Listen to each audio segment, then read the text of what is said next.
Good morning, everybody. Good morning. Good morning, good morning, good morning. If you could please take your seats,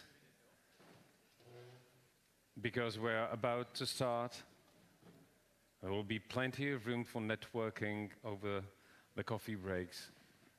Now let's start. So, once again, good morning, everybody. Thank you very much for coming.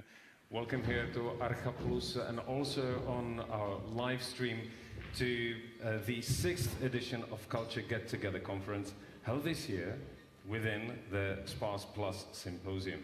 The event is organized, as you all know, by Nova Seek in cooperation with European partners of SPARSE Plus. The subtitle of this year's conference is European Rural Touring, the Future. And basically, and you all well know it, but let's make a recap. The aim of the symposium is to share experiences and explore ways to sustain and develop cultural life beyond traditional centers with special emphasis on live arts. We would like to very much welcome our guests from abroad outside of Czechia, and really sorry for this grumpy weather. We do as we can. On behalf of the organizers, we'd like also to greet our guests from the Ministry of Culture of the Czech Republic, the Ministry of Regional Development, the Creative Europe Desk, as well as a representative of the Prague Quadrennial, the traditional and soon upcoming world's largest event of performance design and space. Both of these organizations, the Creative Europe Desk and the Prague Quadrennial, have also informational booths here today, so you can discuss and ask things you're interested in. We'd also like to welcome the representatives of the City of Prague and colleagues from Czech and European regions, both organizers and institutions. Basically, welcome, good morning. Thank you very much for being here.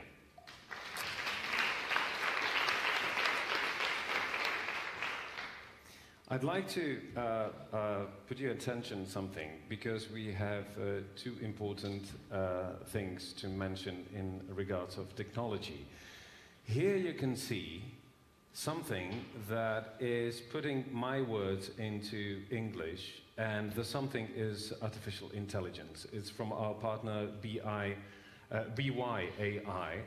You can you can take the QR code in your mobile phones and you can put any other language you would prefer. So it doesn't need to be only in English, but it also can be in Czech or other languages as you wish. It's astonishing, but also a little bit scary how good it is. At the moment that you will read something different than we say here on the stage, scream in terror, because it means that it learned from the politicians and we're all doomed. Sorry to the representatives of the ministries here. Now, other thing that is really important is Slido, because we're going to use Slido for your questions during the day. You're very much welcome to log in, and once each keynote speaker or the panel, the speakers, will end like the first part of their presentations, then will be always time for Q&A. So please write your questions there. If there is some question also here from the audience, we'll do our best to give you the mic also for you to be able to ask, just not analogically, basically, not digitally. And also, the other thing is, if you want to know who is here on the event, then log in into Eventival and you will see who is here. Who is the main point where you need to log in. And also, we would like to emphasize this is the Slido QR, but now you can see also what is the program. I think that you all know what's going to happen, but if not, here it is. It's basically very easy. We'll come to the official opening, then we have morning blocks, then we have the presentations, then we have example of good practices, then it's lunch, and I won't say what's next because you will forget it. So let's move on now with the morning program. And also, this is very important. We would like to very much thank to all our partners of the conference. You can see them, I think, yes, here. And once again, thank you very much. Thank you, thank you, thank you.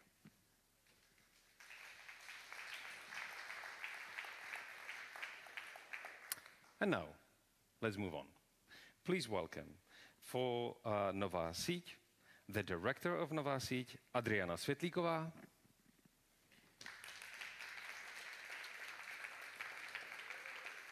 Then the international relations, you can keep clapping because there are more of them, international relations manager Aneta Hladovcová and the program director Petr Pola.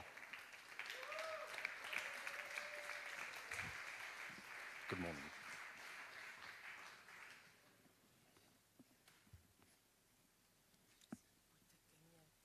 Come closer. Okay, thank you, Sasha. This is Sasha Michalidis. He will hosting us through 2 days. And maybe first of all, I would like to ask our technician, we forgot to present the entering video. Oh, if it is possible, so we can a little bit see what is all about the SPARSE Plus project. Is it possible to do it this way? Okay, so maybe when we finish, you will be ready.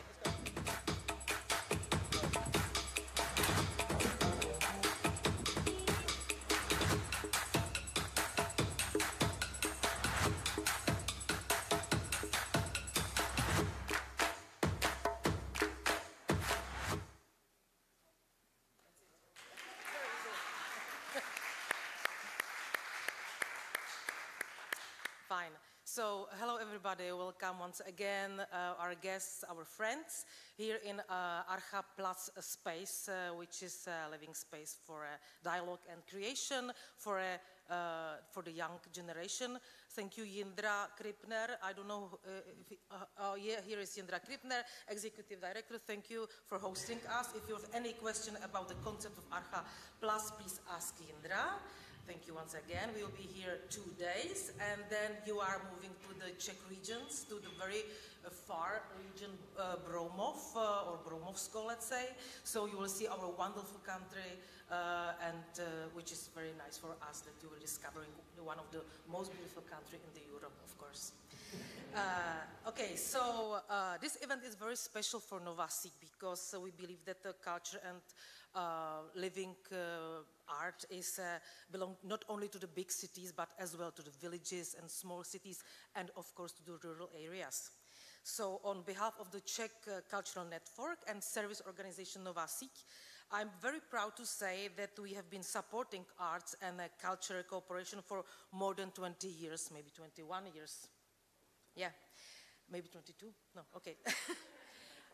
We are a national cultural network connecting artists, cultural managers, and as well local communities and institutions across the Czech Republic. And we work closely with the European partners. And our mission is support collaboration, decentralization, mobility, and a culture so that art can truly reach every region, not only in Czech Republic and as well in Europe. And we are very happy to have a guests today and partners from more than 10 European countries. And we would like to thank you to all of you for your time and sharing your experience. It is very, very important for us, this sharing. And I would like to thank as well from this point our team Nová síť and SPARSE Plus team for preparing this conference, because it's couple of months of preparing, so you can imagine it. It's a great work, so thank you very much for this point. Thank you. Because it's necessary that I have to be very short, so I hope that these 2 days will bring you inspiring ideas and new connections, and together we can make a rural culture more visible, not in a Czech Republic, but of course in a European context. And now it's my pleasure to introduce my friends and colleagues Aneta and Petr. Aneta, you know her very good because she leads our cooperation within the SPARSE Plus project, and she's an international relation manager. And Petr is a program director of Nová síť, and he will tell you more about today's program right after. But first of all, please welcome Aneta, and she will let you know a little bit more about SPARSE Plus and all the things about this very wonderful cloud now we are inside, so enjoy the 2 days and as well till Friday. Till Friday we are together. No, till Saturday. Ah, Saturday. Okay, sorry. Yeah. So, Sunday are leaving. yeah, she will let you know more. Okay, thank you very much. Enjoy.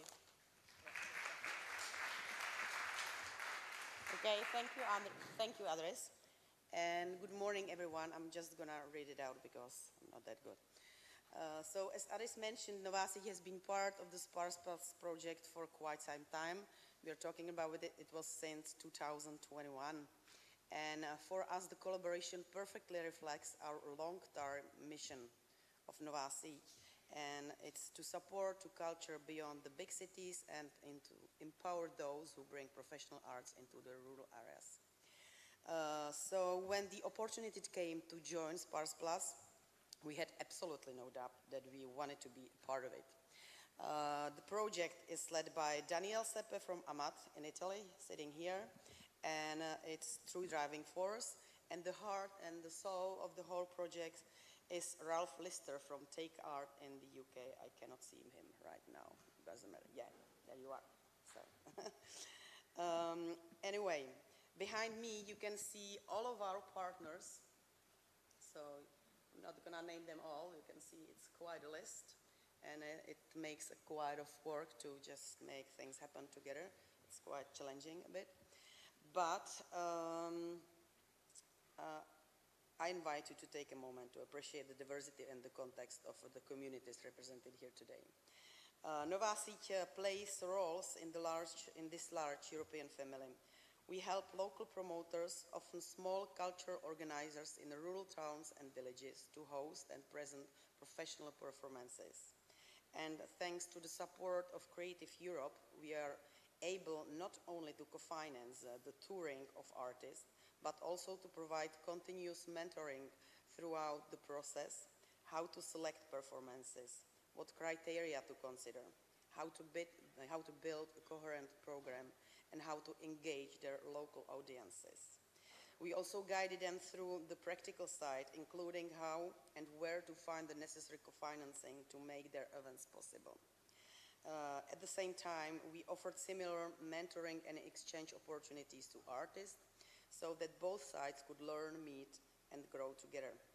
We also coordinate the very important part, the research part of the projects, and you will hear more about it later today. And finally, we are very happy to take on the organization on this conference, or if you want, symposium, because as some of you may know, that's something that we really enjoy and we have quite some experience with. So thank you very much, and I'm happy to pass the floor to Peter, who will tell you more about the today's program. Thank you. Okay. Okay, thank you, Aneta. Thank you, Andres. It's nice to hear all this information. And good morning once again to everyone here at Archa Plus. It's a real pleasure to welcome you to the first day of the SPARSE Plus Symposium Culture Get-Together. After hearing the perspective of Novasi and the international framework of SPARSE Plus, let me briefly take you through what lies ahead today, a day devoted to inspiration, reflection, and exchange. This morning, we will begin with inspiring voices. Sylvia Aman will open reflection on the future of culture policies in Europe's rural and regional areas. And François Materasso will reflect on lifetime of working with communities, exploring art as a form of resistance and co-creation as a way of empowering people to act, connect, and imagine otherwise. Later this morning, we will turn to the SPARSE Plus research presentations. Julia Zavalia give us brief insight into research process, into the research process of the SPARSE Plus project. We explore funding practices, sustainability, and community engagement in rural areas. And here I would like to take a moment to thank Ralph Lister for his dedication and vision for and for pushing this conversation further. Ralph, thank you. We look forward to hearing from you later today and to the panel discussion you will be moderating in the afternoon. Yeah, it's nice. After lunch, Justin O'Connor will invite us to rethink how we value culture, not merely as an industry, but as a foundational good, something essential to public life, to democracy, and to our sense of belonging. We will challenge, he will challenge, not we, he will challenge us to consider what depends when culture is seen mainly through numbers, rather than as a shared space of meaning and imagination. And finally, to close this rich day, and our colleague Jiří Šimek will host the Culture Open Mic, a space for spontaneity, creativity, and as we hope, a good dose of fun. Thank you all for being here, for bringing your energy, openness, and generosity. Let's make today a space for thoughtful exchange, new perspectives, and simple human empathy. Welcome and enjoy the day. Thank you.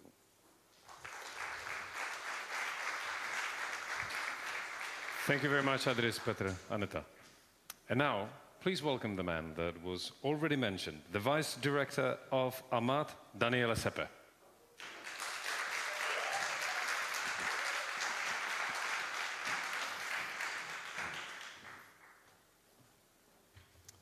Good morning, everybody, and sorry for my voice, which is going to leave me in a few minutes, so it will be very short.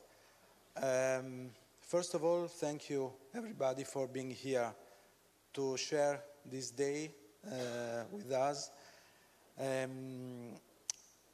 I represent AMAT, which is a regional organization in the center of Italy. We have been programming theaters for almost 50 years in our region. And on the occasion of SPARSE Plus, we had the occasion to rethink our work, our dialogue with our communities. And it was something which allowed to start again on how to approach the arts in areas where there are no theaters, no venues, but a lot of need of art. SPARSE Plus is the second edition of a project which was created in 2017.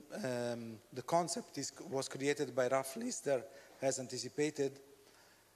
And the concept is very simple at the first approach, which is bringing professional art in rural areas. But this is realized using a specific model, a model in which the communities are involved from the beginning in the process of selection of the shows, promotion of the shows, and organization of the shows. And this means involving a higher number of volunteers who work for their communities, who decide to dedicate time and resources to their communities. In that first edition, we were 5 countries and 5 partners. After 7 years of work, we are now 14 organizations and 14 communities involved in the project. But more and more that we meet people, we meet friends, we meet organizations, we have the clear need of how this is a very big need to find ways to support the professional art, especially performing art in rural areas. This is the reason why we decided in this second edition to have also public moments, because this has to be a public moment, has to be an open, inclusive sharing on which could be the future of what we built until now. Will we be able to continue to fund money to create this kind of initiative? Will we be able to continue with our own resources when the Creative Europe Fund will finish? There are many questions, and during the day, it will be a pleasure to hear thoughts, ideas, and we have panels and speech to help us to go deeper in this thematic. I also have to confess that today I felt a little bit embarrassed at a certain moment, because understanding how many tensions we have at international level, at a certain moment I felt it was a privilege to be here to talk about this thematic. But I said to myself that it is not a privilege, it is a responsibility to take care of our own communities, that art and culture and performing art is not a privilege, is a need for our communities, as important as all the other services in our territories. So thank you for sharing, thank you to dedicate your time to this, thank you also to the institutions who accepted to dedicate their time to listen this need and these proposals. Last but not least, and sorry again for my voice, I have to namely say thank you to the organization of these days, because it was a huge and perfect organization realized by Novasit. So Aneta Ladovchova, Peter Pola, Adriana Svetlikova, Victoria Gabashova, Eliška Burdova, Andrei Vold, a very big thank you from me for allowing us to work in a very comfortable solution. Thank you.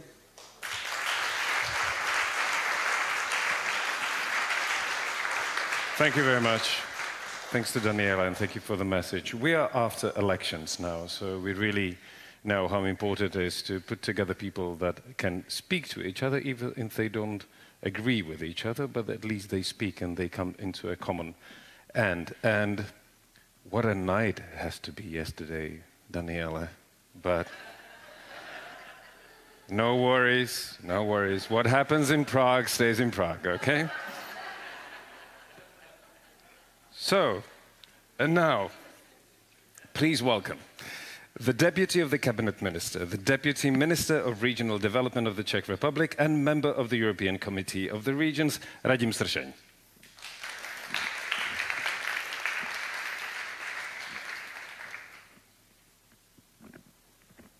Good morning, ladies and gentlemen.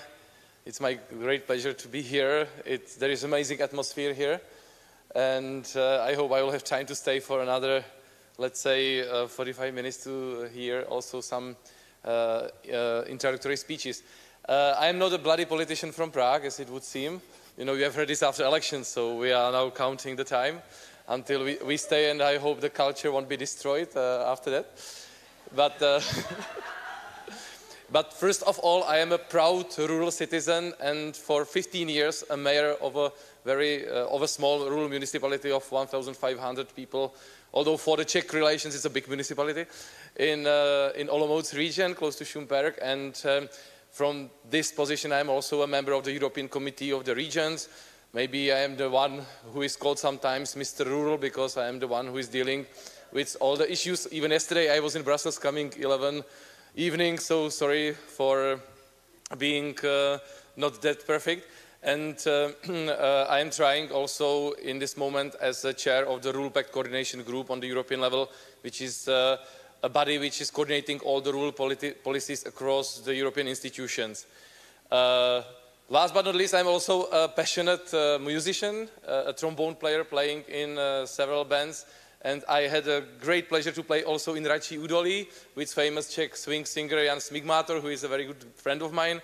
So I very much understand this concept. And when I was invited last year for a conference related to residences, you know, I was checking what the residence is, you know, and finally I found this concept very interesting. What is my message to you? You know, I won't be at the ministry, but I will stay in Europe and I will be more active in Europe. And now there are very important times, because 2028 plus programming period is being negotiated. I feel that the proposals are very challenging for rural areas. I think rural areas are not a museum, so that's great that we, according to the new proposals, it should be taken more holistically, not just from the rural development programs and I don't know, the traditional approach. And I feel that there is a great space for culture in that also, because it's important to say that it's not just a museum, it's not just traditional culture. We need new approaches, we need so that the rural areas are vibrant, and I think this is what you are doing. So, on the other hand, when I read about the project and about the people, we are talking already very actively on the European level. There was a conference, Rule-Backed conference in Flanders 1 month ago. This month there is a European Rule Parliament in Scotland, which is taking part every 4 years. And I am afraid that you are not represented in those platforms because, you know, this is crucial because, you know, culture is taken as something which is granted, but it's not granted, you know, because you need resources, you need support, you know. So I am just offering you my help, my assistance. Adriana has my contact, so that we can really more incorporate you and your movement and your project into the debates, because we are talking about health, we are talking about the transportation, we are talking about the services, we are talking about the youth, demography, and all the issues. But unfortunately, about the culture, everything thinks that it's for granted, it's automatic, but it is not, you know. And I think that's my main message. So I am your ambassador within the European institutions, and would be happy to help you in case you want it. And I wish you a very fruitful conference, and I'm happy, thanks to Nová síť for organizing it and for being a part of it, and thanks for this map, because I know also Moving Station in Pilsen and some other projects, and I think those are very inspirational projects, and they are not just important for culture, but they are also important for the regional development. And I feel that for us as a ministry, and for me as a person who is dedicated to regional development already for 20 years, it's really very important to bring those new approaches and new institutions also to rural areas. So thank you very much for your activity. I wish you a fruitful conference, and I'm at your disposal.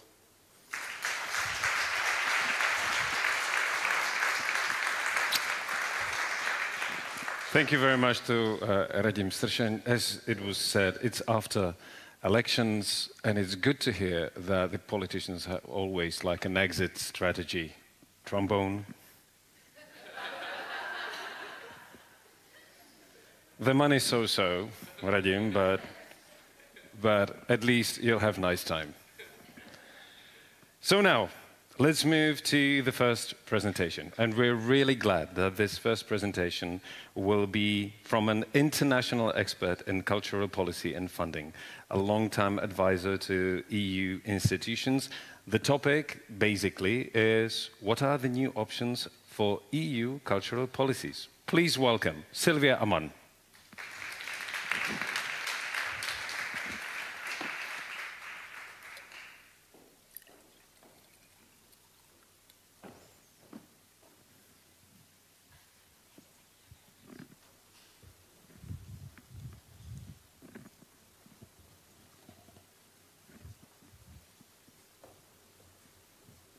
So, good morning.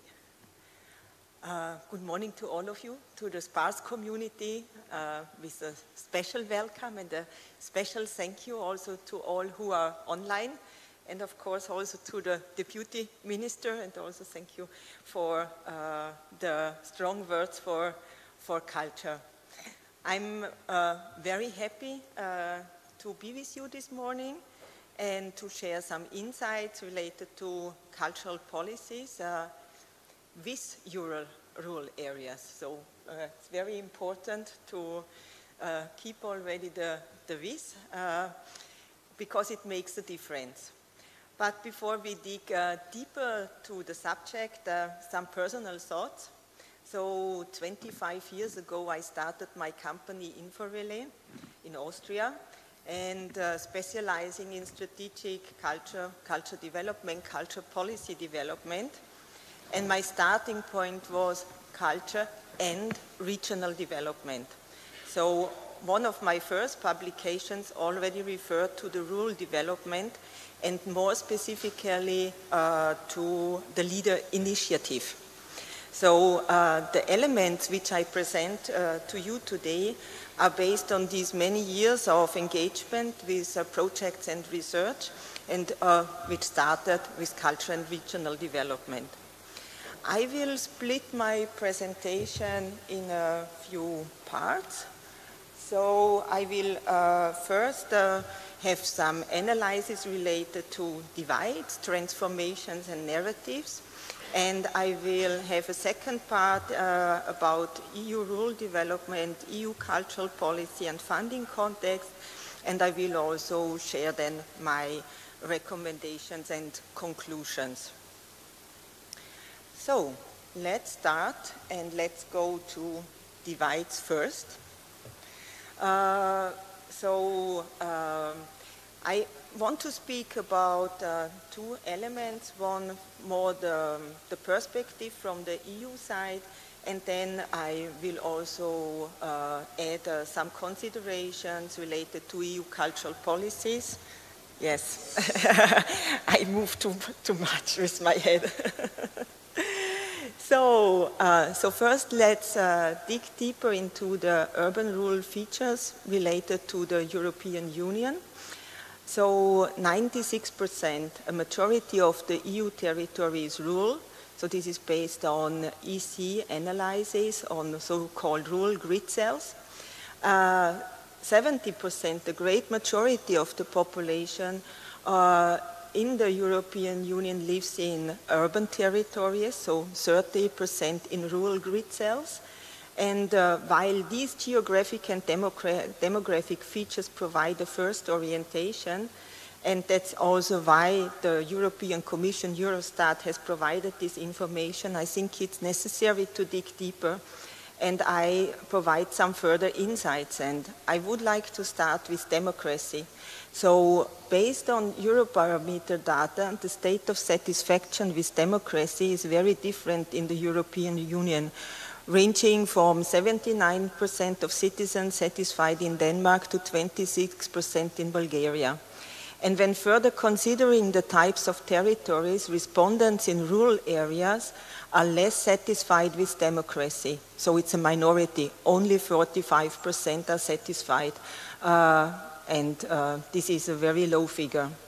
So this raises the question, why? So what happens, what makes the difference? And we can refer to an EC working paper which was published in 2023 entitled The Geography of EU Discontent and the Regional Development Trap. And the authors analyzed the territorial features of regions and the votes for Eurosceptic parties. The development trap means that the region is underperforming in terms of income, productivity and employment, while also underperforming its national and European peers on the same dimension. So it's also a relative figure. And the authors also highlight cultural and identity-related challenges. Some people are uncomfortable with values that have changed significantly compared with those that were prevalent when they were young. Others are unable or unwilling to adapt to changing values, and the rest are simply ill at ease with a society that looks very different from their own past. This culture and identity justification for Eurosceptic vote has a demographic and territorial dimension. Urban societies are considered more adaptable, meaning that discontent is bound to take hold to a far greater extent in rural areas than in urban ones. Eurosceptic voting has been shown to be higher in rural areas. By contrast to metropolises and major urban centers in Europe, smaller cities and towns and rural areas often combine a lack of economic dynamism with a lack of diversity, meaning that both main factors for the rise in discontent and Euroscepticism are present. Overall, the rise in discontent is the result of a series of multi-layered influences. So the consideration to be living in a place that don't matter, to be people who do not matter, and where some people matter less than others. And the authors conclude that engaging more with residents of smaller cities, town and rural areas can make it possible to understand why these residents feel that the place they live in does not matter. And it should be ensured in cohesion policy programs through a strong local involvement as promoted by the partnership principle, that residents feeling that their voices doesn't count are better involved. And that is also a clear requirement for multi-level governance to ensure that local priorities are heard in regional development strategies. So these recommendations provide us already, I think, with some important insights. So the EU aims at territorial integration and social cohesion, but obviously still faces, after such a long period of cohesion and rural development programs and policy, still substantial challenges to reach these overarching objectives. So this is a real area to be further taken into account. So I come to the second part of my input here. It's related to cultural policy. So it's not the EU alone. We have also to understand the EU and the national cultural policy and funding context. And you, in SPARSE, you all know the shortcomings of culture policy in rural areas. You know that despite considerable efforts to bring forward culture policies and to enhance funding from EU and national level, the rural and urban areas are still not benefiting of the same attention than capital cities. So, for example, from cultural policy makers.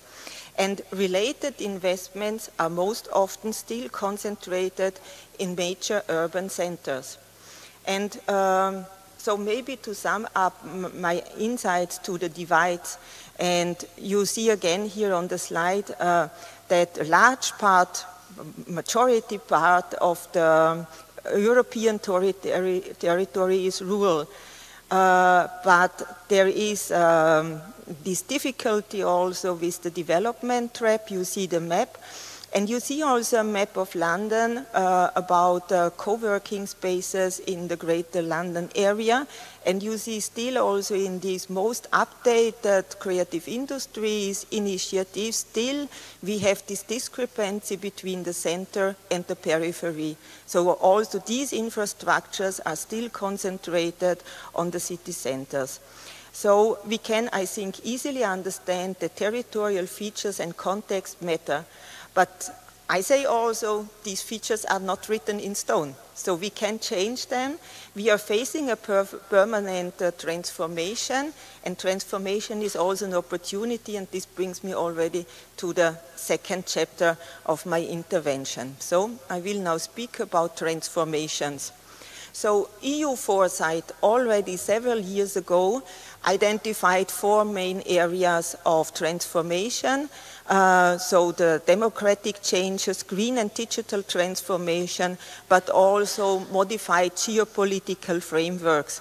And they wanted to draw further attention to these areas for the policymakers in the European Union. And these major transformation areas in the EU have effects on different types of territories, rural and urban. And these transformations are equally relevant for future EU culture policies.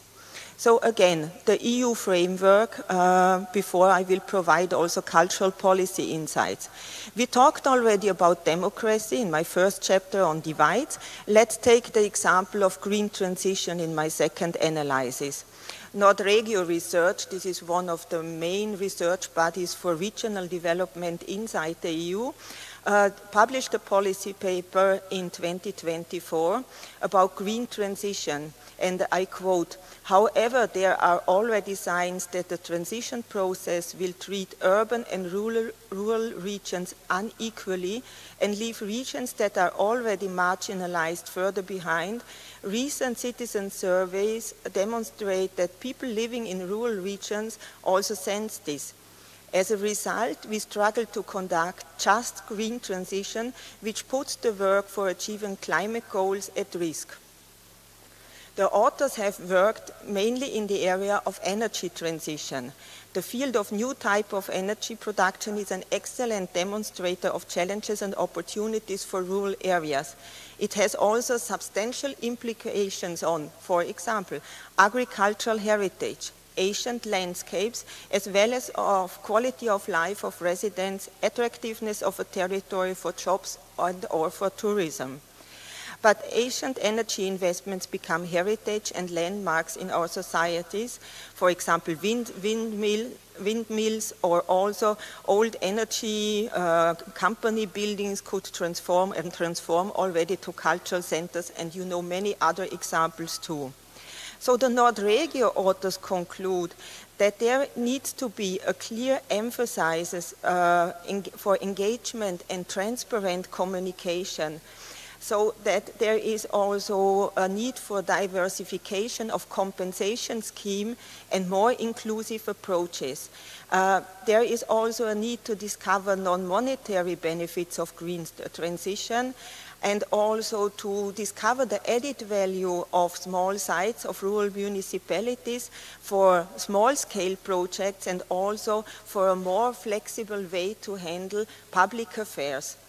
And transition areas are interconnected, so it needs to cooperate across sectors and policy making silos to align resources and to address the whole spectrum. So further on this example from the northern countries inside the European Union, I want to further explore now the cultural policy framework. I did systematic work on major transformation areas and related culture policy recommendations. You see the illustration on the slide. In this approach, 8 main elements for good sustainable policy making are highlighted. One of the features to consider is territorial dimension of policies in all culture policy. This approach aligns to a certain extent with the recommendations we have heard now also in the context of the presentation of the multi-annual financial framework proposals of the EC. And the EU Rural Pact community, which was already mentioned, asked in a joint declaration the concept of rural proving, which entails reviewing policies through a rural lens to make these policies fit for purpose for those who live and work in rural areas. And it must go beyond being an abstract principle. It must be also reinforceable. There must be procedures and also comprehensive methodological guidance. So to conclude this chapter on transformations, all transformations is also a cultural process. We have to take the cultural dimension to the center stage to understand it as a transversal element. This process also relates, of course, to narratives, because this positive change starts in our minds. And this is what I will explore in my next chapter. So, and to sum up before we go deeper into the narratives elements, there is a measurable difference between urban and rural areas in Europe. These differences are not written in stone, so we can change them. And this requires a process. This process is affected by major transformations Europe and the world are experiencing. And this process is deeply cultural. It's about our imaginaries, how we imagine the present, but also we can imagine different futures. So it's not written in stone, as I said. So let's change things into a better direction. Already for a longer time, I argue that we have two stereotype and often two negative narratives of rural spaces. And I think we have to tackle this key problem. And culture can and must be a core player in this endeavor. I take a recent example. I've already quoted the Rural Pact joint statements related to the multi-annual financial framework. I made a very simple exercise in this document. I searched for the terms opportunity and opportunities. I found only 2 mentions. It's only really not a lot. But in addition, one term was referred to the scarcity of job opportunities.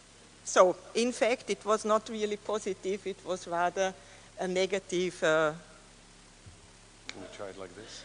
Yes. That's right. Okay. It's better? Better? Okay. Yes. Okay. And the other one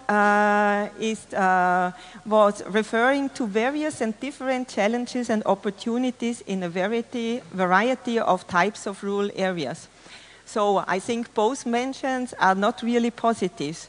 And also from a consumer behavior science, we know that people like more to engage with positive emotions. I bet that policymakers, you will maybe correct me, also prefers success stories than deficit narratives. So, and what is about some positive notes? So, we see it already on the screen. So, European rural areas produce the large bulk of the food for European populations. It's a very important function. These areas provide important resources for the European industry. For example, the fibers of the textile industry, the gravel for construction, etc. We talked already about energy and green transition today. Rural areas enhance their contribution to the production of green energy in Europe. Rural areas provide spaces for recovery, for protected biodiversity and many other environmental aspects too. And they are culturally rich of immaterial and material heritage, world heritage, cultural and artistic activities, cultural landscape, emblematic architecture, etc. So I provide here a map of world heritage related to forests. So rural areas can be great places. They can be also a nightmare. The same applies for your urban context. Let's imagine a new story. Rural and urban cooperation is our challenge. We need to overcome these divisions. See opportunities and challenges in both generate win-win frameworks. So this brings me to policy and policy frameworks. So does the EU cohesion policy, which will merge with the EU rural policy, reply adequately to these opportunities and challenges? Let's further investigate the EU plans. Let's see. So, visions for future EU programs. What are the major changes in the proposed EU framework for rural development? And the major changes are in EU rural policy. With the merging of several funds and to opt for national programs, a long-lasting practice of regional and local governance of rural development funds changes now. And I think this is really a fundamental change. It has already raised a range of reactions and fears. At the same time, voices have been raised in favor of the new model, as it would allow for integrated planning for rural areas. The difficult task of mixing different funds for a comprehensive rural development would find an end. I think the main challenge is less in the settings which will be provided from the EU side, but more in realpolitik and in practical implementation activities in the member states. Many practitioners in rural development have experienced the management of funds on the national level. Also in LEADER, the transnational cooperation funds were often managed on national level. Next generation EU funds are another example. Planning of priorities was often done behind closed doors on national level. Furthermore, time constraints can be considerable with the planning and implementation. Those being far from the center of decision making might have difficulties to get information on time or to be involved in these processes. And last but not least, decentralized management of the funds has stabilized the European integration process, as many local decision makers needed to be interested in EU plans in order to manage well the related funds. The local EU access might get, at least partly, lost in these new settings with important information flows and exchange activities being cut. So into the difference of the EU rural framework, the proposed EU framework for culture funding is on a much more positive note. So modifications are minor. We will have a new name, Agora EU, which merges Creative Europe and the SURF program. So there will be a double of budget available for Creative Europe. So these are all rather positive news, and there were all at the beginning fears that maybe Creative Europe will completely disappear, but finally we have a proposal for a double of the budget. So of course it will still go into a difficult negotiation process in the EU institutions, and I think culture stakeholders need to be very, very careful following these processes in order to strengthen the program and also the proposal. If we consider further the territorial dimension, the Creative Europe program does not distinguish between types of territory like urban and rural. The only territorial dimension which it mentions is the international cooperation. From my practical experience with Creative Europe related to proposals, evaluations, research, etc., we perceive a trend that mainly bigger cultural institutions are able to apply for these funds. The requirements related to operational capacity of the applicants is an additional barrier which might be more pertinent for those being in rural contexts where organizations tend to be smaller. So overall, very different pictures from the EU rural and the EU cultural policy frameworks which are proposed for the period 2028 to 2034. I will now come to recommendations. So what could be new options for EU policies, EU cultural policies? And I would like to highlight that with 3 areas which are quite central from my point of view. So it's representativeness, process, collaboration, sharing, and sovereignty. So representativeness. And I think the minister already mentioned that also in his introduction. We need more cultural and rural representatives in the EU rural and cultural programs. This needs to be an explicit policy goal as well as anchored in the management settings of the Agora EU and the national partnership plans. It requires, for example, that Creative Europe does 2 trading sessions also outside capital cities, that evaluators from rural culture are equally involved in Creative Europe project assessment, and that leader action groups must involve culture stakeholders. So a diversity of voices and perspectives need to be heard in these contexts. The next area of attention needs to be process. So rural development with culture is a process. It will be never achieved. So it's a transversal element of transformation. Culture can help populations to understand and to cope with changing worlds and environments. So investments in rural heritage are crucial in this context, as these places can be narrators of past and present change. Artists can provide insights in alternative futures, help to experiment new environments, and thematic priorities in culture and rural funding programs need to reflect these requirements for culture and for transformation. So it's interlinked. On collaboration, divides evolve and we see more and more conflict zones. And I do not only speak about war, so also on these communication-related conflict zones.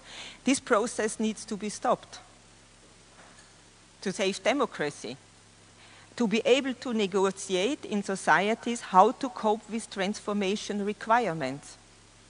Culture is able to build these bridges between urban and rural with integrated governance models and broad cooperation programs. One example, the European Capital of Culture initiative should evolve into a funding tool for integrated urban-rural approaches, for example, in functional regions. So in that sense, a large-scale demonstrator for new culture policies and integrated governance. On sharing. So GDP and public investments are not the same per capita of the population in rural and urban contexts. Cohesion programs are and were meant to overcome these imbalances. Demographic changes enhance these discrepancies to ensure that sufficient EU project managers are available for rural development. Training initiatives can be a perfect remedy. The Erasmus program is one related alternative, but why not dedicate sufficient funds in the new EU programs for capacity building and to provide the training right away for the best possible implementation of the programs? In addition, fair payment initiatives brought forward by some cultural ministries in the EU could become a territorial dimension to overcome differences in salary in urban and rural cultural institutions. So a very important also element in order to bring forward also more balanced territorial development. And sovereignty, if it's about you, you should have a voice in the process and in decision making. So this is closely linked to the first topic I've mentioned with representativeness, but goes one step further. Who tells the future stories of the rural Europe? Who we are in a rural community? How will the future rural landscapes look like? And many other more questions. A Sami artist in North Norway made a project. Who owns the wind related to energy transition? I think these are important questions. And this brings me also back to multi-level governance and decision-making processes in the EU rural and culture funding schemes. A crucial topic to be discussed and not to be taken as granted, as foreseen in the current practice and also in the new EU proposals. I think the structural challenges and the thematic priorities are on the table. So we know how we can do a better rural development with culture in an integrated territorial ecosystem. The current EU proposals towards more centralization, not paying specific attention to the EU rural context, are not, at least not fully, responding to the needs of the European societies and economies. So, I think a lot of work to be done in the upcoming negotiation processes. We count on SPARSE and the many other stakeholders who engage for new and better models, so for funding with rural areas and not in or for rural areas. Thank you very much for your attention. Thank you.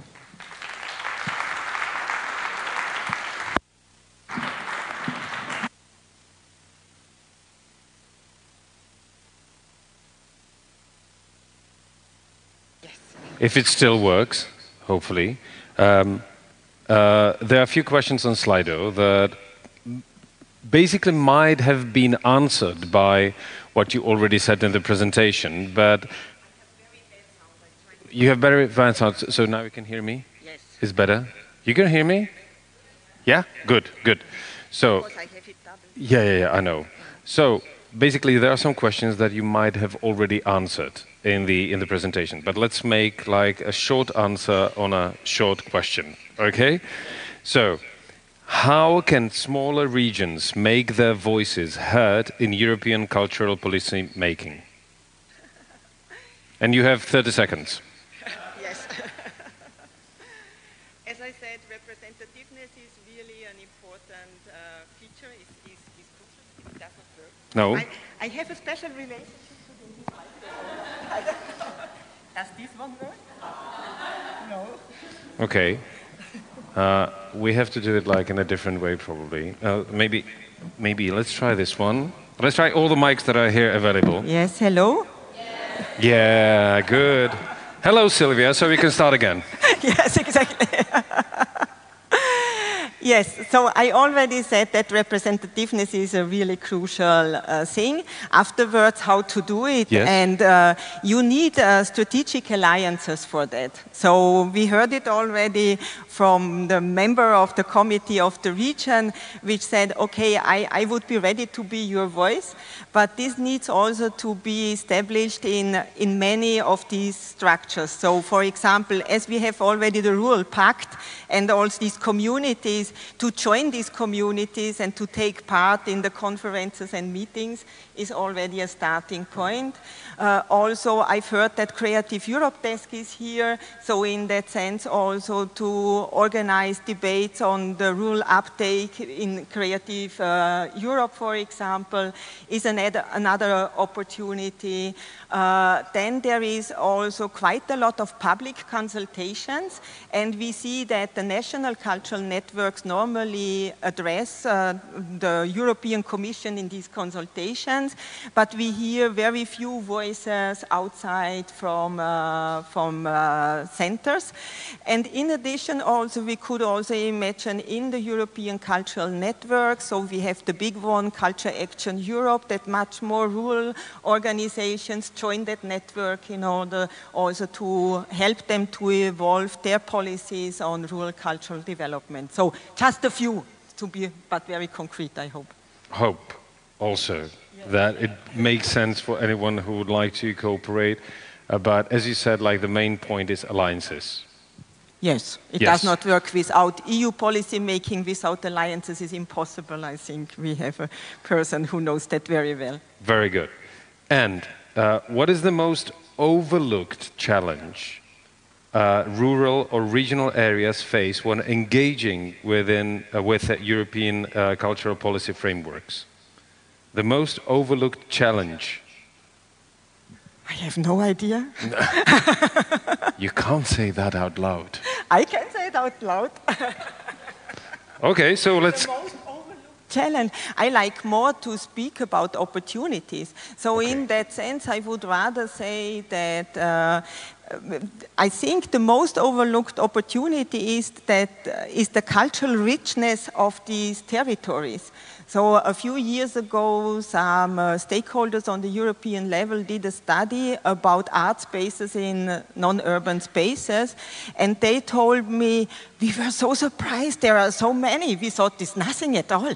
Yeah. So in that sense, maybe to talk about overlooked opportunities. Overlooked opportunities. Very good. And another question, bottom up. With limited public budgets, what role can small, bottom-up cultural initiatives play in rural areas, and how can policies better support them? But to fight for bigger budget. If you can make the argument, and I had several in my intervention, and I'm sure you have a lot of arguments why this is needed, so there needs to be a negotiation process, and again you need alliances, and maybe also alliances outside culture in order to have a kind of bridge. And I've mentioned, for example, also the major transformation areas. So all policymakers need to tackle this transformation. Otherwise, they will be in big trouble with the citizens. So in that sense, if you can tell them, okay, I help you with these challenges, for example, to overcome this adversity for change. So people are fearing change, but culture can help to overcome that fear. So I think there are lots of arguments in order to go for bigger budgets instead of coping with the situation. Very well. Thank you very much, Sylvia. Thank you for your time. Yes.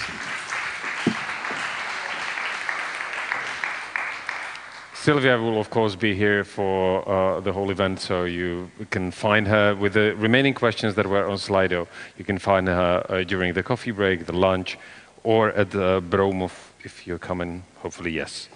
And now, and also, Sylvia, thank you very much for promoting our deputy minister into a minister during like 5 seconds. That's a brilliant way how to come into a position. So, we're moving to... Radim, would you like to say something about alliances? Okay. So we give you the mic. Just a very quick reaction to what said. I think it was very important, and it's a very good perspective of what is happening and what is going to happen.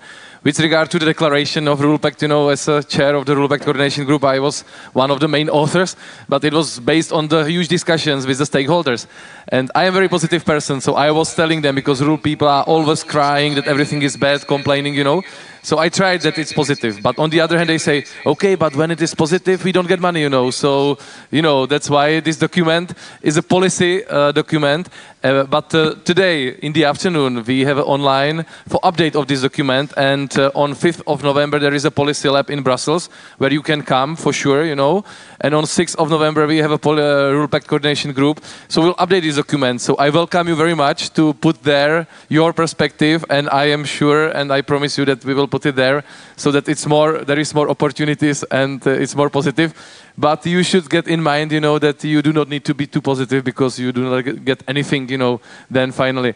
And secondly, I should have an opinion on the future of rule development in the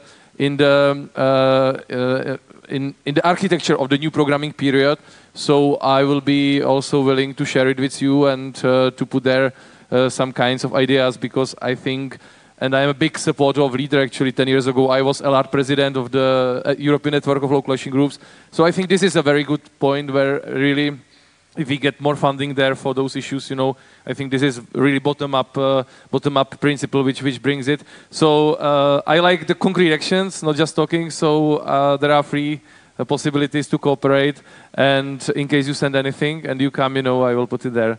And I'm sorry I have to leave now because I have some other engagements, but it was very nice to be here. Thank you very much, and I wish you a nice conference. Thank you, Radim.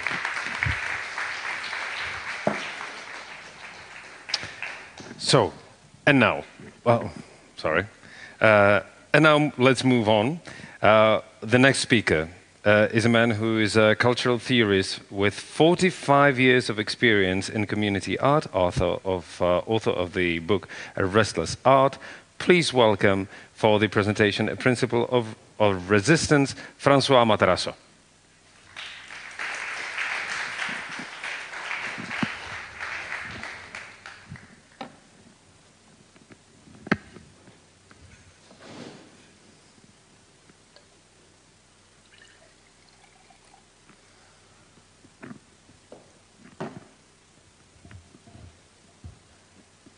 Good morning. First of all, I'd like to thank the organizers of this event for inviting me to come and speak today. I'm going to speak much more personally than you have just heard. So going really from the European level to the very individual level. I hesitated to accept the invitation because when I have spoken in the past, my intention has always been to be encouraging. And in recent years, it has seemed to be increasingly difficult to be encouraging. We live in a world facing huge problems, divided and at war. And in the context of that, the work that I have spent my life doing has seemed often inadequate, shall we say. So I've called this talk Heroic Optimism because I think that's what we need. Optimism is a form of heroism at the moment. The image that you see is from a project, a big European project I worked on most recently that finished at the end of 2022, a community opera project. It represents some of what I will talk about. And particularly, I'm going to talk about how co-creation is a site of resistance and let me talk a little bit about what I mean by resistance. The image that you can see there, I confess it's not a book that I've read, but I came across it in reading and thinking about resistance. And this is specifically about ecological resistance. And it was a nice metaphor of how nature actually recovers and resists some of the things that are put to it. Why speak of resistance? I don't want to use the word resistance in a grand way. I think it's quite a humble capacity, but a powerful one. It can be a way to protect ourselves and the work that we do. Resistance can be passive. It doesn't have to be a grand thing. It's like ecology. It is coping with what the world throws at us. And it is often very creative in itself. We have to find new ways of coping, of resisting the context in which we live. And of course it can be powerful. And I'll come on to what that means later in the talk. Above all, resistance can be within reach. I've never been, I don't think of myself as a brave person. I think that there are great things that people can do, but there are also smaller things, stubborn things. You can just dig your heels in and say, I won't put up with this. I will carry on doing my own thing. So I'm going to talk about the context of how co-creation can be a form of resistance in the world that we live in. Co-creation, and I'll explain what I mean by that in a minute. Co-creation tends to be on the margins, and we've just heard a lot about rural areas being marginal. Co-creation thrives in the margins where often it is ignored. It tends to be self-generating. It doesn't depend on other people, other institutions, other forces, other funds to make things happen. It tends to be inventive, to come up with new solutions, new ways of doing things. And two things that are very important to me, which I'll come on to at the end of the talk, it tends to build capabilities, our ability to be and do what we want to be in the world. And consequently, it can be empowering. So what do I mean by co-creation? Simply the creation of art by professional and non-professional artists. That formulation is important to me because I think that anyone who makes art is an artist. I think that it is unhelpful to talk about artists working with communities. Anybody who is involved in making art is an artist. There is a meaningful distinction between the professionals and the non-professionals, however. And that's what you can see in this image from another of the operas that I worked on. You can see a professional opera singer and a community, members of the local community, working together, creating something that neither of them could create without the others. Professional artists, and here again you can see an image where you can see the woman is a professional opera singer, the man is a non-professional artist. As it happens, he's also an inmate in a Portuguese prison. Professional artists bring education, they bring skills and expertise, they bring knowledge of their work, they bring experience, they bring a context of knowing what are the standards in their field, what are the current preoccupations in their field. So they bring informed judgment, and of course you hope that they bring talent. What do non-professional artists bring? First of all, an open mind. They don't start by thinking they know how things should be done. They start by asking questions very often that the professional artists no longer ask. So they bring new ideas. They say, why don't we do things like this? And the professional artist says, you know what? I haven't thought of that because I'm so used to doing it in the way that I've been taught to do it. They bring knowledge of their situation. In this case, it may be knowledge of life in rural areas. What it is like to be a 14-year-old living in a depopulated rural village is a very different kind of knowledge to what it is like to be a professional musician or writer or actor. So they have experience, powerful experience of their own lives, and that gives them something to say. They come into these projects because they have something to say, because the project is an opportunity in which to say it. And very often, it may be the only opportunity that they have. So they have a need to say it. They want to seize that moment. And of course, they also may bring talent to that experience. Out of that, they have the combination of professional and non-professional artists brings intrinsic diversity. And I like this quote from Audre Lorde, the American writer and feminist, who says, difference must be seen as a fund of necessary polarities between which our creativity can spark. And I focus on the word necessary.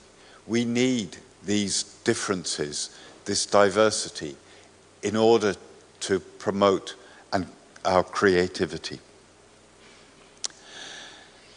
This is a model I've been thinking about for a number of years. The key issue in co-creation work is who has control. Yes, we have professional artists and we have non-professional artists working together. But where control lies matters. Where is the power in this dynamic? The more the power lies in professional hands, the more you're involved in social inclusion projects, access projects, art for all. The more power lies in the hands of the non-professionals, you are in the field of genuine co-creation and art by, with, and for all. What I would call cultural democracy as opposed to cultural democratization. I'm going to talk briefly about some principles of co-creation. Half a dozen simple ideas which came out of the opera co-creation project which I worked on. Principles are useful, I think, because they are ideas against which to test practice. They are not fixed rules. All of the contexts and situations in which you work are different, unique. There may be good reasons why some of these principles are not applicable, but what matters is that you have thought them through and you can say why they might not be applicable. I would also say that I formulated these principles about 3 years ago, and I'm not sure they're right anymore. I'm still trying to think some of these things through. But I think they're useful in themselves, useful things to think about. The first is about being aware, understanding that your knowledge, your informed knowledge of the people, the context and the situations in which you work is the foundation of co-creation. It is different to be working in a prison, as in the image that you can see here, as to be working in a diverse community or in a rural area or in a peri-urban area. All of these situations, all of these contexts are different, and your awareness of them is fundamental to good work.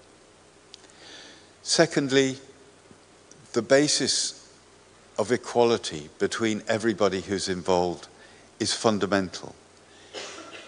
All of my work starts from Article 27 of the Universal Declaration of Human Rights, which states that everyone has the right to participate in the cultural life of the community and to enjoy the arts. It doesn't say that anybody has more right or less right than anyone else. It is a fundamentally equal basis. Now, of course, in practice, some people have a louder voice, some people have better ideas. That's the negotiation process of co-creation. But the starting point is equality. Another principle is that there should be ambition. There is no reason to be doing anything less well in a co-creation project or in a rural area than anywhere else. To give people less than your best, to expect less of them than their best, is to cheat them, to give them a second-rate experience and to condescend to them. And that implies honesty. Integrity is the foundation of trust. Unless people trust in what you say to them, because they know that you're speaking the truth to them, you will not be able to build relationships and sharing and learning and empowerment.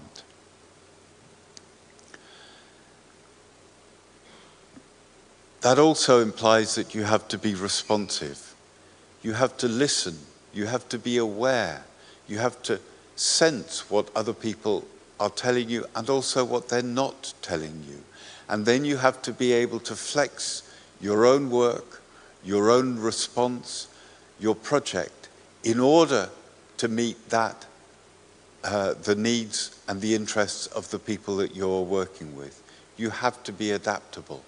And this is important because it's often the case that projects with funding struggle to be adaptable. Actually, in practice, what they do is try to adapt the situation to their funding and not the other way around. That happens because funders are not always patient.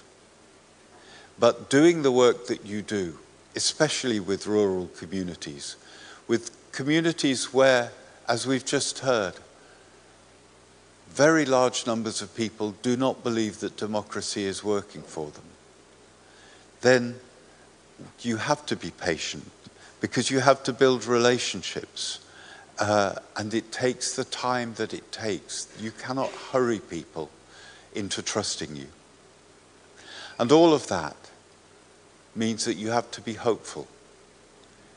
Working in uncertainty, which brings me back to the notion of heroic optimism.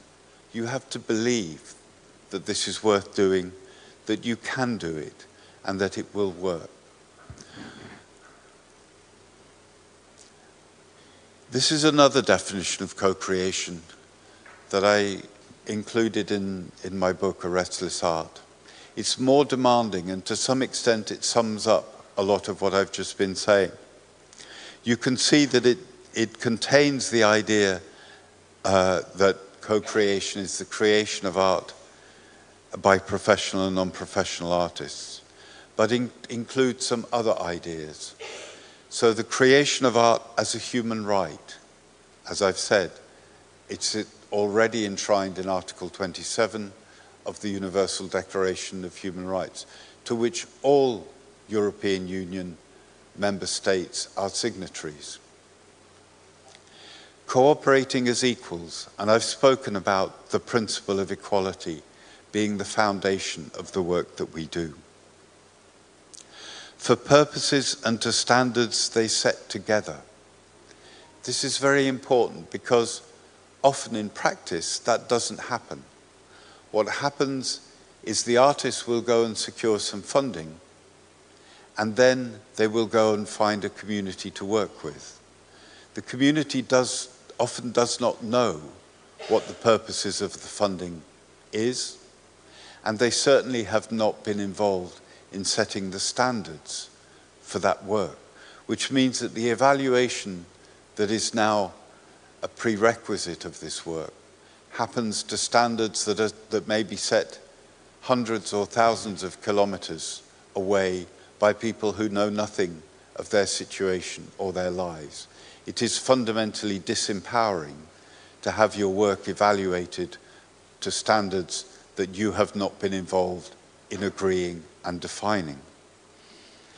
And the consequence of that, if you have done all of the first part of that definition, then the processes, the products, and the outcomes of your work cannot be known in advance, because they will only be known through the process of working together in co-creation. And that means that you cannot promise them to a funder in advance. You can only promise the potential, an intention of doing something, a hope of doing something, not a guarantee. Why do any of this? Why does co-creation matter?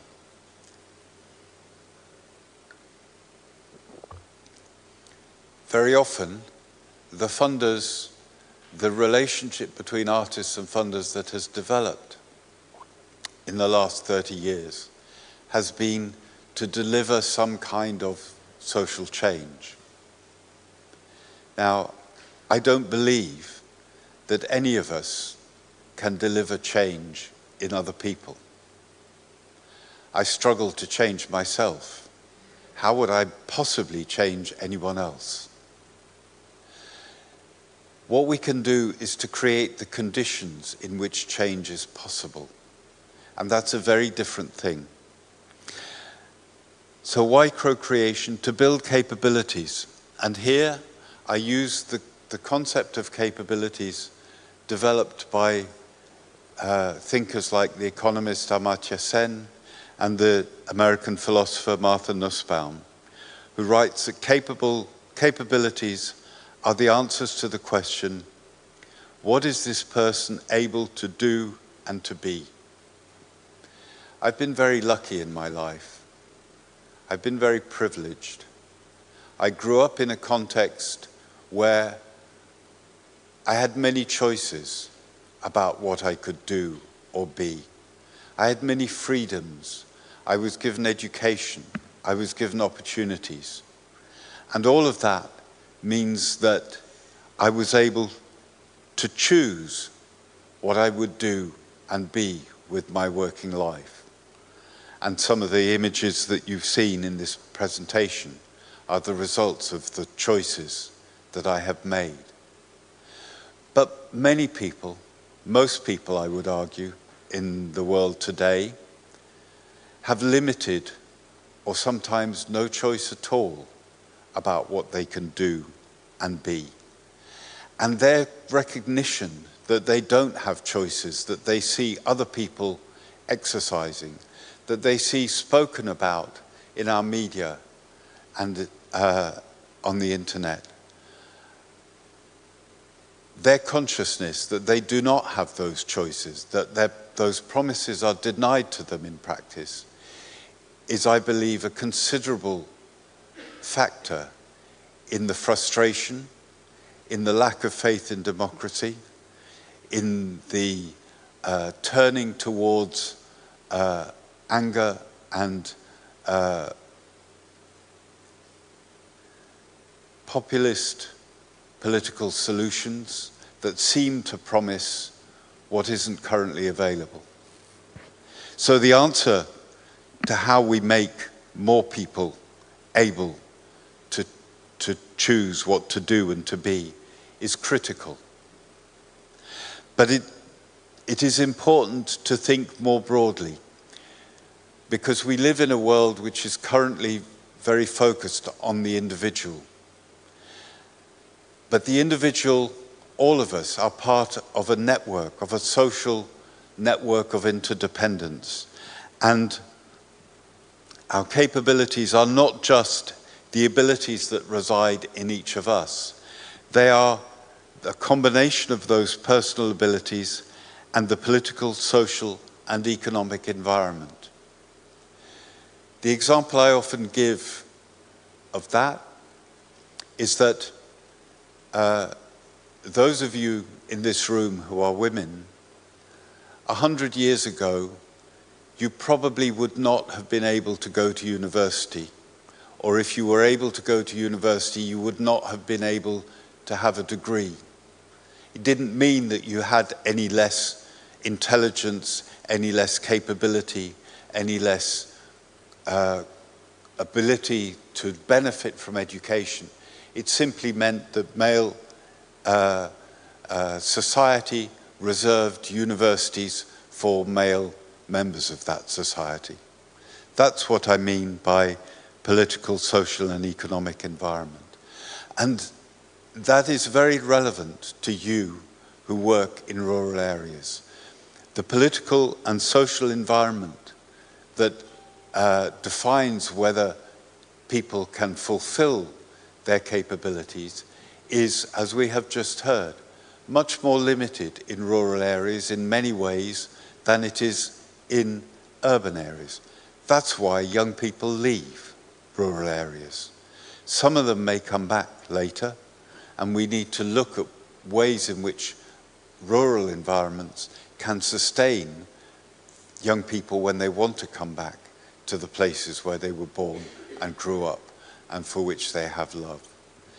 So the work that we do, I believe, that culture is a powerful source of empowerment through co-creation and through other programs. Participation in the cultural life of the community is a human right because it helps us to protect all our rights and the capabilities to be who we choose, but also to fight and work for the environment that will enable us to do that. The image that you can see there is very important to me. It was at the end of the prison opera that I've shown you several images from. And what you're actually seeing in that photograph is the current Minister of Justice of Portugal and the former Minister of Justice embracing two current prisoners. And that bond is happening because of the co-creation work that they made in making an opera. I want to finish just by talking about that environment, that difficult world in which we live that I touched on at the beginning and that made me hesitate about wanting to speak because I wasn't sure if I could be encouraging. And I finish with these words that I hold dear from the great American novelist Ursula K. Le Guin. Towards the end of her life, she said this: "We live in capitalism. Its power seems inescapable. But then, so did the divine right of kings. Any human power can be resisted and changed by human beings. Resistance and change often begins in art." Thank you very much.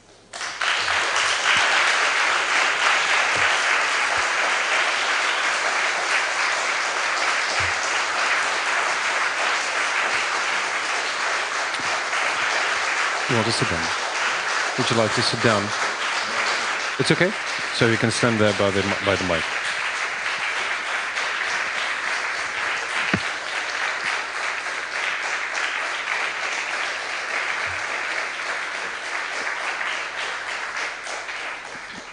François, to be honest, when you started, I was worried that it will be like a room full of depression, but the ending is not a happy ending, but it's still like a hopeful ending. We have several questions. How many we can give depends on how long you will answer. So let's see what happens. So one of the first questions is, has your understanding of success in art changed over the years? Gosh, that's a good question. A great deal of what I think about art has changed over the years, but not the basic idea of those ideas of equality and human rights and belief in people. That has not changed.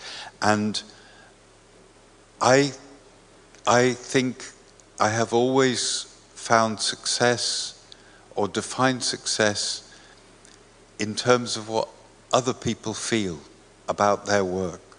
I see success when people are proud of what they've done, when they want to share what they've done, when I see them grow and blossom and be empowered by their own changing capabilities.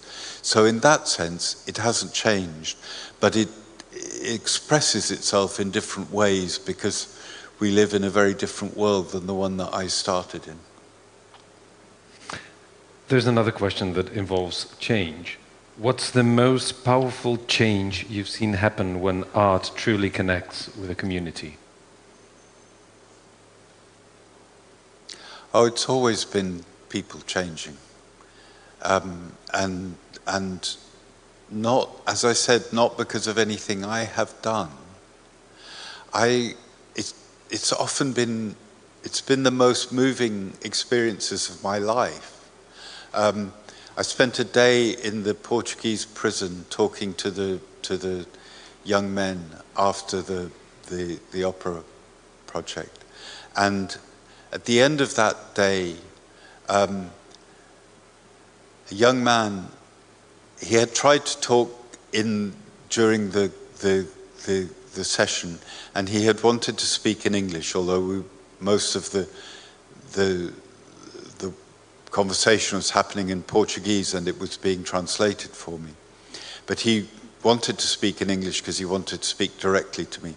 And he felt he had not been able to express what he wanted to say to me clearly enough in the group session. So he came to me afterwards and he said, he said, listen to me, what I understood in this experience was that I can choose. I can choose what I do. It's not only other people around me. I can choose how I live my life from now on. And those moments are always the most humbling and powerful because, again, as I say, this is a change that he was ready for and made for himself, and it was meaningful to him. It really wasn't anything that we as the artists had done. The opposite. Well, was there a moment in your practice when you realized that art has real limits, or perhaps when those limits were precisely what made it meaningful?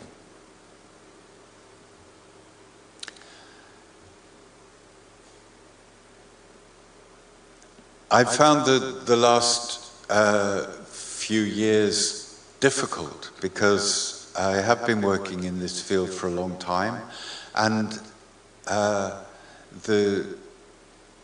have reflected a lot on what my work may have done, may have achieved, even though I think I always had relatively realistic expectations of it. But of course we work in a vast world with enormous forces that are much bigger than anything that we can do. So I am aware, I'm conscious that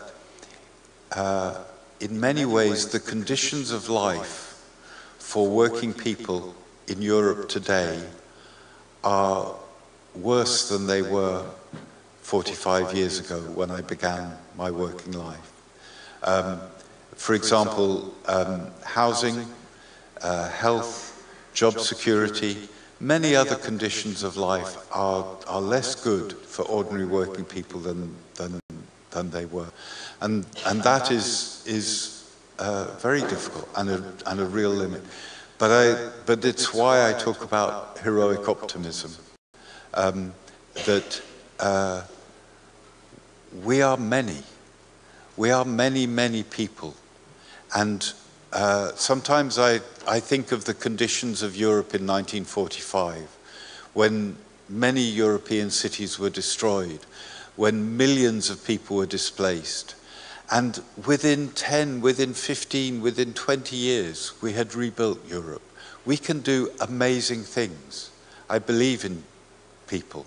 If we choose, if we want to cooperate and work together, we can change the world. I know it's time for coffee, but I really want to use the opportunity that Francois is here. So no, not yet. We have more questions, and I won't leave Francois to leave. So the question is, do you think regional contexts or rural contexts have something essential to teach the wider cultural sector about sustainability or belonging?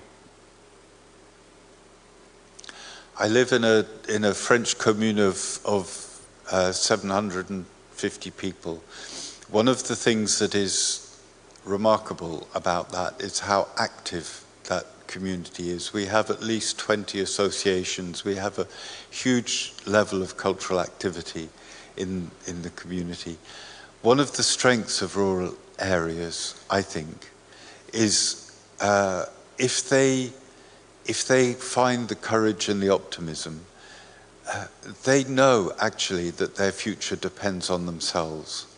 And they are very good at organizing to make things happen in their area and to demonstrate to others the capacity. And the fact that actually the way that happens is by talking in the cafe, or in the street, not on social media, I think is a strength of rural communities today.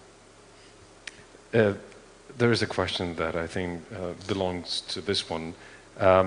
In your work, you've often crossed boundaries between urban and rural spaces. Do you feel that this divide still matters today, artistically or socially? The boundary between rural and other spaces. And urban. I do think it is a serious European policy problem. In France, the urban population has grown in the last 10 or 15 years. The exodus from rural areas continues. And until we find ways of revitalizing rural areas, which is a national concern, not a rural concern, it is a national concern, then we will continue to be societies that walk with a limp, if you like. I have the last one here. It's not a question. It says, "You're amazing. Thank you." And that's true.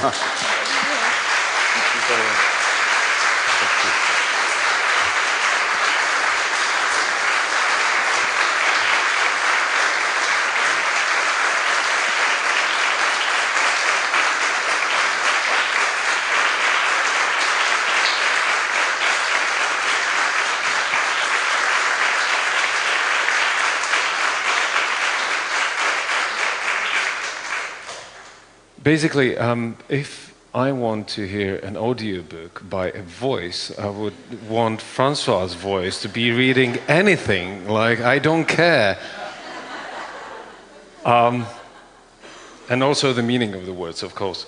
So, Francois will join us, hopefully, also for the coffee break that will now take place. Just a question, Francois. You wrote a book.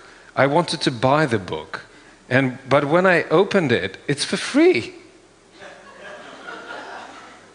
Are you serious? Oh, that makes sense.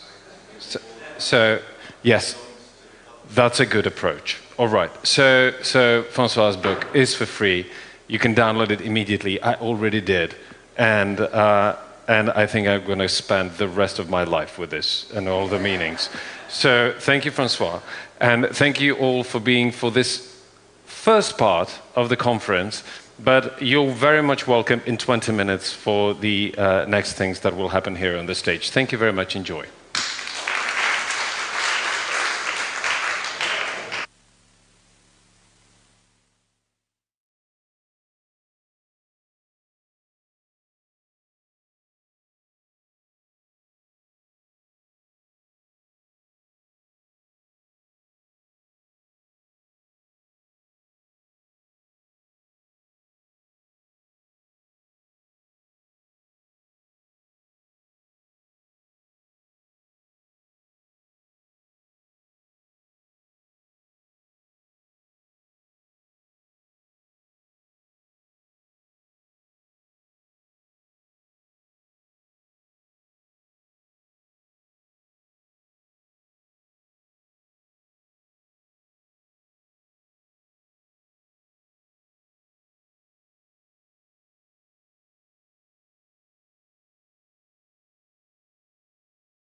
after both of the presentations, meaning like after the second presentation, okay?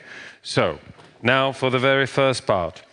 We'll talk about the analysis of funding cultural activities in rural areas of Europe, the results of SPARSE Plus research. Please welcome, from Spain, Julia Zabalia. Okay. Yeah, I'll bring it to you. You can start.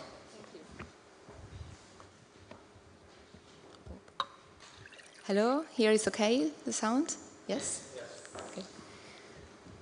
Thank you very much. You're welcome. And thank you very much for the introduction, and good morning all, thanks for being here. Thanks to Novaseed and all the SPARSE Plus partner all. Thanks Ralph and Daniele, and thanks to Close Sustainability and Gianna Cavano that couldn't make it today, but really present during all the process. So today, here we go. We're going to, through the top line results of SPARSE Plus research regarding the analysis of funding of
research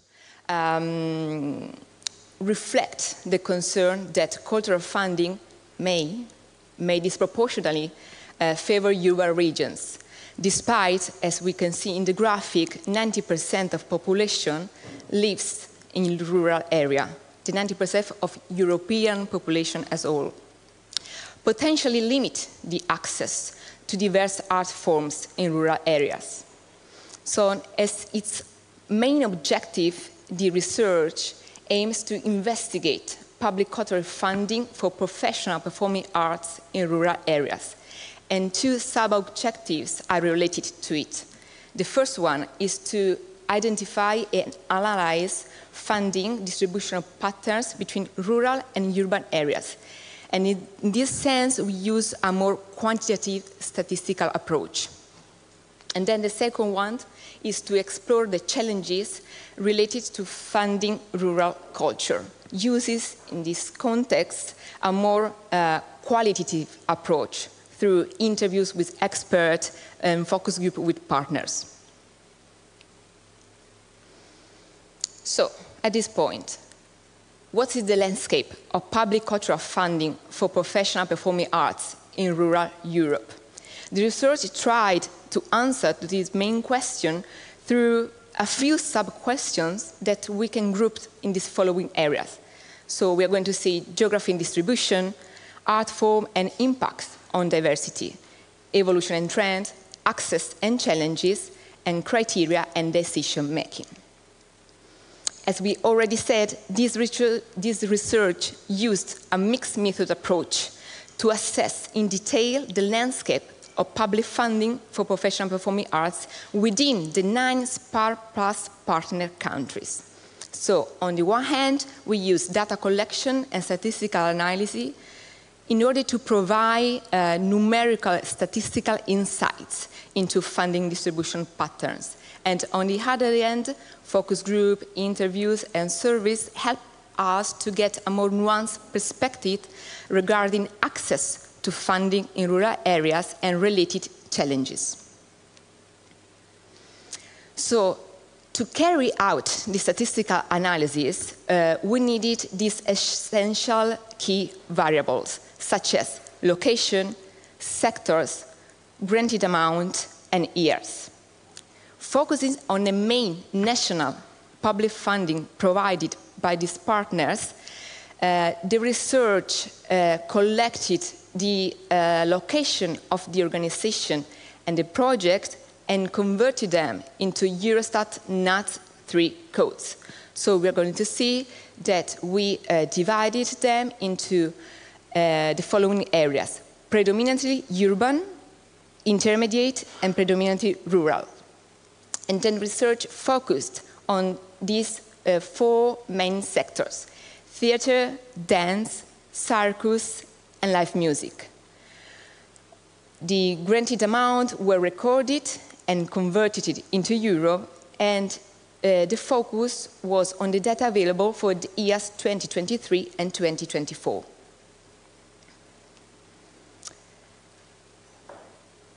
To gain a fairer understanding of the results that we are going to see, it's essential to see the process as a whole.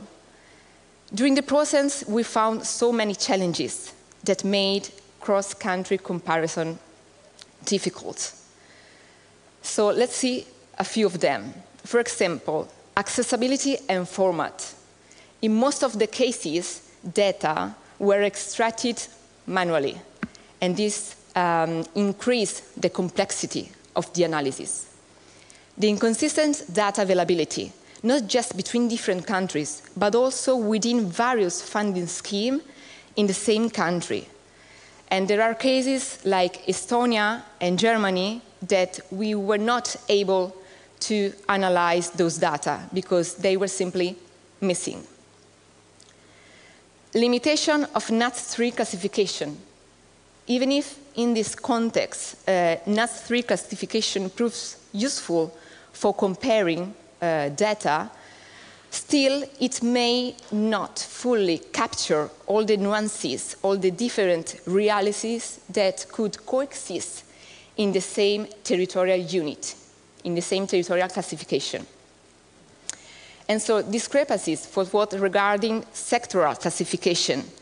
There's this heterogeneity on sectoral classification that poses limit to a strict comparability. For example, opera, in some cases, is categorized as theater, but other country is categorized as music. Finally, location data bias.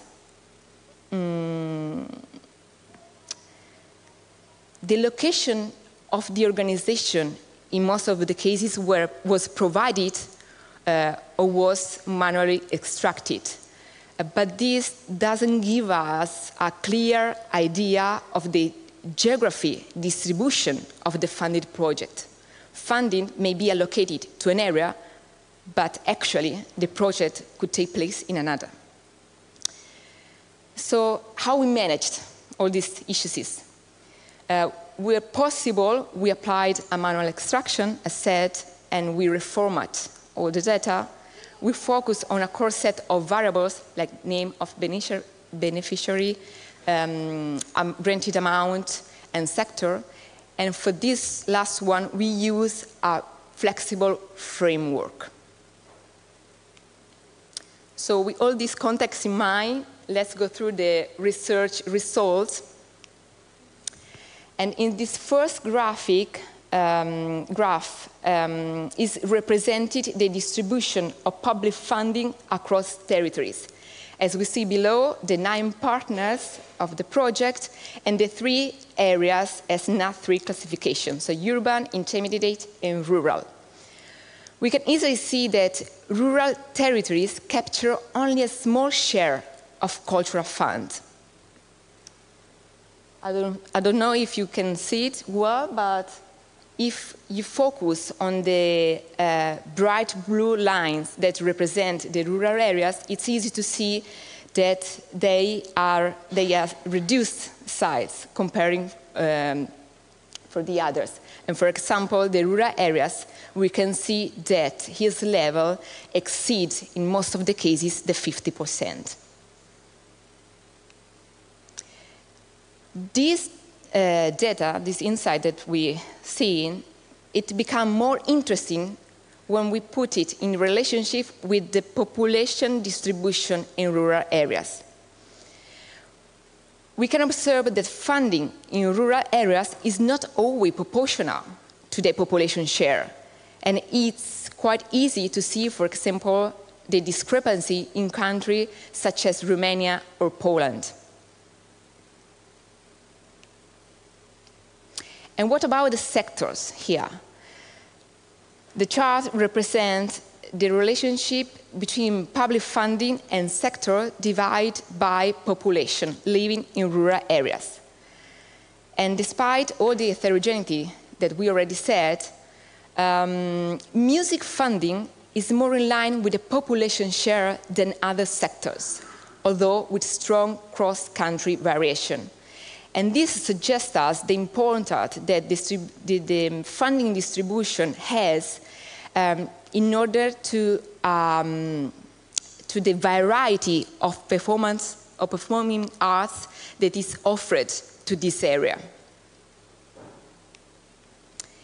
And this is just a quick overview of some data that we needed to analyze, but it's just to show you, I don't know if anybody noticed it, that a sector is missing, circus.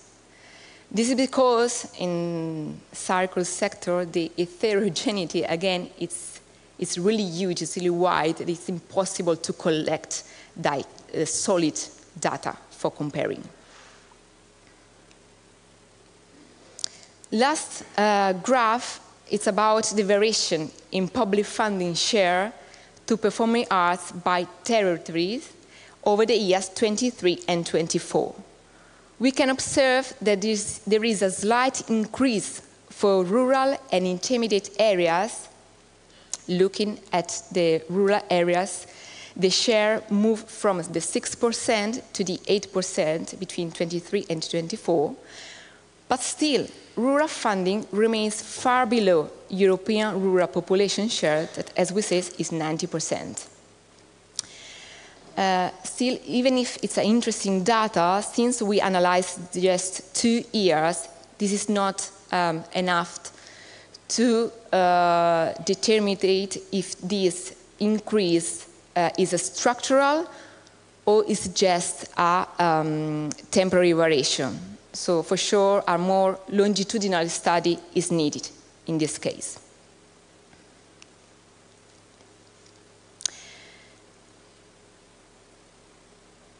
The research wanted also to understand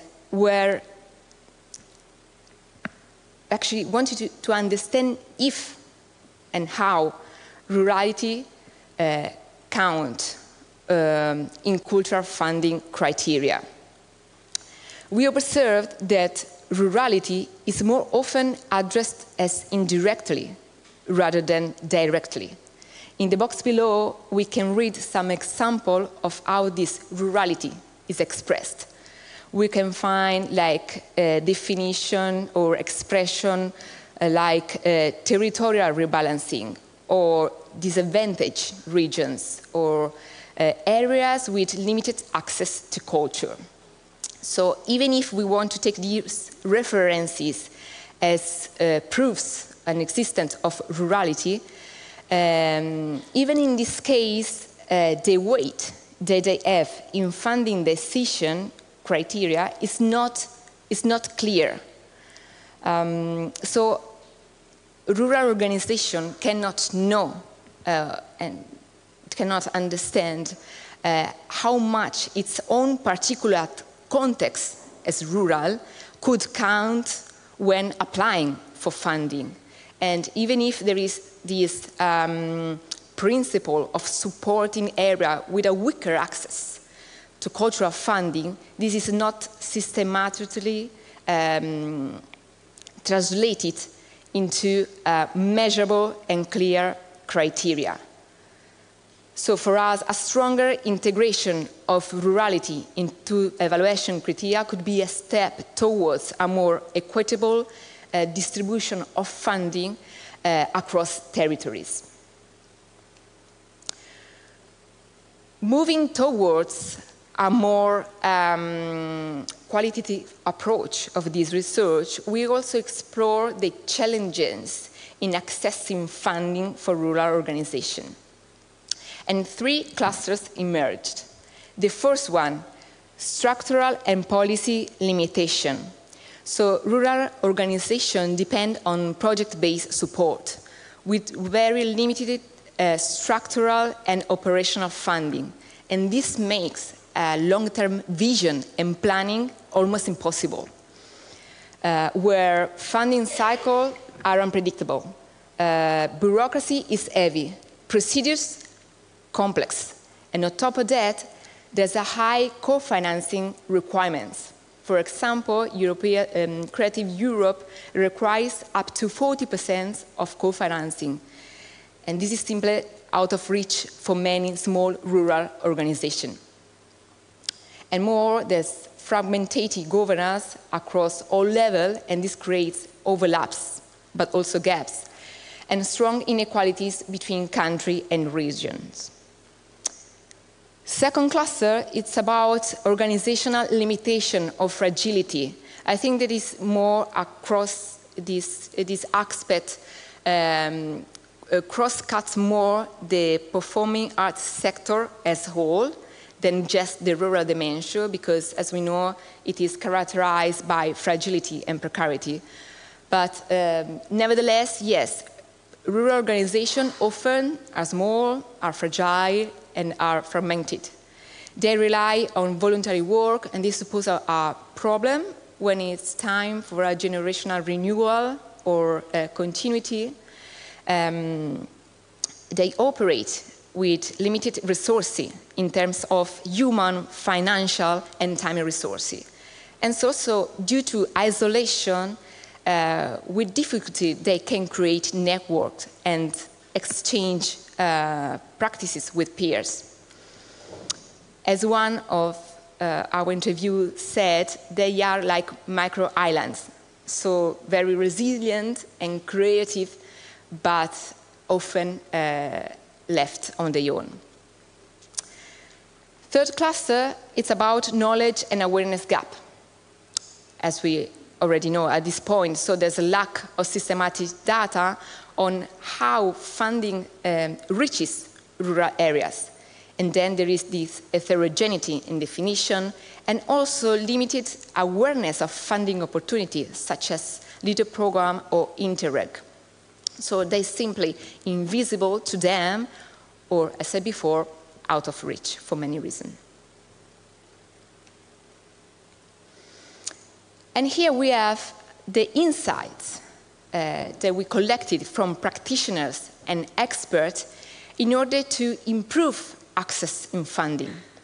We can see, for example, the cascading funding scheme that could reduce barriers to access funding, microgrants to support small organizations or pilot projects with simplified procedures, and so on, advocacy through networks, so to speak up, build this collective voice to influence cultural policy and funding criteria. And the integration of performing arts with the other agendas, such as sustainability, youth, community development, to access broader funding streams. And then visibility and knowledge sharing to improve this access, such as the treasure box. So we are now reaching the final part of the presentation, and we organized the main conclusion and recommendation in 3 sets. So let's start with the first, knowledge gaps and data gaps. So it's evident that there is a lack and heterogeneity of data, and this prevents the strict comparability in statistical analysis, and also the inconsistency in definition of rural and subsectors limit a reliable analysis. And from these, 3 recommendations could be made.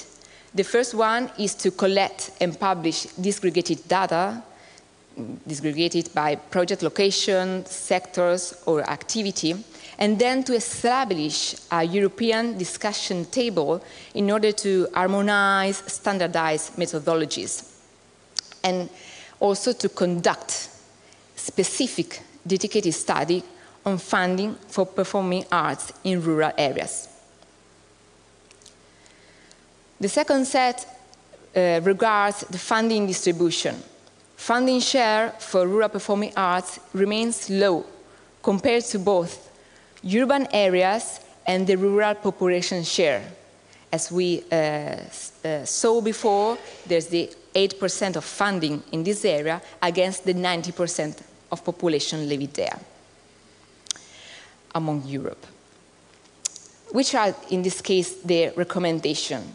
For example, to establish structural and long-term funding scheme for performing arts in rural areas, and then review allocation criteria to reflect population distribution across territories, and to integrate rurality as an explicit funding criteria with an explicit and clear weight. The last set of conclusions concern the organizational challenges. As we said, rural performing arts organizations are structurally disadvantaged due to their small size, limited resources, and dependence on voluntary work. This mismatch makes it difficult to comply with complex funding systems, such as co-financing, bureaucracy, the administrative procedures. So, other recommendations could be made from this point. For example, simplify application procedure to adapt to smaller organizations, and then to reduce the co-financing requirements, or at least introduce complementary funds, and then to promote cascading grants to reach smaller actors and provide mentoring and capacity building to strengthen local organization. I think I can say we are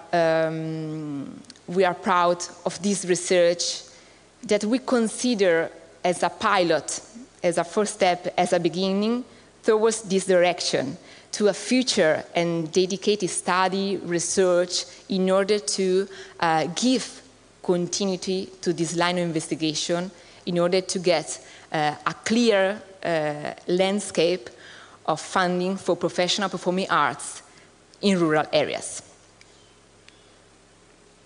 So the presentation ends here. Thank you very much for your attention. Julia, you can take your seat. You'll be needed. But now, please welcome Ralph Lister.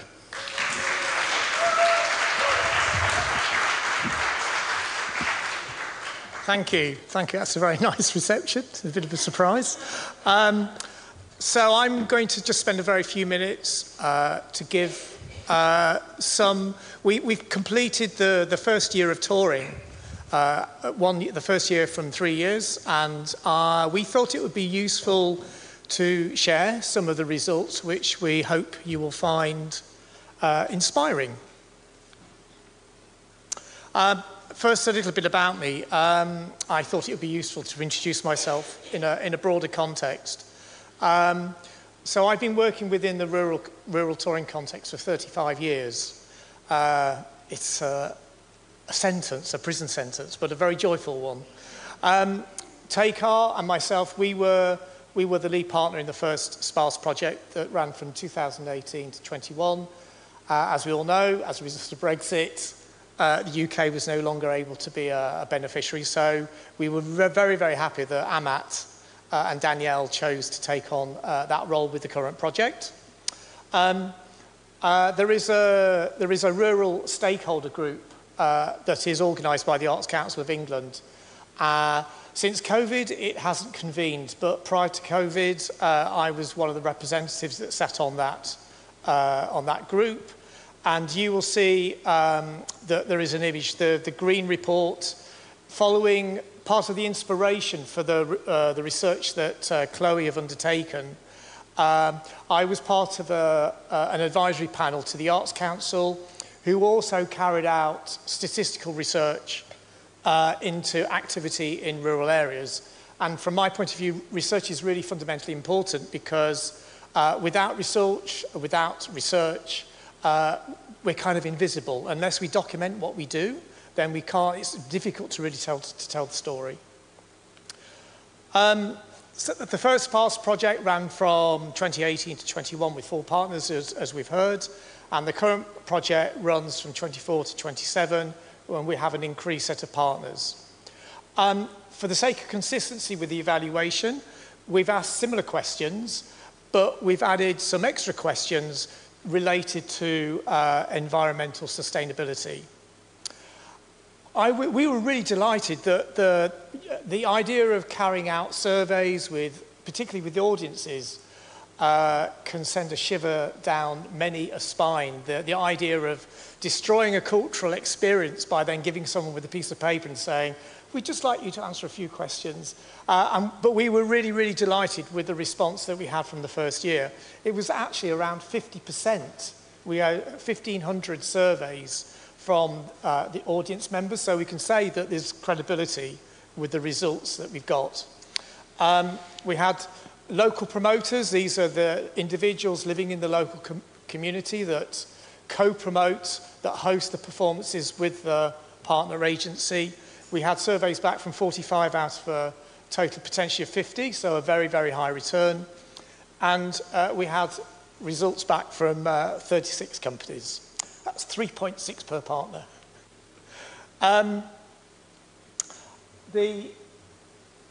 So one of the things we wanted to see was how the expansion of the program from a smaller number of partners to a larger number of partners, how that might impact on the results. So you can see there are two pie charts.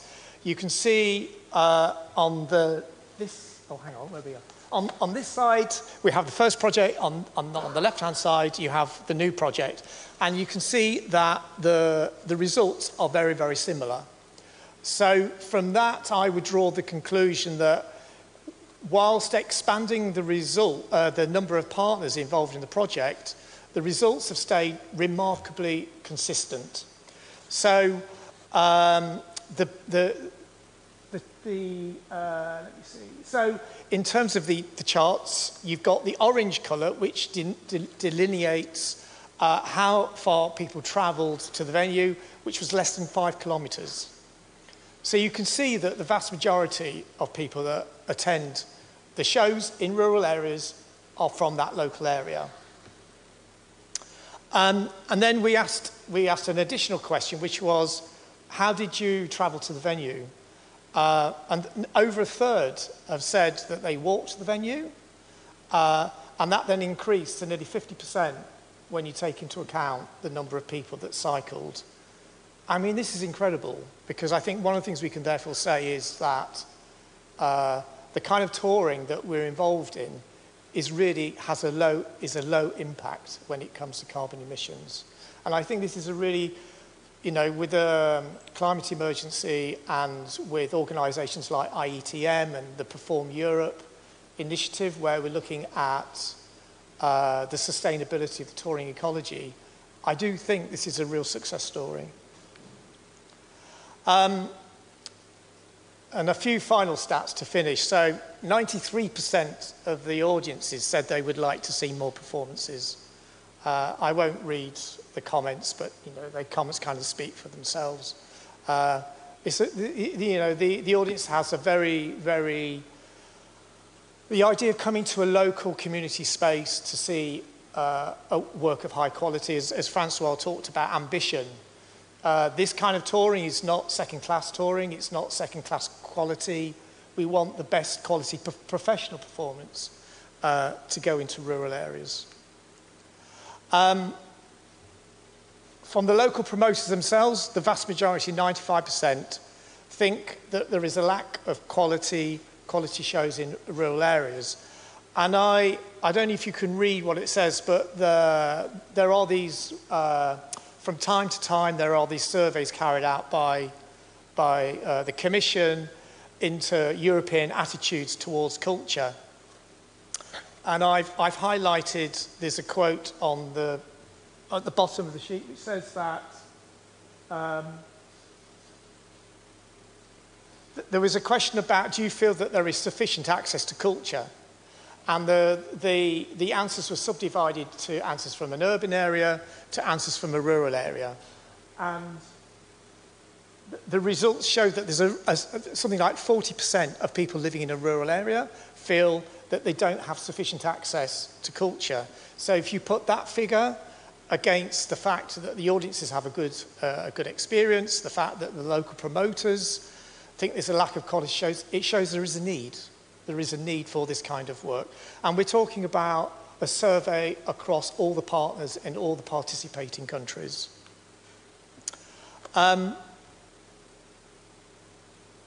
So the vast majority of the promoters have said that the SPARSE project, the role that the partners play in developing a short list of a menu from which the local promoters can choose the show that they wish to promote, that they found that the project has helped to remove barriers to rural touring. So we can say that there is an essential role. I mean, the essential relationship, if you like, is between the partner, the organisations in this room, some of the organisations in this room. The relationship between these organisations and the local promoter is a crucial, essential part of the process. And these promoters are doing this work on a voluntary basis. And if you imagine the amount of money that you can think about in terms of the voluntary labour that's involved, the resources that go into making rural touring happen relies a lot on the goodwill. And yet, so we can say that this is a really efficient, cost-effective way of delivering a touring model into rural communities. We asked a question to local promoters about what kind of background they came from. And a third of promoters have like a community background, a quarter have a local authority background, another quarter have an artistic background, and then the remaining quarter have another background we've not been able to unpick to find out what kind of people they are, but this is something we can interrogate further. One of the findings, so we did surveys of the audience, we did surveys with the local promoters, and we also had surveys of the artists, and these statistics I'm really, really, really happy with. So the vast majority of artists were happy with the quality of the shows that they delivered. So when we're taking performances into a community space, in some cases where there are no or very few technical facilities, the fact that the artists feel happy, which is really important, that they feel that the performance they're making is not compromised. The fact that the vast majority of artists are really happy with the quality of the shows is very important. And all the artists have an interest in continuing with rural touring. We're having 3 consecutive years of touring, and in some cases there may be opportunities for some of the same artists to tour, but in other cases there will be a new set of artists that will be introduced into the kind of the rural touring, into the rural touring family. That's the end of my presentation, so thank you.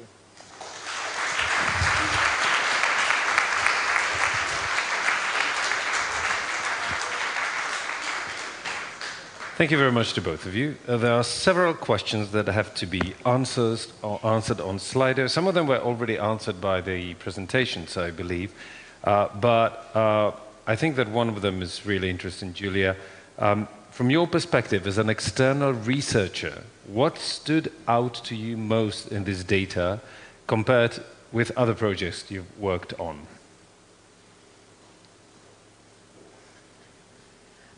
Again, the question was, again? What was the most interesting thing that you managed to realize from the whole research, based on the experience that you had on previous projects? So what stood out with this research? Most interesting, okay. Well, the research was quite complex. And I think I could have a master on deciphering a website of national funding scheme and whatever. So, and this surprised me, actually, the complexity in accessing data or information that on the one end, I was talking to SPARSE Plus partners, this could be a reflection of, for example, like privacy rules, but also when it comes from public, you have also this transparency in principle. So this is, I don't know if it's the most interesting part, but I don't know, it makes me think about things work, actually. And yes, we usually think at this point, and that Europe not, we are European and whatever, but the differences across country are still really evident. So there's much more to do and need to create this real homogeneity and harmonization between all of them, between all of us, actually, including. And another question is, what does this research tell us about the possibility of studying rural culture at all, and who should be doing these studies? There's a variety of actors that should implement research and studies. For example, for what concern that some data is simply missing, and this is, I think, is related more to a European level. So, for example, we say that it could be important to establish a discussion table to harmonize this methodology. And this could be Eurostat, for instance. And of course, between statistical institutions, not just from one country, but then relate one institution to another, so to create connection, communication between them. Because once you have the data, once you have the number, so you can translate it into something and to be pushy somehow. When you need. So yes, there's a lot more. We saw two presentations with a lot of data, but there's a good question here, Rolf. What does this first year evaluation tell us about the real impact of rural touring beyond the numbers? Is the microphone on? No. Hello? Okay.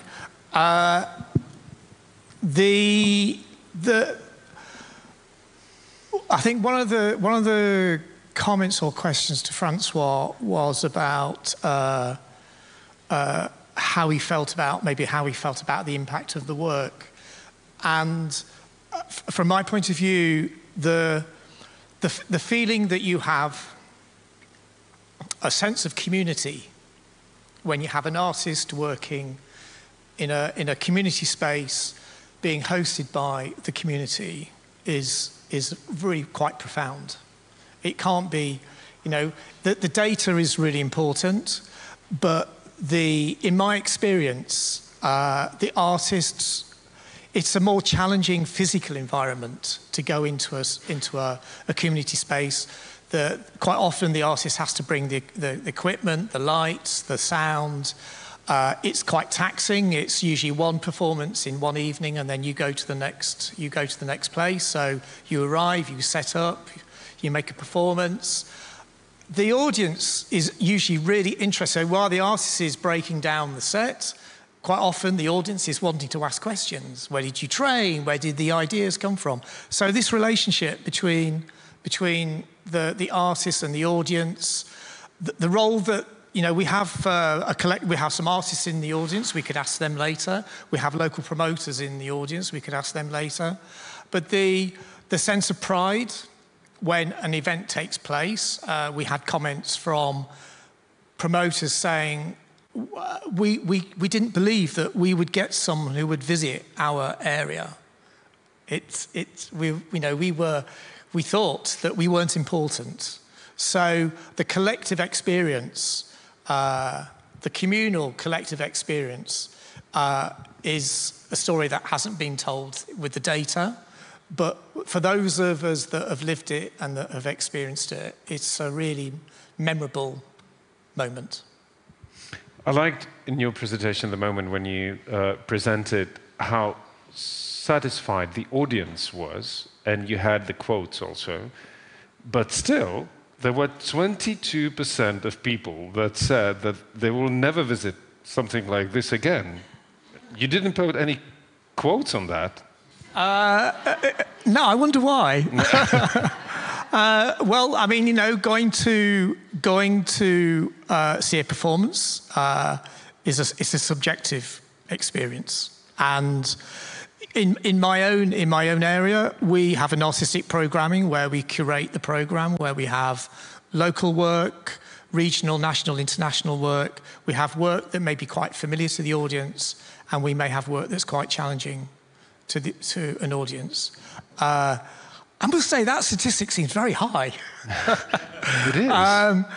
But it's a reality, and maybe that's a challenge for the partners to be working with the local promoters to make sure that we, on the one hand, we want the audience to have a positive and a good experience, but we also sometimes want to challenge. You know, the role of the work that we do is not always to present the familiar. It's also to present something that sometimes might be uncomfortable or might be challenging. I'm not sure if that's the reason. I'll go back to the surveys and look at the surveys. So yeah, I mean, if we had 100% satisfaction, then maybe people wouldn't believe the data. So yeah, I think we have to live with...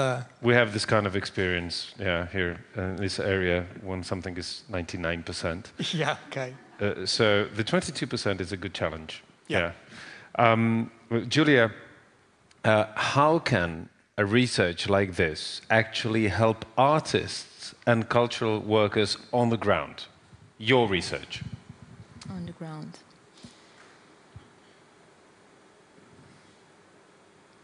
This one. Yeah. I was thinking, actually, well, we gave a few recommendations, and of course, I think that the most impact could be just to associate, like to build up voice, and you know, and also when you create a network, when you get to create a network that is not easy, then to share because you can inspire others, you can find solutions that maybe alone you couldn't get, and so I think that sharing could be like a good point here. Yes. Okay. And can I of course. Sure, Ralph. I think it's something I said in the presentation evaluation about making the invisible visible. And it's for many of us in this room, the research that Julia and Chloe carried out, the results wouldn't be a surprise. But the fact that we committed resources to try and test the idea makes me feel that from an advocacy point of view, it gives us something to go to the policymakers and to the funds and say, this is not right. Something has to change. Keep the mic. Oh. The last question will go to you. everybody's trying to find some humanity behind the numbers with their questions. So another one was, what surprised you the most when comparing the numbers in the evaluation with the human stories behind them? Sorry, can you repeat the question? What surprised you the most when comparing the numbers in the evaluation with the human stories behind them? I think for me the biggest one was the introduction of the question of how did you travel to the venue? We knew that the audience, a high proportion of the audience is very local to the venue, but I was amazed when we asked the question about how, and over a third of people said they cycled. Oh, sorry, they walked. And then when you add the number of people that then cycled, the number of people that travelled to the venue was 50%. I mean, this tells a story in its own right. There's one anecdote. One year when the programme I was working in England, we had really heavy snowfall, and the roads were blocked. And there was a show in a village that I was attending, and we were worried about whether or not an audience would arrive at the venue. And in the end, the venue was completely packed because everybody walked to the venue, and we had 90 or 100 people. There was a lot of coughing and spluttering in the audience, but it was, again, it was a very heartwarming moment. There are some other questions, but we really don't have time, so you have to probably talk about them during the breaks or the lunch. But now, the last thing I want to say is, Julia, thank you very much, and good luck with the other research. And Rolf, there's a small note here also. Thank you, Rolf, for being the soul of SPARSE. Thank you. Thank you very much to both of you. Thank you.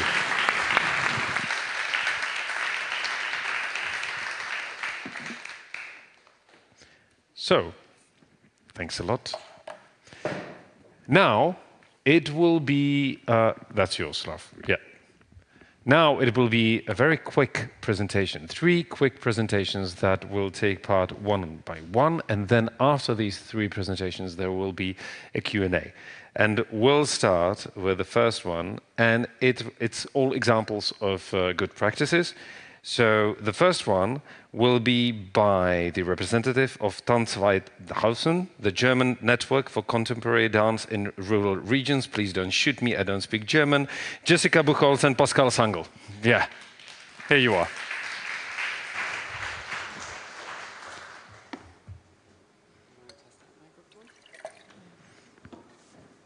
Is this one so on? maybe, yeah. Maybe I can talk here as well. Yeah, is it working? Yes. Yeah. Okay. Well, thank you. You're doing that already? Before we start, I very much invite you to just maybe switch positions or stretch out for a little moment, because I know it's a lot of sitting and a lot of being attentive. Yeah, so this is just an invitation for you to always feel free to move during the presentation. Yes, thank you. Hello everyone, and thank you for the invitation and the opportunity to share some insights into our network. It is called Tanzweit draußen, and it is Dance Far Outside. I am Jessica Buchholz, the co-project lead. And I'm Pascal Sangl. I'm a dance artist, and I'm a member of Tanzszene Baden-Württemberg, which is one of the project partners of Tanzweit draußen. Yeah, and I live in the north, and Pascal is coming from the south.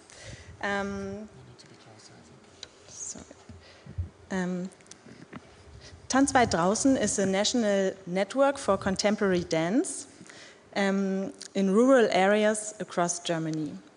It brings together 8 partner organizations in 6 federal states. You can see them on the map. Normally funding in Germany as well is really locally in cities or regions and federal states. So artists are very limited to the regions where they are funded by, and they are working really locally. And this often means, of course, fragmented work, very short-term projects and little continuity. We as Tanzweit draußen we are in the lucky situation to have a 4-year structural funding now, from 2022 to 2025. And yeah, this was really a good thing for us. It is by the program Verbindungen fördern, Foster Connections, and it's provided by the German Association of Independent Performing Arts. They have funded 9 networks since 2021, and this funding enables our partner institutions to grow from regional initiatives to a nationwide strong network. Yes, and you just mentioned that our funding will run out by the end of this year, so we are looking back on 4 years of our programs, and I would like to quickly give you an overview of the formats that we have developed and done. I will now just lead you through the left column of symposia, networking events, touring, digital talks, and residencies, and it'll be really quick, I promise. So as you are hosting a symposium right now, we have done the same thing twice. Our first symposium was just before the funding actually started, and it was a hybrid symposium called It Takes a Whole Village to do what we do, and I guess you can relate. So that one was hybrid, and in the end of 2023, we held a live symposium in Cottbus in the north of Germany with around 100 people attending. The touring format, we were able to realize 4 different touring programs in Germany, and they always followed the principle of 3 by 3, meaning that we picked or we chose 3 dance performances from 3 different federal states who are partners of Tanz weit draußen to go to a 4th federal state to visit and to perform there in 3 locations. And these locations used to be usually public schools, classrooms, dance studios, kindergartens, or churches. Our digital talks are quite vast, but I want to pick out one particular one. It's the picture in the right bottom corner. We have the regular online format of the coffee talks. In the coffee talks, we invite guests who are working in the field of contemporary dance or who facilitate dance in rural areas. And mostly they revolve around the big topics of community work, residencies, touring, funding, and networking. We were happy to record these talks. We have had 16 talks so far, so we built an online archive that is now available on demand for you as well. And among the speakers, we have had the pleasure to talk to 3 people who are here today, which is Bebe de Suarez. We had a talk in March. We had Ralph Lister there in June, and Marketa Markova just a year ago in October. And I'm really happy that all the 3 of you pointed our attention to SPARSE.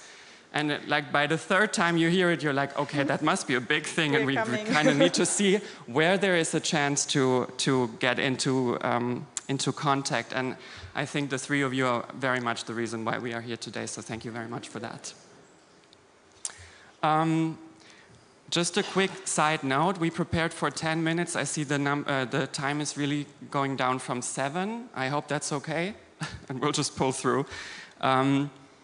With the residencies, we've had very classic residency formats and reached 14 artists. Sometimes they were single, sometimes they were with a team, in a total of 6 places. And the places were always our partner organizations. Yeah, we understand ourselves as a learning and evolving network, so we are trying to evaluate all the formats and rework them. So some formats have developed further, and other, we invented new formats as well. We have the mapping, Map weit draußen, you see over there, and it's an interactive map focused on dance artists in rural areas, and it is offering an insight into who is working where and how, and also where gaps remain. Then we have our peer-to-peer format. It grew from the strong desire of artists to communicate in a direct way. And now we have the opportunity to have tandems. They visit each other across Germany and stay some days together in their home places and see how dance emerges in different rural areas. We had 3 tandems this year, and they applied together as well. Another format, which was developed from the classic residencies, is the vor Ort format. Vor Ort means on-site, and it focuses on local context and needs from the local places. So it's bringing artists, expert and local people together and using dance to explore local topics to discuss them. We have 6 different vor Ort programs this year, and they are really different. Some of them are more like festivals and others like laboratories. All right, so thank you for coming with us through the different formats. So you see, it's a lot of formats, but the common idea behind of all of them is connecting artists and people in rural areas, empowering the local infrastructures, and bringing communities and contemporary dance closer together across regional borders. Now, for the last part, I would like to invite you to close your eyes, and I'm going to read you a note just from my perspective as a dancer and choreographer who has been part of that program. So there's not going to be any more visual input. If you want, you can just close your eyes, and I'm going to read you the note I wrote on my way here. So I want to share with you my perspective as a choreographer who grew up in a little village and is now part of this larger network. Rural touring isn't for every dance artist.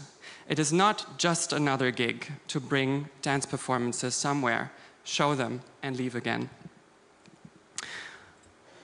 Rural touring is about the connection with the local audience. It's much more personal.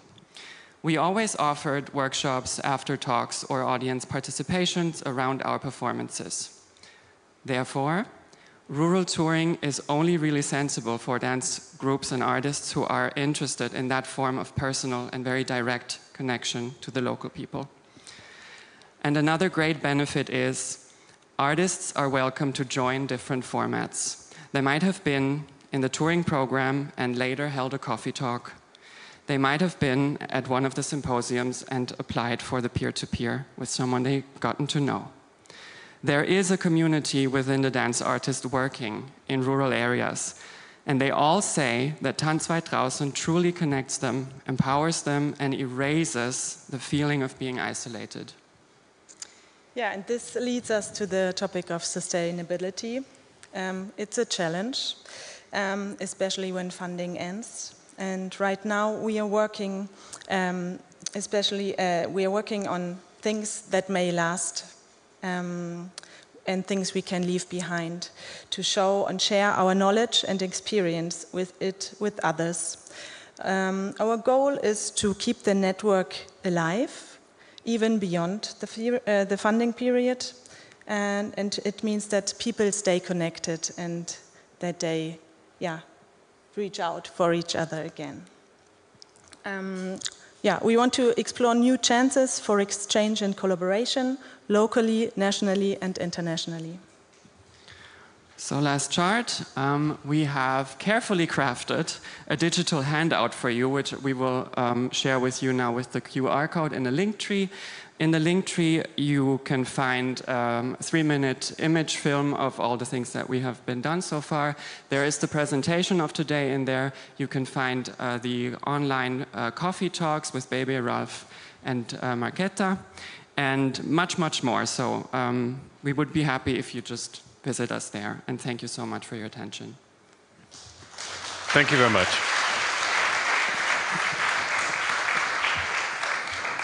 Thanks to Jessica, thanks to Pascal. And now we're going to move to another example, because now we'll meet on the stage the creative producer and the director of the theater company Geisler's Hofkomedianten and the Baroque-inspired multi-genre festival Theatrum Cux, Kateřina Bohadlová.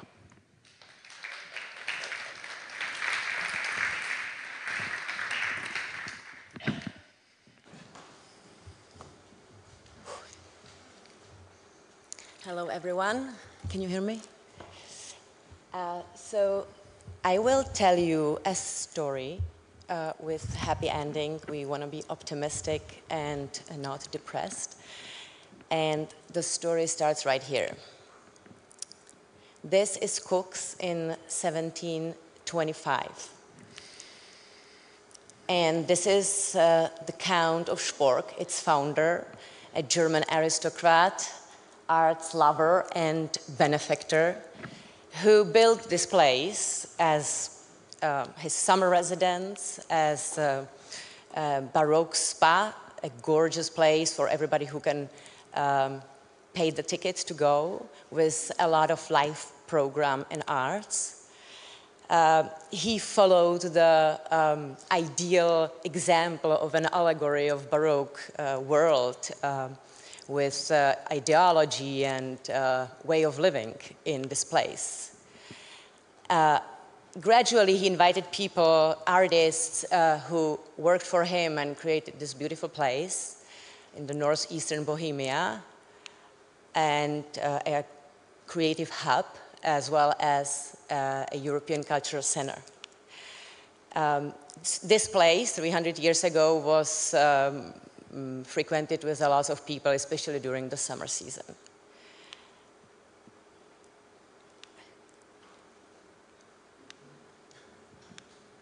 What am I doing wrong? Not working?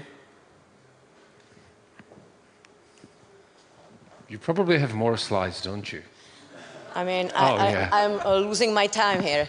Okay, this is Cooks in 2000. And this is Stanislav Bohadlo, the musicologist, historian, and happens to be my father. He comes to Cooks and completely falls in love with this place, admires its cultural heritage, the monuments, the site, the landscape. He totally digs in, goes and researches, finds historical facts. But then he realizes that something is missing to this place. And this something was the essence of what 300 years before the Count of Spork started with this project. And those were the people and life arts that were missing in Cooks in 2000. So he decided to start a festival. Exciting, great. So since 2002, there is a multi-genre festival of Baroque and Baroque-inspired arts called Teatrum Cooks, that over the course of years gathered a lot of artists from the Czech Republic, but also abroad, lots of artists coming to create. Everything was great, but with all this excitement and good intention and great ideas, he ended up hitting the brick wall, because the custodian of the monument there said, there is too much happening. We don't want too much action. The mayor of the town was confused. There was a lot of noise. People were complaining. He didn't really understand what was going on. What are we trying to do? So it wasn't a good moment, and we thought that we are done. But we loved the place too much. We loved the work we do. We thought it was meaningful.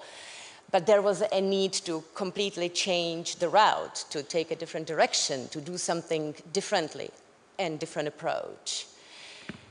So we decided earlier this year to invite a documentary theater group, Tisíci hran, to work with us in an artistic residency. Teresa and Eva came to Cooks over the course of last several months, maybe for 5 weekends, to talk at first with a few people from the community we chose together, then to ask them about their relationship to the place, about their life in the place, about their memories. Then gradually they were inviting more people to talk, have interviews, have them share their stories with the others, with the neighbors. Finally, they organized an event in the local pub where they showed videos, old videos of people that they brought from their home archives, some pictures where they could recognize people when they were younger. So it was a lot of excitement. Lots of old memories came up to life again.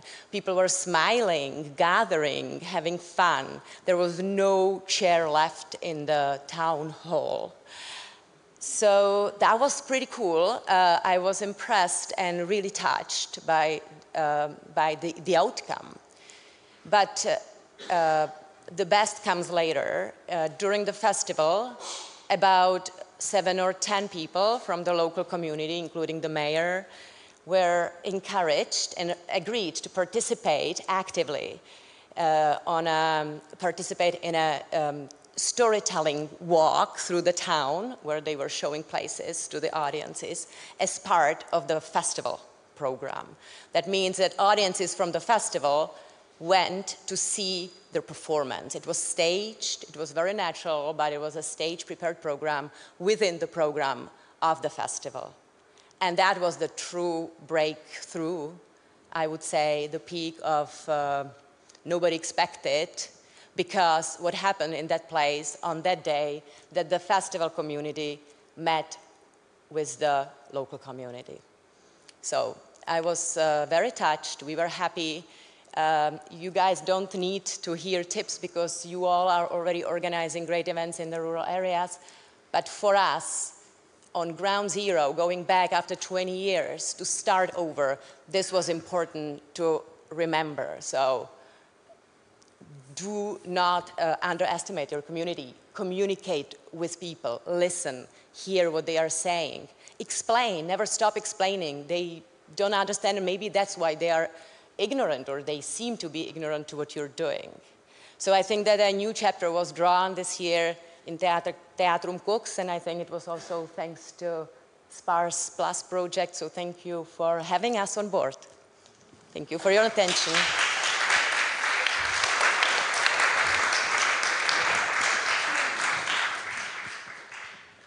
And last but not least, another good example. Please welcome the researcher and project manager, a specialist in intercultural theatre in rural areas, Geza Pinter-Nemeth.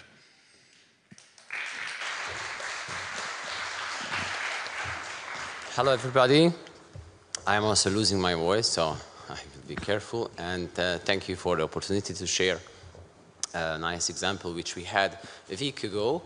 I'm also a SPARSE partner, so we had a SPARSE event on a little bit more than a week ago, and we did a little bit different way as we did normally before. We created a complex event which had more parts, and we called it as altogether the Bird's Feast. First, I want to say a few words about the location. This is Szalatnak, a very small town in the south of Hungary.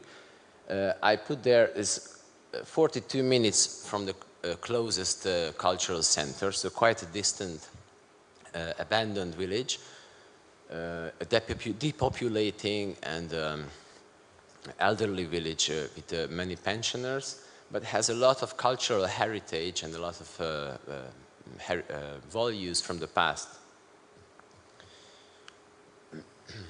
This is a picture from the main square of the village. The population is about 293. 4 ethnic groups are living in this village. It's originally a German, a Schwabish village, used to be until the Second World War. Then it was strongly traumatized after Second World War. Big part of the population was forced to move back to Germany after 200 years. And there are a Roma community, Hungarian, and recently a Dutch community. Yes. And so this is what we have done first. That was, we had 3 main stages of our event, creating a physical evidence. This is a bird watching information table. Every cubes have 4 sides with the picture of a bird and a description of the bird and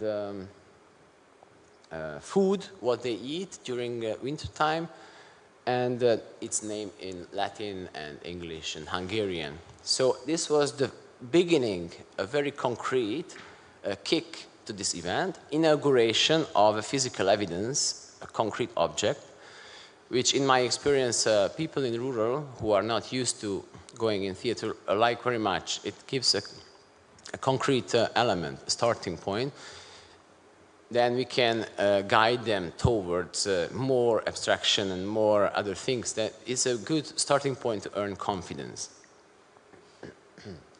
She is Kinga Kelemen, a graphic designer and an ecologist from Transylvania. And we listened sounds of the birds. These are all 25 birds living in that location and feeded in winter time. Next to it, we are having now a feeding spot. This is in the playground in front of the bar, and it's in the main center of the village. After that, we created a local choir. Nikki, my partner, it was an international choir, Dutch people and Hungarian. Also, we're singing folk songs, Hungarian folk songs, with the theme of birds, so keeping the red thread with the birds. And we also hired a musician, a violinist. From this point, from the playground, we started a walk. We had a stilt walker on hoopy bird dress, and we brought the people through the village to our garden. Our garden is basement of our association.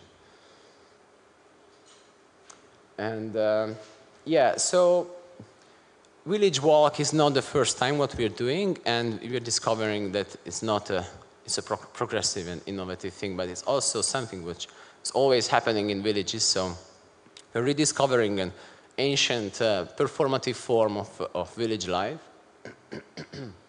People are not feeling strange, and it's a nice atmosphere walking through the village. And then we arrived to our garden, where we proposed a quite unusual performance, which was a baul, Indian and authentic baul singing concert by Zsófia Rideg.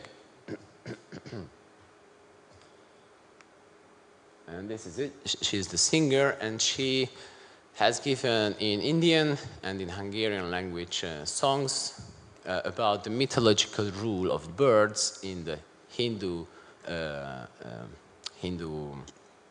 mysticism and Hindu religion. And as you see, we had the luck with the weather, and we had the luck with the position of the stage. She just got the sunset light on her stage. We had a good number of audience, around in between 20 and 30, which is comparing to our village is a good number.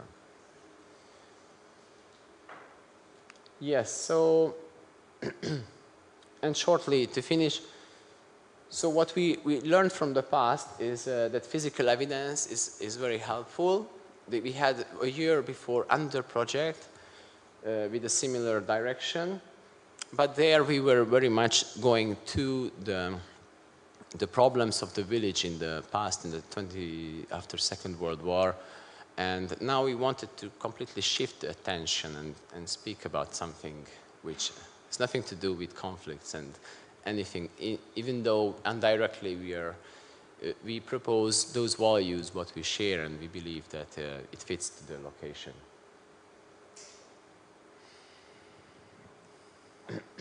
Yeah, so this is a very fresh, this experience. And yeah, we would like to go more into this direction. I'm studying also a PhD and very much into theater anthropology, and my curiosity is about how to find forms and different heritages, intangible, tangible, but natural heritage, especially things which we have in the nature, finding as an inspirational point for contemporary artists, so that artists are going for rural area because they might be curious and interested to do different arts and to find new elements which are exciting and inspiring. Yes.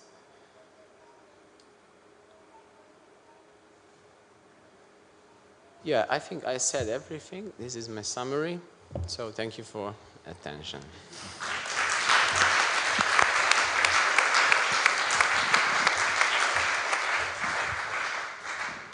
Is it okay here? So, thank you very much, guys. And we have several questions. You can take the mics. I think that it will start with Jessica and Pascal. The question is, what makes dance such a strong tool for bringing people together in rural areas? I can start. Yeah, we are always saying, and this is evident, that dance is a non-verbal art form, so it's really easy to get in contact with people, and it's not about topics or politics or some things which are really tough. So. Yeah, and I would also say, like, it's a personal encounter. I mentioned it's oftentimes more than just coming and watching something, but there is some sort of interaction or physical workshop, and you can really see that people leave transformed. If they're a bit hesitant in the beginning, lots of people walk in and say, I can't dance, I have 2 left feet, and I'm like, everyone can dance, we're moving together.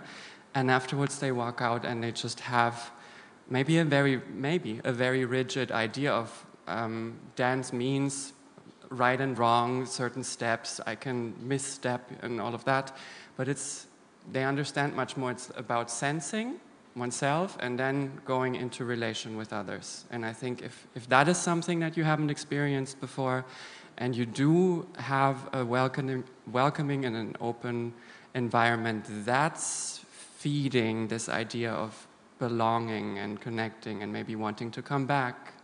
And I think that's a very good starting point to build community. I think that this will be a common question for all 3 of you, but starting with Cook's situation, the moment that you realized that Theatrum Cooks truly belongs to its community? It was actually gradually happening in the course of the half a year, let's say, because we already started having conversation, a pre-conversation. It was clear we can't be involved in the talks because we were already too much immersed, and so that was the job for the people coming from outside. But we also started having conversation with the people, with the town hall in a different way. In fact, we invited them to write a memorandum. So already before all this happened in the summer, we already signed a memorandum, which was a good sign for us that the town was ready now, and we were ready to work again together. So, but then the breakthrough was during the festival. But do you find it, based on this experience, maybe talking to other people, do you find it more complicated to re-establish the connection with the community than to start it from the scratch? Of course, because there is the memory of the bad stuff you can't get rid of, but you can offer a different way to talk, and I think that works. And if you are honest, you gain the trust. Geza, how long does it took you to earn the trust of the community? Well, it's in our case, it belongs to the picture that we moved in that village. So we're living there 1 year ago, and I think it is a journey. In SPARSE group, we always use this word journey. So we are taking our audience for a journey. Last year we had a very good show with a high number of people, and I think we are getting there. That they are coming and coming and. And I think that the most important question is, how far can you go? By meaning, what sometimes urban areas bring to rural areas is something that sometimes it's not even understandable to people who are really like in the art. For example, sometimes when I listen or I read the topics for contemporary dance, I don't have a clue what's it about. And then I go and see something that it's completely the same, well done, but it's completely the same as a completely different topic that I saw like 2 weeks ago. So how do you approach people in the areas when they don't go like twice in a month, for example, to see dance performances?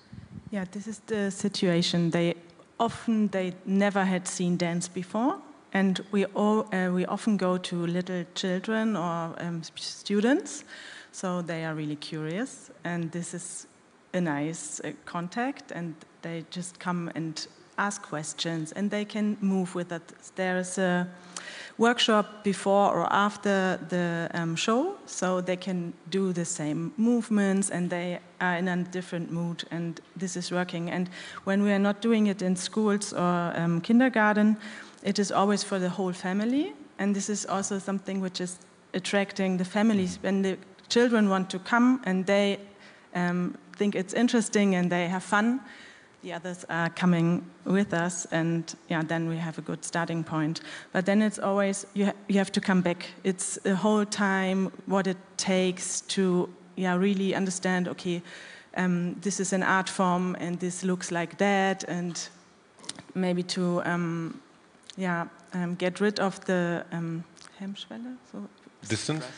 So, yeah, when you go to a theater, you are always, okay, this is high class things. So eliteness. Yeah, then you can just join and see what's happening. So maybe I'll put the question to Katarzyna. So the kids are the influencers.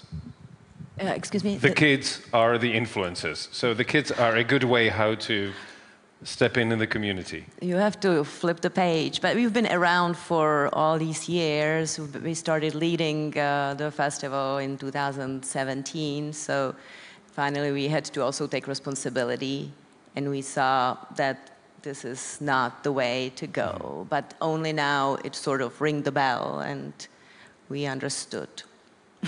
Yeah, so this is, Geza, a good but example this is only the beginning. Where not to go sometimes. So what is your approach? How do you step in slowly? What is the main point? Listening, learning, as we heard from the case of Cooks?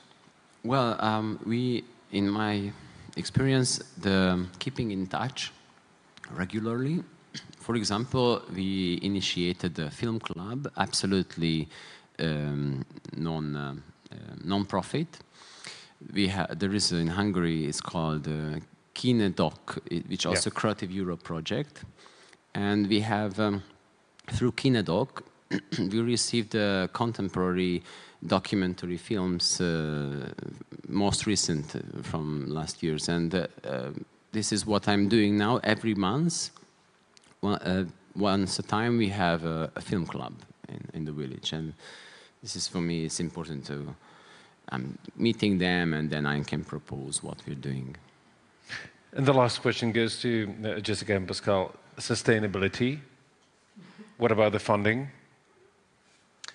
Yeah, funding ends by the end of this year, and that's the big topic. Of course, our eyes are out, and we're looking out on what are other possibilities of acquiring funds. We don't have a solution yet. Like, we're looking for it, but whilst preparing the presentation, we just noticed the sustainability. We just put one line under sustainability, saying it's about the personal relationship, because it very much. We just noticed if there's money, there's always people who want to join, just for the sake of having a job. But then if you leave again, and that's something that I noticed, just as from my personal view, if it's just seen as another gig and another job to take, to sustain yourself, and keep going, but not really interested in coming back to these places, then I think the whole project is doomed.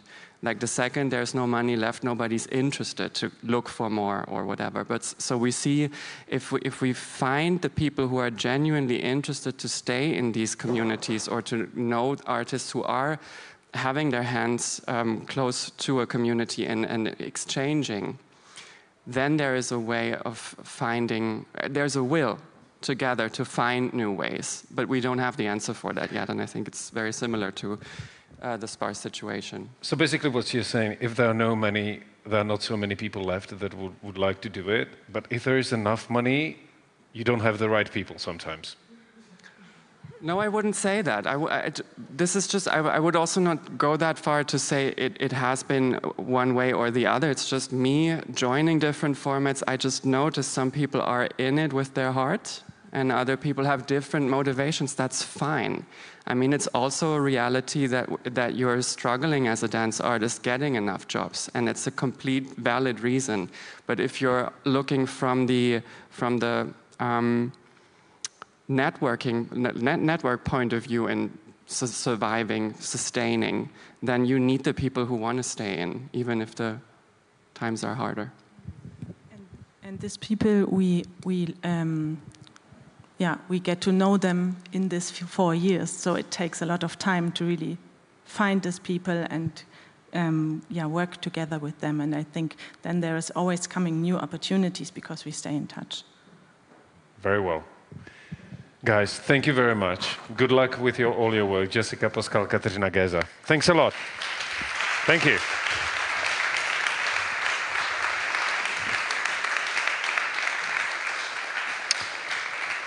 So, everyone, if we may ask you, now, because the smell is coming from around, so lunch is already served. We will be very lucky to have you here at 2:15. Could that work so we don't start later, because it would very much help the next presentations and also the discussions. But now, please enjoy your lunch. Thank you very much once again for being now here, and we'll see you at 2:15. Thank you.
So, welcome back. Thank you very much for being here for the second part of the symposium or the conference, as you wish. I hope you enjoyed the lunch. It was really delicious, so hopefully you have still some blood in your brains. You will need that, at least to listen and to hear, especially, because our next guest is a professor of cultural economy at Adelaide University, author of studies on cultural policy and economy. Mainly, he wrote a book which is called Culture is Not an Industry. And the topic of his presentation is Rethinking Culture as Part of the Social Foundations. Please welcome Justin O'Connor.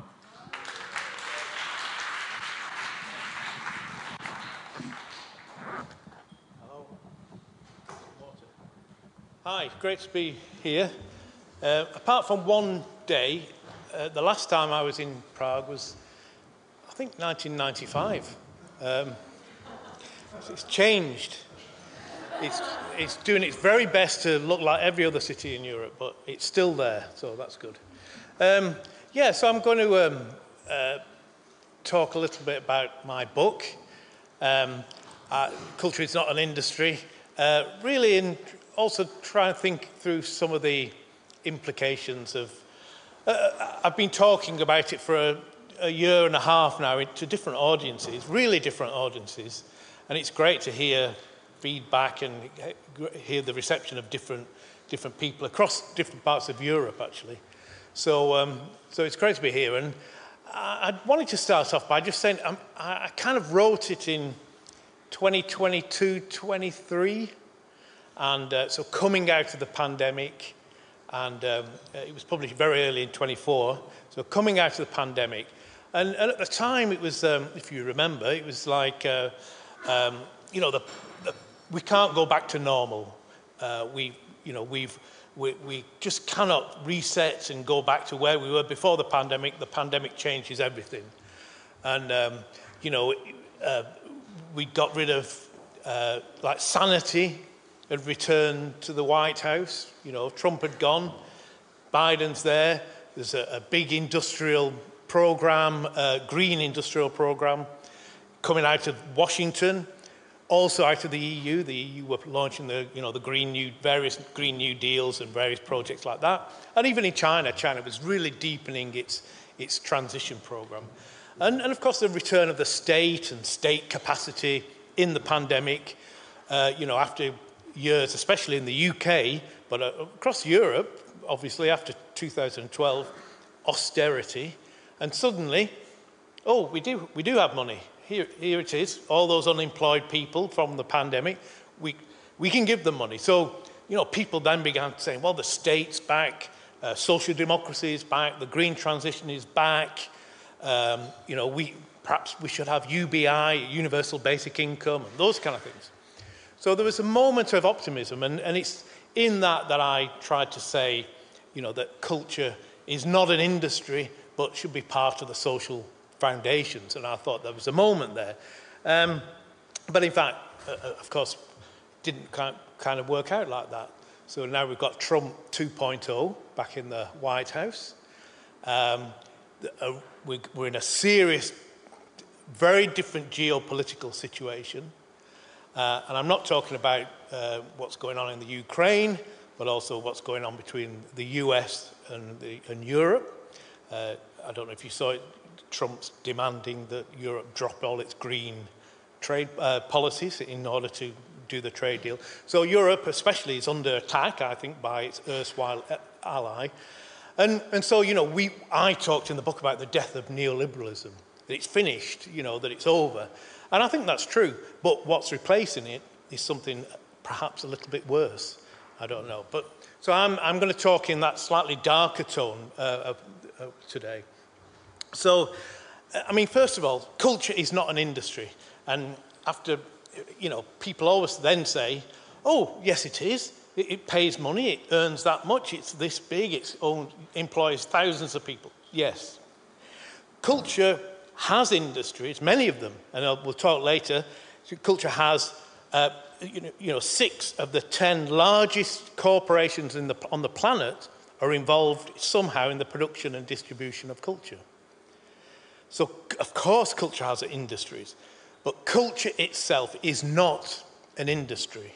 It should not form part of any state's industrial growth strategy. So that's my statement. I'll maybe justify it. So, and what I try to say in the book is that the cultural sector, for various reasons, and some of them probably obvious to you, has said, right, okay, well, we need to justify government money, we need to justify funding, we'll claim ourselves to be a creative industry or creative sector or whatever. And I show why I think that's very misplaced, but also that it didn't work. It clearly has not worked, because look at the funding for culture. Right across the UK, it's been cut. Right across Europe, it's being cut. At the EU level, well, we'll see what happens there. But it's a global phenomenon that funding, public funding for culture is being cut. So the idea that somehow this was a great thing to show as a growing economic sector, I think has been misplaced. But I think worse than that, it's hollowed out the cultural sector's sense of its own value. And you see this in its reliance on metrics. And, you know, if you ever go in LinkedIn, which, yeah, well, it's, you know, kind of pretty boring social media, but it's full of these reports, headline figures. UNESCO just put one out. Culture is an economic driver. 3.39 of global GDP is culture. You know, all this kind of metrics. And of course, when it's not directly economic, there's a whole range of social metrics, social impact. You know, what heritage impact, health and well-being impacts, all done down to decimal points and all in fractions of GDP things. So, I'll come back to this at the end. You know, culture in itself has not just been reduced to an economic sector, but its sense of value has been reduced to a kind of technocratic set of metrics. That's how its value is judged in public policy increasingly.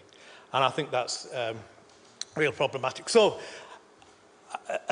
my argument was that culture should be seen not as an industry, but part of the social foundations. What do I mean? I mean, alongside health, education, social services, and basic infrastructure, that's where culture should sit in public policy. Recently, I made the same argument with the Sustainable Development Goals, which, you know, you know, this is where it's a foundation of any concept of a livable society. So it's, you know, so that's the foundation, that my basic claim. It's not a social service. People say, oh, you're making it a social service. Well, in some ways it is. If it's delivered by the public sector to some extent, then it is. But its culture has a very distinct offer. It's distinctly cultural. It's not part of social services. It's not part of health and well-being. It's not part of education, although it's very close to it in some ways. It's got its own distinct public benefit. But before I get on to that, I want to say something about the economy, because you know, people always ask me, oh, is that, you know, has it got an economic impact, or is it intrinsic value? I refuse those questions now. I say, you know, let's get back to economy. What do you mean by economy? You know, all these economists, they come and, you know, you in this cultural sector, you're the kind of nice people, bit romantic, but, you know, bit wishy-washy, and that's the way it is. However, we, the cultural economists, have got the metrics. We've got the economic models, and we've got the language. We can translate what you say into the grown-up, the adult language of government. So that's what they present. And they come with an economic model which I like to take to pieces, because it deserves taking to pieces. And I think more people in the cultural sector should get involved in that, to say, what do you mean by economic impact? Not whether we are or not. What do you mean by economy? So, I mean, in the book, I try to argue against the idea of GDP. You know, this idea of culture should contribute to growth, as expressed in GDP, gross national product, or productivity is the new one. You know, they're asking now right in the UK, in Australia, possibly in Europe, they're saying, right, cultural sector, AI is really important for our productivity, so give up your copyright. You know, this is quite literally, that's what they're asking the cultural sector to do at the moment, because it contributes to productivity.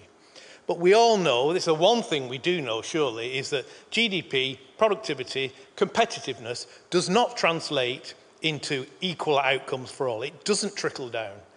The growth, the benefits from growth, from productivity increases go to a very small fraction of society. And that's part of this, that's what it does. AI replaces labour. And if you replace labour, who gets the money? The people who own capital. Sorry, Marxism 101. But this is where we are. So basically, the contribution, the growth of GDP is not a symbol of a successful society. It is not. It does not translate into a successful society. Perhaps that's obvious to all of you. But I think what GDP doesn't account for many of the important things. The whole health service, if it's public, doesn't appear in GDP figures. You know, anyway, but I think the key thing is that what this growth agenda, the competitive agenda, the productivity agenda does not account for is what's happened, if you like, the social, political and cultural dissolution of our society. That we all now know that's happening.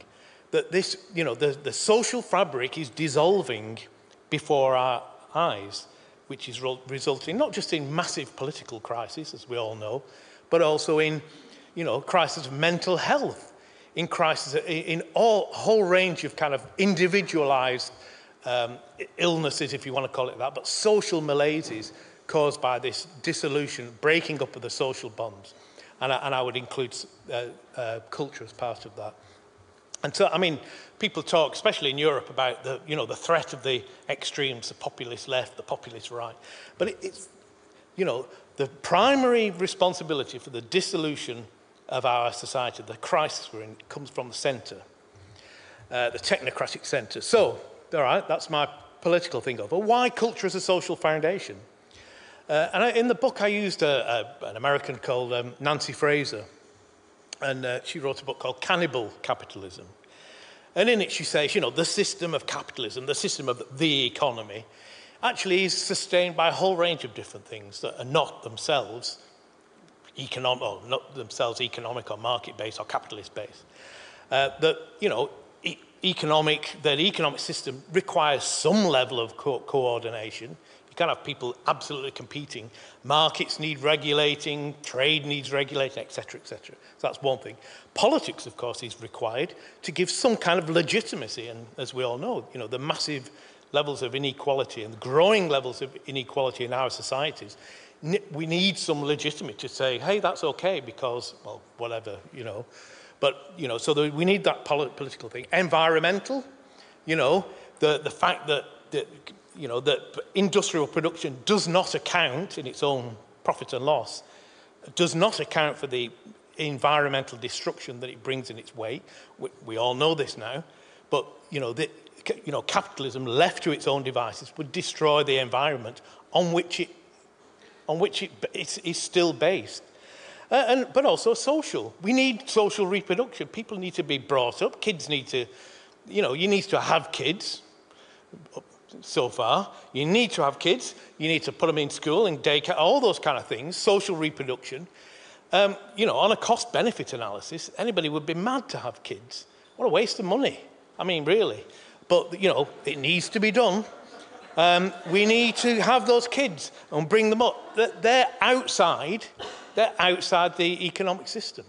And yet all of those areas are being cannibalized by kind of market relations. So, you know, that's what's happened certainly over the last 40 years. So what I wanted to argue in the book is that culture is part of this. Culture is part of society's ability to keep going, to reproduce itself. You know, without culture, we don't transmit knowledges. We don't transmit shared individual and collective meaning, because that's what culture is in its largest sense. So when I say culture is part of the social foundations, it's, you know, alongside health, education, etc. Although I say it's, you know, it's a basic need, it is a basic need in that sense, but I try to avoid the word need, which has got a kind of an objective thing. What do you need? Oh, right, here we are, send the need. We use the term capability, so looking at Amartya Sen, the famous Indian development philosopher. It's about capabilities, that culture is part of some basic, the individual's ability, their capability to live their life, to create a life, as Sen says, to lead a life that they have reason to value. What resources, so partly to do with rights, but what resources do you require to live a full life, a flourishing life? And so, for me, the cultural foundation, what we have to establish as a ground point is what is required to give people the basic, at this level, the basic capabilities to fully engage in the collective cultural life of the community. And I'm kind of referencing there the Article 27 of the Universal Declaration of Human Rights, that everybody's right to fully participate in the arts and cultural life of the community. So it's about giving people the capability to that. So it's, you know, it's not a kind of, oh, what's your cultural need so much as what do we need to give you in order for you to fully participate in the cultural life. And so that's the kind of part of the social foundations. And the culture here, and I have a kind of a narrower view of culture than is often used. I don't use the anthropological version of culture as a whole way of life. It's connected to that, but I would say it's the culture that I'm talking about here is a particular, let's say, symbolic way of understanding the world. It's about words, a certain kind of poetic words. It's about movement. We heard about dance this morning, about dance movement. It's about rhythm. It's about sounds. It's about images. All those ways of engaging with the world and making sense of the world that are outside the kind of scientific or rational administrative language of, you know, reason with a capital R. All those things that we call cultural in that sense, art and cultural, I would use the two together. These are absolutely essential ways of understanding the world, and we have to be clear about that, because we often not dissolve culture into this all-encompassing morass, but that's what we're talking about.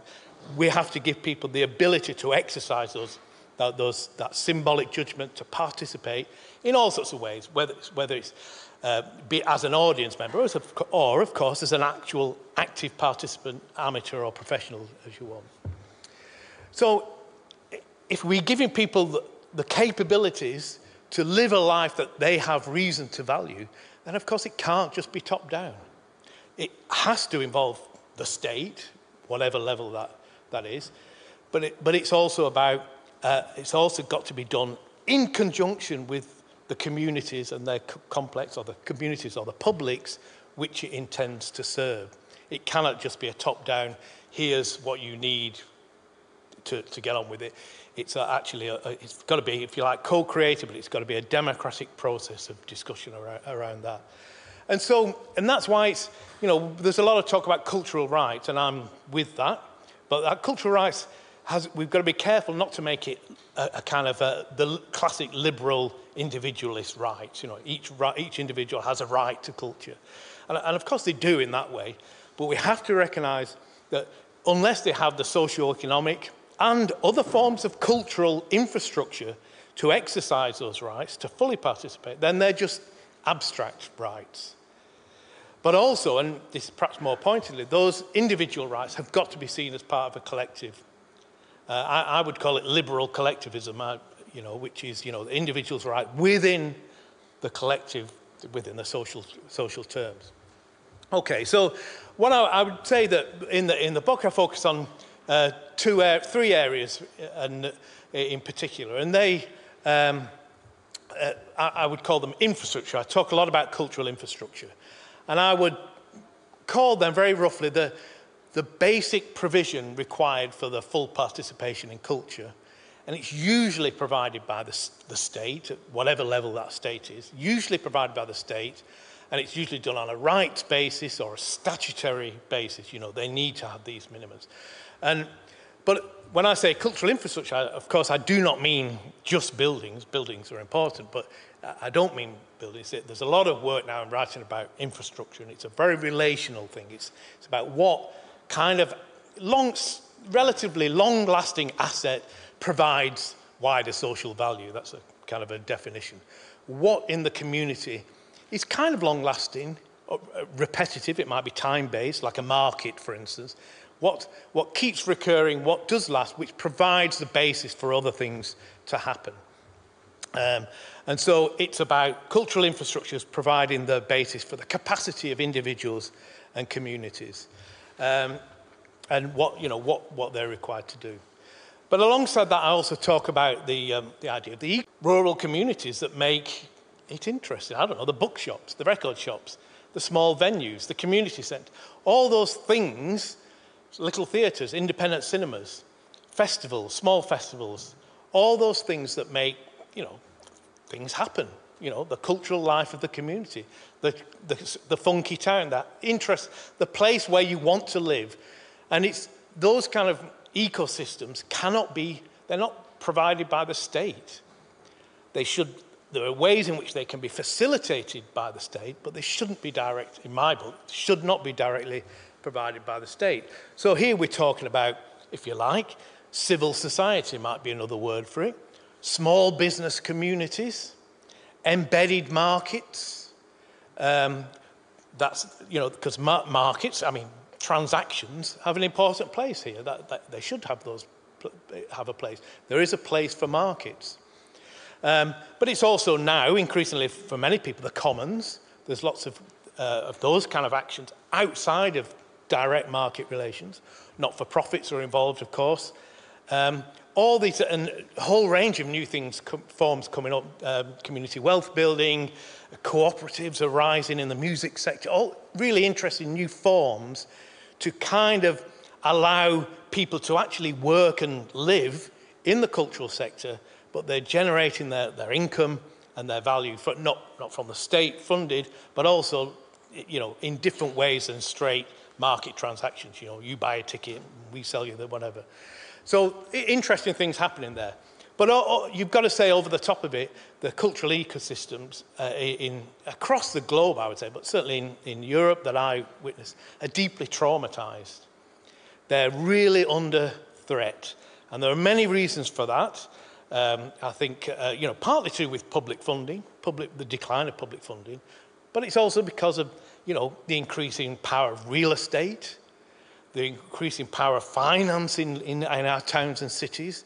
It used to be the big capital cities with the big money, but now the money's everywhere, whether it's Airbnb, hospitality, all this thing is transforming the landscape of cities, and it's making it almost, very difficult for for early career, if you like, creatives, or late career creatives actually, to find a space to do stuff.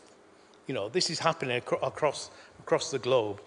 So I find it's a really under threat, the cultural ecosystem as well. And we have to find new ways of saying, actually, part of the role of the state and of us as a community is to somehow strengthen this ecosystem. But at the same time, it's not a state thing. It's not the extension of a state. It's a civil society, if you like. If that's one word for using it. I'll come back to that word. But the final kind of schematic from this, and the schematic I use in the book between, everyday, between foundational economies, infrastructures, if you like, this everyday ecosystem, and the big transactional economy. That's taken from Ferdinand Braudel, a French economic historian with long historical purview. But so a lot of, when people say the economy, they often mean just a part of the economy, usually around 30%. It's different in different where you are. In somewhere like London, it's maybe 45%. But what they mean is this highly transactional, fully capitalist, red in tooth and claw, economy. Capitalist economy, competitive, market-based, etc. It's only a small part of our economy. It's all people's involvement in it, You know, you look at employment, just in terms of employment, 70%, and I would say it's more in rural areas, if we did some studies in Australia, 70% of people are not employed in this big capitalist economy. They're employed either through working in state services, education, health, or infrastructure maintenance, or these small-scale economies. But this big sector, the transactional economy, this is what creative industry strategy looks to. So for what the governments and those creative industries boosters are saying is that all your culture should aspire to become like the big commercial companies. Partly that's self-interest. States say, oh, well, we can get you up, we don't have to pay for you. You look, get out there and become creative entrepreneurs and you'll earn your own money, you know. That's part of it. But it's the idea that that's the ideal state of culture. And I think that's extremely problematic. But it's problematic because, I mean, in the old days, we all used to say, oh, the big dinosaurs, you know, the big music companies, Hollywood, all those kind of things. No, we're going to be independent. We're going to do our own thing. And I don't think you can do that anymore. Because especially as these big corporations have basically synchronized or morphed into the big platform monopolies, they actually are not content with the big money up here, the big stadiums, the big Hollywood. They're actually now in the eyes and the ears of your kids, in their bedroom, in their little house. You know, there's no space that's safe from these big platform corporations. They own us right down to the most basic, our basic use of symbols, our appreciation of art and culture. They own it. They're not markets. This big thing, it's not markets. It's monopoly. We all know this by now. Not markets, it's monopoly. Some people talk about techno-feudalism. I don't know if you know this term. I think it's a wrong term, but it gives you a symptom of this idea that these are just, you know, the tech bros, the millionaires, billionaires, own enclosures. They're not in competition with each other. Look at Uber. Came into the airport very late last night. Uber. You know, look at Uber's business model, which is basically go in, smash the opposition, undercut them, and then start raising prices. So, you know, this is the whole way in which tech monopolies work. And of course, we've now got the next wave of AI, which the UK has already folded. They've now handed over the operating system of the government, including its digital ID cards, to the US tech companies. Europe's there. And between us and disaster stands Ursula von der Leyen. So, you know, lots of confidence there.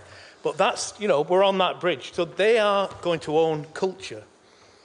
And we, of course, in the sector, we're deeply compromised by CCI. Deeply compromised. Because how do we argue against that? How do we argue that, because it's going to bring growth into it. Why shouldn't we grow that? Well, how do we grow? Well, we link to the AI company, we link to Google, we link to Spotify, all those kind of things. This is the secret of growth. But to say, actually, no, we might not want that culture that's coming down the track. We might want a different kind of culture. In many ways, we've forgotten to say that. So at a local level, just what do we do? Because here we're talking about rural levels. You know, that local basic level, we've got both, as I say, we've got an erosion of the infrastructure through long-term public cuts in services, different in different countries, you know, from high levels to low levels. In the UK, which is an outlier perhaps in Europe, I don't know, the UK, since 2012, they've had a 50% cut in absolute terms, 50% cut in local government.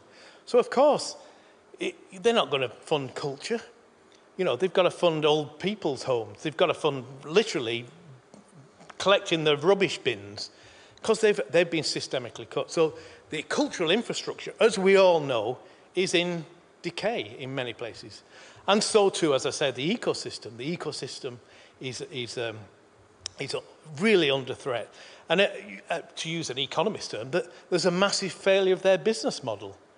You know, I mean, when I was starting out and, you know, it was like, well, you know, working in the cultural sector, you're never going to earn a shitload of money. You're never going to really make it. Oh, well, some people do, obviously. But you're going to make a living, and it's doing something you like. It's doing something that you feel it's important, you like it, it's fulfilling, it's hard work, but, you get lots of after parties, and it's a good community, actually. I mean, you laugh, the after parties, I tell you. In the pandemic, why would you be in the cultural sector without any of that communal networking that spills over from it, So all those things, great. Now these are increasingly difficult. It's increasingly difficult to even make a living in the cultural sector. And I get, in Australia, for instance, people are leaving it in droves, leaving that sector. People working in theatre, in the pandemic, lost their job, doing project management for large construction companies. Because, of course, project managing a theatre production is extremely difficult. And it was easily transferred to but they were getting 10 times more money. And they went home at 4 o'clock. So, this is what we say. There's a massive failure of the business model. And also, what we're given is a shadow business model. That's what we have to do. So we do our work, we make our, we do our work, and we tour, we put on productions, we do our things. And it's really, deeply valuable, the kids talking to us, all those things we heard this morning. But that's not what governments want to hear. They want to know what your social impact is, and they want a little figure on that. So you've got social impact things, or health and well-being, well, it's health and well-being. Oh, how do you measure that? Well, people said they felt better about it. If you look at these health and well-being metrics now, they're incredible. I mean, the level of sophistication there, they can work out how, if you feel okay, then it gives you it lengthens your life. There's an algorithm, there's an equation that shows how a certain level of well-being adds more days to your life. So if you ask people in a theatre, do they feel well-being on a score of 1 to 9? If you crunch the numbers, you can come out with a monetary figure. And they do, That theatre performance was worth $1.9 million in saved productivity and, use of the health service. Incredible. So there's these shadow business models. It's not what we do, but we have to have these other ones to give to whoever up there. So it's really bad. But I think not more seriously, what comes with that is what I would say the collapse of our cognitive ability. And when I say ours, I mean society as a whole. Collapse of our cognitive ability to understand and act on the world. Because that comes out of a shared set of meanings, of which what I call culture is the kind of that narrow sense of the symbolic culture.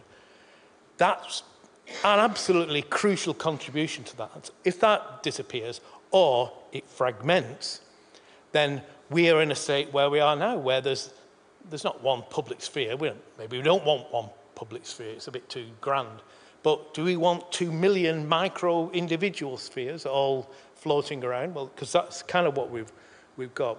We've got this idea of fragmentation of what I would call civil society. Civil society has eroded the associations around, religious groupings, trade unions, community centres, for long-term employment, long-term clusters of small businesses, if you like, that last for ages and ages. These are all being eroded. And so we get this absolutely individualized kind of, the individual confronts the state or the market completely naked, so to speak. And of course, similar with the social media that feeds on this. You are an individual, you choose, you make your way through the social media system. And there's no collective in this. So we get this real fragmentation. And I think that a lot of the cultural policy is responsible for this. And I'm not putting myself outside that. Cultural democracy, as we were told to take up in the 80s and 90s, cultural democracy, in the way it was articulated, could very easily be fit perfectly with the neoliberal idea of culture, which is, the reduction of culture to individual preferences. What do you like? Do you like that? It doesn't matter what you like. You can have it. That's fine. That's your individual choice. Be who you want. Be yourself. Choose what you want. As long as you can pay for it, then that's up to you. And of course, it sounds very democratic, but we now know where that's led to.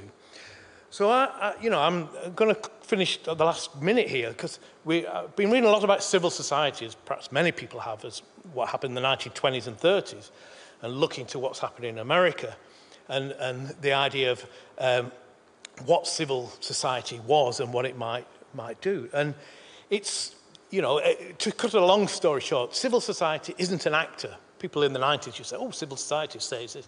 Civil society is a space, it's an infrastructure, it's a sphere, it's a site where the struggle takes place. And I think, we need to start thinking in the cultural sector about taking back large parts of the culture from the market, and I mean perhaps market with capital M, the big markets or the platform monopolies, to make things more decommodified, more part of the public sphere. And create spaces, really, and almost emergency spaces. We like to talk about culture as human flourishing, but before we get to that, can we do culture as a space of respite, a breathing space, a space of encounter outside of the everyday life, a space of imagination, all that which is outlawed by AI, a space of imagination, and a space of freedom. Let's start talking about freedom again. And so and I think that leaves us that culture, I think, it's got to be part of a social movement again. It's got to start to think about politics, not policy. Think about politics and how we regain that civil society in general, but also the cultural infrastructure and the viable cultural ecosystems that makes life worth living, really. And I'll end on that. Thank you.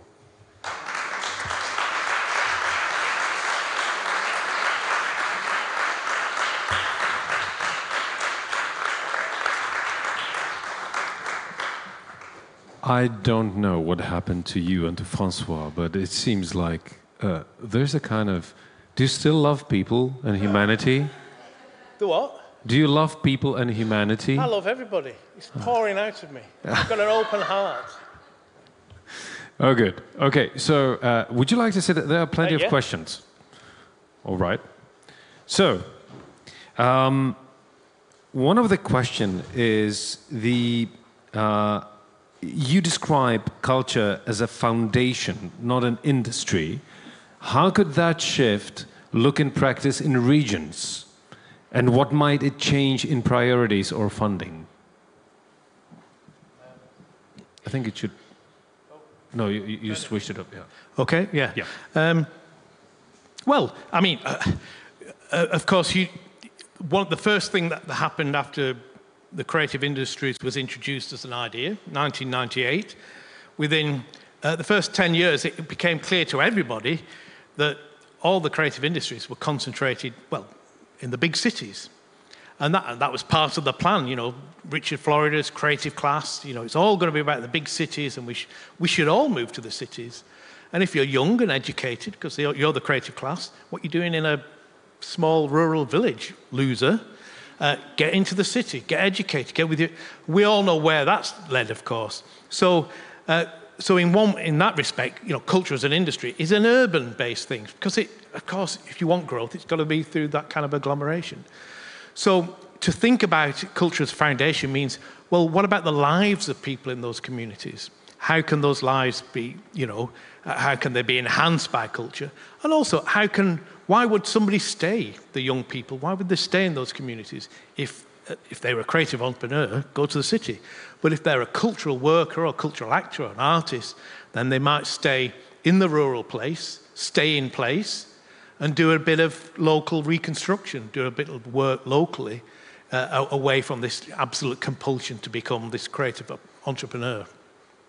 And the second part of it was, what might it change in priorities or funding?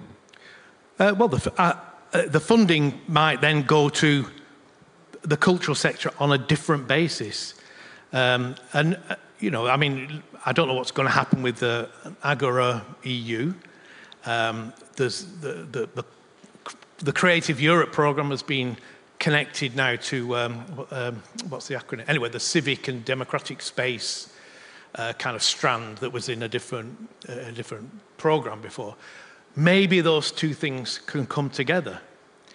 I think that's still an open question, but maybe those things, that Creative Europe and its connection to civic and democratic values, can turn the dial back to some funding back at the rural level, or back where people are, you know, where they actually are.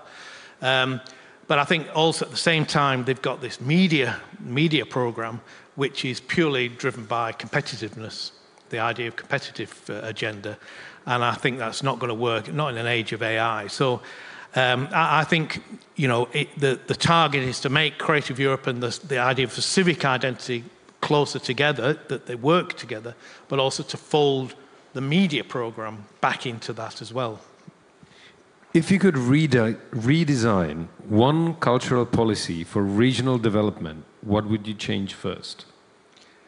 Well, of course, every region is different. I mean, it's about, what's the word for it? I can't remember the word. Is it subsidiarity? Getting what is the right place for regional policy to take place.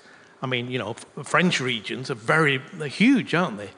Or is it a smaller region, you know, Swabia or wherever, you know, what is the right place, the right point at which to intervene in a local area to get local people involved? And, you know, that's not absolute devolution. You do need a kind of broader picture, but what's the right level? And I think that's got to be an open question. But I think it's the policy is it's about the principle. It's you know, this policy here is there to empower the local areas to make their own decisions around cultural policy, I suppose. You question the dominance of the creative industries model. What do you see as its biggest blind spot, especially in regional or peripheral contexts? Well, first of all, culture isn't creativity. Creativity is part of culture, of course, but culture is many other things. It's tradition, it's celebration, it's knowledge, it's passing on knowledge, it's all sorts of things. So creativity isn't culture, or all of culture. And at the same time as unfortunately, what we know now is that creativity doesn't cover culture, because what they add to creativity is things like software and all sorts of things, financial services sometimes. You know, so creativity isn't owned by culture. And so it's this confusion between creativity, which is basically applies to everything that's brought new into the world, whether that's a new financial service or a medical service or an artwork, if you like. It's the confusion between the two. So the blind spot is that, you know, how many reports have you read? The economic impact of culture, blah, blah, blah, of GVA, millions of employment, and on the front is a dancer or a musician, you know. And you open the thing, and actually 60% of the statistics relate to software developers or industrial designers, you know. But UNESCO did it recently, the last few days. GDP of 3.39, you know. Pictures of nice Asian women weaving baskets, you know. It's this ability to say you're talking about culture, but really talking about something that's not culture, but you know, swapping between the two also, and it's led to an immense confusion. So you ask it. I always say this. You know, you go to a dairy conference. I've never been to one. I've been to a wine conference. That's better. You go to a wine conference. It's full of wine growers, and there's big arguments between natural wine and like traditional wine. You know, traditional wine obviously tastes better, but you know, natural wine, no. But that's big arguments. But they don't sit down and say, "What's wine?" But you go to a creative industries conference, 3 days. What's creativity? Well, here's my diagram. What's you know, endless, and nobody, after 27 years, nobody has come up with a definition of what the creative. How do you define culture or distinguish culture from art? Well, you know, big definitional slops and things. I would lean towards the idea of art, because art gives it as a certain kind, a more specific kind of symbolic activity. So, food is culture in the sense that it has a certain meaning. Obviously, you eat, Czech dumplings mean something. They do a lot. Yeah, so, but is it art? No, it's not art. I'm not making one better than the other. I would say it's not art.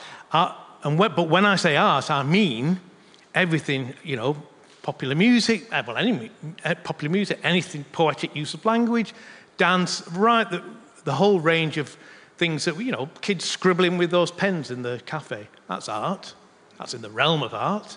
So that's I would say it's this kind of slightly heightened form of symbolic activity that's trying to say something about the world through that. And that's different from that wider idea of culture as a way of life, as transmitted meaning. They're intimately related in all sorts of ways, but I think now, in this age that we're in now, just to somehow dissolve art into a wider culture is a mistake. Just to the dumplings. Dumplings are culture and art together, like the same. Okay, all right. And there is no argument about that, 27 years. Yeah. It's done. Culture is a source of life, like a feminist theory. We can discuss anything, but first someone must give birth to us. Is culture a kind of social birth? Social birth, right. Do you need time to process this question? No, it's in some ways, although a lot of people take exception to organic metaphors in history. So, one epoch giving birth to another, So I don't know, I'm agnostic on that one. But in some ways, if it's not giving birth, humans are creatures of culture. They learn, they have very few instincts, but we do have a bit. We learn by culture. And that's how we pass on things. We don't have instincts. So we need culture to orientate ourselves to the world and how we can do it. So, yeah, it's giving birth and child raising. So, culture is, that's the etymological root of culture, to nurture, to take care of. Whether that's agriculture, also linked to religion, but culture is that. Actually, same in Chinese. I've been working in Chinese, wenhua. It's actually the shape of becoming, the shape of nurture and becoming, the rhythm of natural change. So there are strong connections between that. But I without getting all organicist about it, it's, yes, birth, child raising, nurture, care, all those concepts are an essential part of what I'm talking about in terms of culture. Do you think live culture should stand outside the cultural and creative industries and perhaps resist being measured at all? Well, the cultural creative industries include you. You're in there, whether you like it or not. But of course, I don't accept the concept of cultural and creative industries. They say that, by the way. And I always say, what's the difference between cultural industries and creative industries? They don't mean two separate things. They just say both, just to cover all possibilities. But live culture is absolutely a crucial part of that, and it's something that I think has come back in the pandemic terms. I'm not in the performing arts in that way, and you might not think cinema is live, but I do a lot of work in cinema in Melbourne.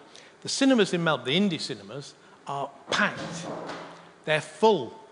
And so, of course, it's not live on the screen, but watching something in a co-presence is really important. And so that's what we need. We need to find ways to get people in whatever out of their individual consumption at home, get them into a common space. Whether what's live on the stage or whether it's pre-recorded in some ways, the difference might be a bit academic, but we need. So I'm thinking it's the live audience as much as the live performance that for me is important. You say that danger does not come from extremes, it comes from the center. But isn't the problem in the fact that the center has shifted to the right? Right, spatial metaphor, yeah. To some extent, I would say the technocratic, the way in which one of my favourite writers, William Davis, he said, neoliberalism is the depoliticisation of politics by economics. And I think that's what we've seen since the 1990s. There are no politics, it's just technical decisions, a series of, and they're best left to us because we know, we're the experts. So it's that removal of politics from society and its transformation into expert decisions that are not contestable. That's just one part of what's the political problem we've got at the moment. So that's what I mean. It's the centre. I mean, you look at the politicians, and I say the European EU politicians, but in the individual countries, in the UK, in Australia, you look at those politicians that are in power now, they don't know what is happening. They don't know what to do. And it's very scary for people because it's clear they don't really know what to do. But, the people who do know what to do, perhaps they're even scarier. The last question, maybe to what she said, because you just said that the independent cinemas in Australia are packed. We can see a lot of people during the pandemic or after the pandemic that they really filled the theaters again. You talk about the problem of funding for independent art, but based on what we see, the behavior of the audience, and especially if we talk about rural areas, there's still some hope. There's a lot of hope, isn't there? Yeah. So that's my question. We still have hope. Of course we have hope. I mean, hope is, hope is, to my mind, seeing things clearly. I'd rather see things clearly, even if it's not a very nice situation, than be in some kind of sleepwalking experience, So seeing things clearly, now we know what the issue is. I think it's identifiable, and many other people feel it's identifiable. The game is on, the fight is on. We've got to reclaim culture in all those different ways, and so there's always hope, and and it's one of my favourite quotations is from Ernst Bloch, the great German philosopher, Jewish German philosopher, the principle of hope, where and he says, and it so describes what's going on now in the world now. He says, man does not live by bread alone, especially when he doesn't have any. And, that seems to me to describe the emergence we're in at the moment. Justin O'Connor. Thank you.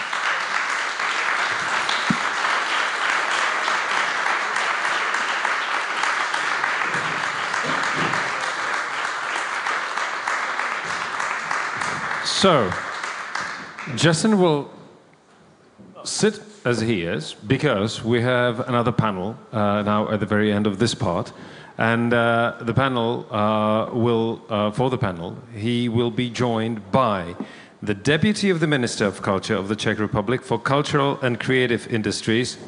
We have to say so, still the Deputy to the Minister, David Kašpar.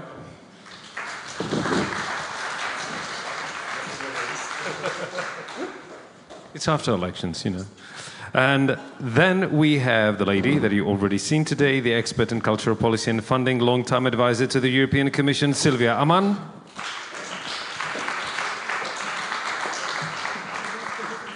Yes, definitely, Silvia, that's for you.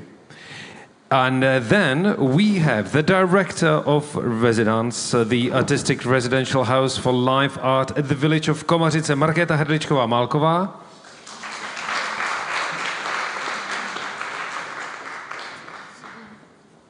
And the man that you already know, and that will be moderating the whole panel, Ralph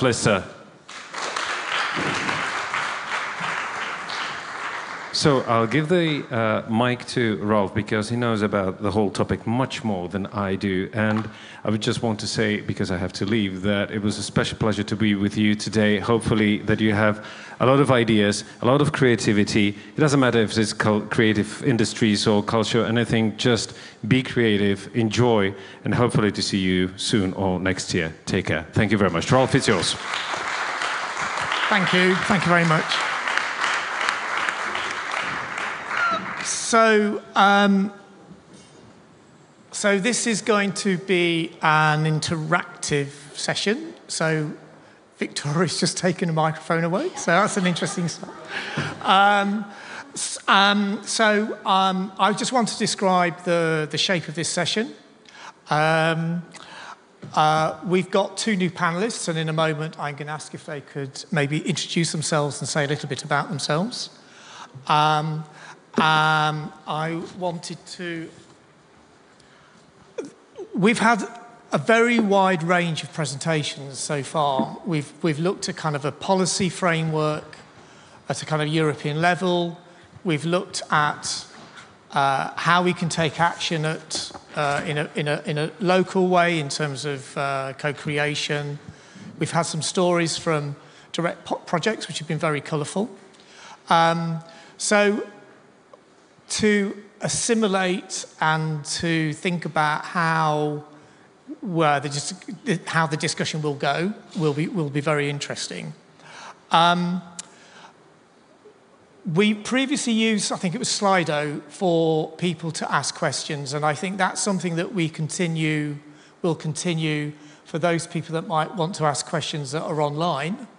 But for the rest of you that are already here, there will be opportunities for you to make comments and to ask questions during the discussion at various points. And so this time we're going to have a couple of microphones which we'll be able to give to you if you raise your hand at the appropriate time. If there's a question or comment you would like to make, then it would be really nice to hear some voices. And I'll ask anyone that makes a comment to introduce themselves and to maybe say from which area or which country they're from and what kind of role that they have, just to add to a little bit of colour to their presentation. Before we start, I kind of feel like I want to just make a reference. It's very easy to be in a position in a situation like this where we inhabit a kind of a bubble. There's an intensity, there's a sort of a focus, quite rightly, on a very, very specific subject. And I just want to acknowledge the wider international context. We're living at a time of great turmoil, conflict, and sometimes it can feel like, what can we do? What difference can we make? So we should remember, obviously, that we're not in an isolated bubble. We're connected to each other, but we're also connected in various forms. We're drawing members, organisations from across Europe, including Eastern Europe, and there are different sensibilities and sensitivities that we should be taking into consideration. In a more focused way, this event is about what activity within what I would define as the arts rather than culture. Most of us are working in the performing arts scene. The focus of this particular meeting is to look at a rural context. So some of the presentations that you've heard are more of a more general rather than of a more specific kind. And so when there is an opportunity for you to ask a question, it would be interesting if we could remember that there is quite a specific rural context that is under the microscope on this particular occasion. Lastly, I think there are some threads, some connections between some of the presentations. I think some of the language spoken by Francois and also by Justin, there's a shared vocabulary in some ways, and maybe that it's good to have that kind of connection. The term capability the idea of co-creation. So there may be some differences that we may unpick, but I do also think there are some great overlaps and similarities as well. So I have a few questions, but I won't necessarily stick to the questions I want to ask. But before we start, I'd like to ask Marketa and David to maybe introduce themselves briefly. Okay, but I mean, you are more. No, I will start. It's okay. Hello, thank you, Ralph, for the introduction, and thank you, Novaseed and SPARSE Plus project for making this happen. It's an honor to be here, especially because our artistic center, our residential house, is based in a very small village of 300 inhabitants. And I've been involved in culture scene in rural areas or regional, in the regions for the last 15 years. Before that, I've traveled the world. I studied performing arts, choreography in New Zealand. I studied at an international school, United World College in Norway. And I've been privileged, as Francois said. I've been also privileged to make choices, to have education that I wished for, and at a certain moment I decided to go back to the region, to the rural area, for various reasons, but mainly because I've been always told that you can make a change, and I feel that in this room we can all make a change, and we are doing the change. And that's really inspirational, because even though I think at first when we kind of do the work in culture, in art, especially in performing arts, it's kind of, I mean, the focus is kind of less and less, you know? So sometimes maybe we feel lost, and sometimes maybe we feel a bit abandoned, especially when you are really based in the rural areas, when it's not that you are set in a big city thinking how it is like to be in a rural area. And these moments are crucial to continue. And for me, it always gives me back the energy to kind of go on and kind of to appreciate all this energy and to feel that we are not alone, that maybe we are in a certain bubble, but we are not alone. And so I'm very happy and thankful for this happening, that actually in Prague, in the theater Archa Plus, we are talking about rural areas and about the importance of these places and how it is going to be influencing Europe, what Sylvia said, and so it's wonderful. Okay.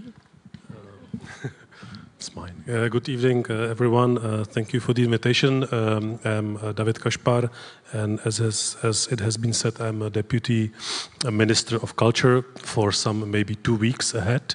So this mission is going to end very soon, but it was a 1-year ride. And my professional career is a production manager, cultural manager.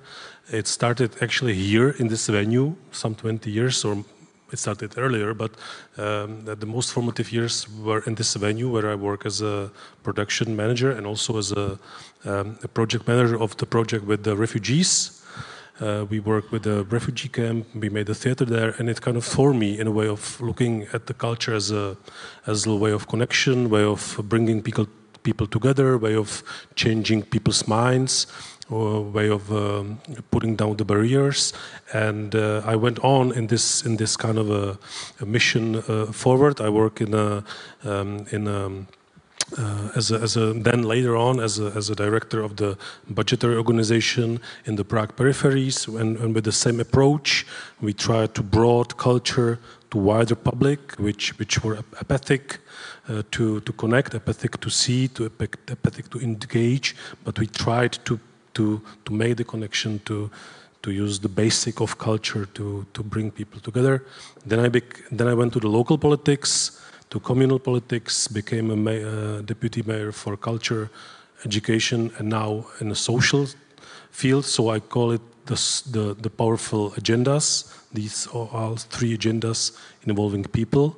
There are not so much, so these are the most powerful agendas.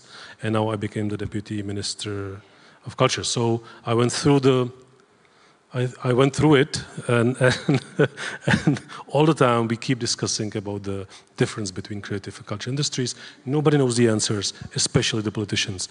And the point of it, the point of the story is, I'm bringing the still warm, a new state culture policy, which has been voted for today, actually 2 hours ago, on the Czech government, voted for the new strategy. Yes, it was a great job, and it's there. I mean, the topics we are talking about, it's there, and believe me, it's a big challenge to all these hard to understand topics, hard to not only understand, but hard to measure, and hard to explain, and hard to budgetize, put it in a culture strategy and make the politicians vote for it. So that's my story. Thank you very much. Thank you. Thank you, David. Thank you, Markéta. So I know that not everyone was present for all of the presentations that have taken place so far, but I wanted to give you the opportunity to respond or make comment on any of the presentations that each of you have, that you've listened to. And by all means, if you wish to ask each other questions, then please do so. So I won't go down the line, but is there someone that would like to make a start in terms of responding to some of the presentations that they've heard so far? Yeah. Thank you, Ralph. Maybe it's not strictly to your question. I take the freedom to go a little bit ahead. Maybe to react on some of the elements, what we have heard. So first, maybe on defining our sector or defining culture. And I think we need to cope with many things we are not able to define. And I think it's even good. And it can be a learning process. So I think this is for kind of a general starting point. Afterwards, when we are talking about policy-making processes, it becomes something different. So then we will have working definitions in order to go ahead, because otherwise we cannot organize state and funding and the whole process. So in that sense, I think we have to have these two dimensions in our mind. So this kind of human existence in a universe which is not defined, which is endless. So it starts already with that, and a planet turning around somewhere in a solar system, and being us appearing at a certain moment in this territory, and having, I would say, culture already in us. It's something which is inherent to us. So for the first kind of expressions we find of human beings, it's already art and culture. So in that sense, I think we have to go ahead in this uncertainty, but still then to find the pragmatic way for policy making. And in that sense, also the concept of creative industries has brought us forward, because if people grow up in a kind of world which is defined by economic objectives, for many, even in their educational process or experience frameworks, this is maybe the only connector they can get. And it's maybe difficult for them to understand philosophical concepts on culture and art. But if we connect to them and can explain in a way, okay, this is an area which creates also jobs. It's a starting point for a conversation. And as we said, we need a lot of conversation, and we need to reach out to people which are not in our bubble. So we have to find connecting points. So few elements. I just want to make one comment before I move along, which was, I'm not sure if I heard you correctly, but if we're living at a time when things aren't, well, any time where things aren't defined, I think it could be because we've talked about working through the arts as a way of imagining the future. So it would be very interesting if politicians and strategy makers decided to define policy by working through the arts. Isn't this an obvious possibility? Anyway, I'll leave that question. I'm going to... should we go one by one? Or Justin, do you want to comment something from the presentations? Okay, I think my comment will be quite short. What I really appreciated was kind of to think about when being in rural areas, as you have mentioned, we perceive certain topics as challenges, and I really liked your thought as to perceive it as opportunities. And I think this approach is really important when being in rural areas.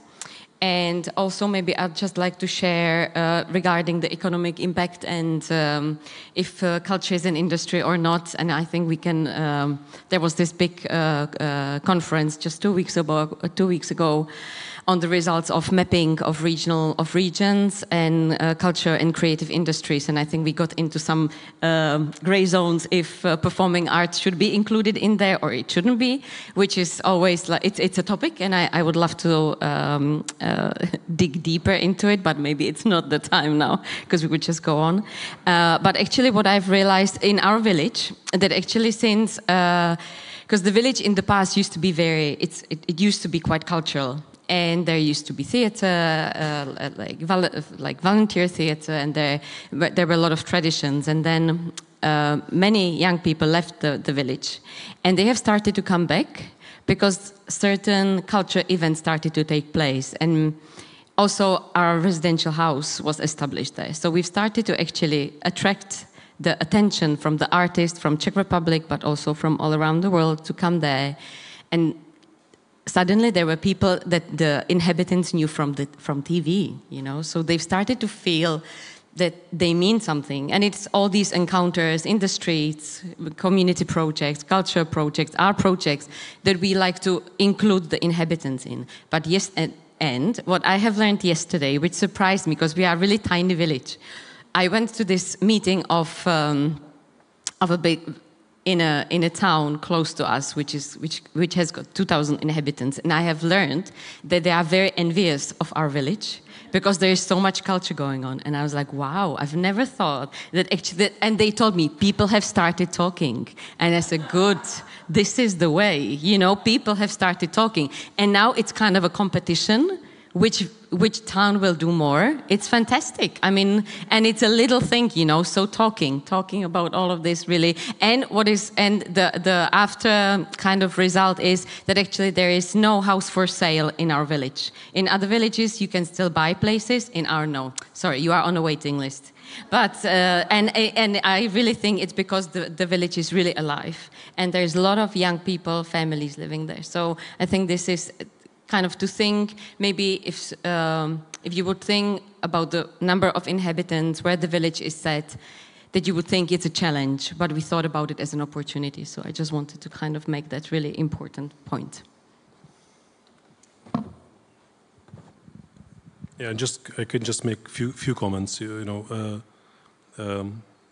I completely agree, and I truly believe myself, from my personal opinion of view, that culture really needs to be cherished, and it's really important in everyday life, in the connection with the place I live, in the connection with the place we have our families, and with the values that surround us in the closest and intimate way. It's very hard to give public money, and it's actually very expensive to give the public money to the further and remote areas, you know, because giving out a small amount still needs a lot of bureaucracy, and it takes time and people's effort, etc. So I don't think it's quite effective, you know. So in thinking of financing, we also and always need to think about co-financing and finding the local resources. And then there are the ecosystems you were talking about, the local entrepreneurs, and they don't have to be, how do you call it, those who give money for nothing. They are entrepreneurs, and they need to understand that the investment in culture is still an investment. It doesn't, the profit might not have to come in 2 years, but in long-term horizon, definitely. And if they think the way for the investment, then it's worth it. You know, I'm talking about this specific example, which I know from Bromov, but anyway. And maybe last point, but not last, another point, I have throughout my career or my experience, I have experienced many situations when the ecosystem was just working well. It went all the way it should be going, like people connecting to each other, schools involved, institutions involved, and it was and I was looking for why it's happening. So many, it was about cooperation, just shared cooperation and the possibility to cooperate together on every layer of these ecosystems. And then always there was individual or two who would push the process forward. It doesn't happen by itself. You just need someone to light the fire and to keep putting the firewood into the fire, because otherwise it just not happens.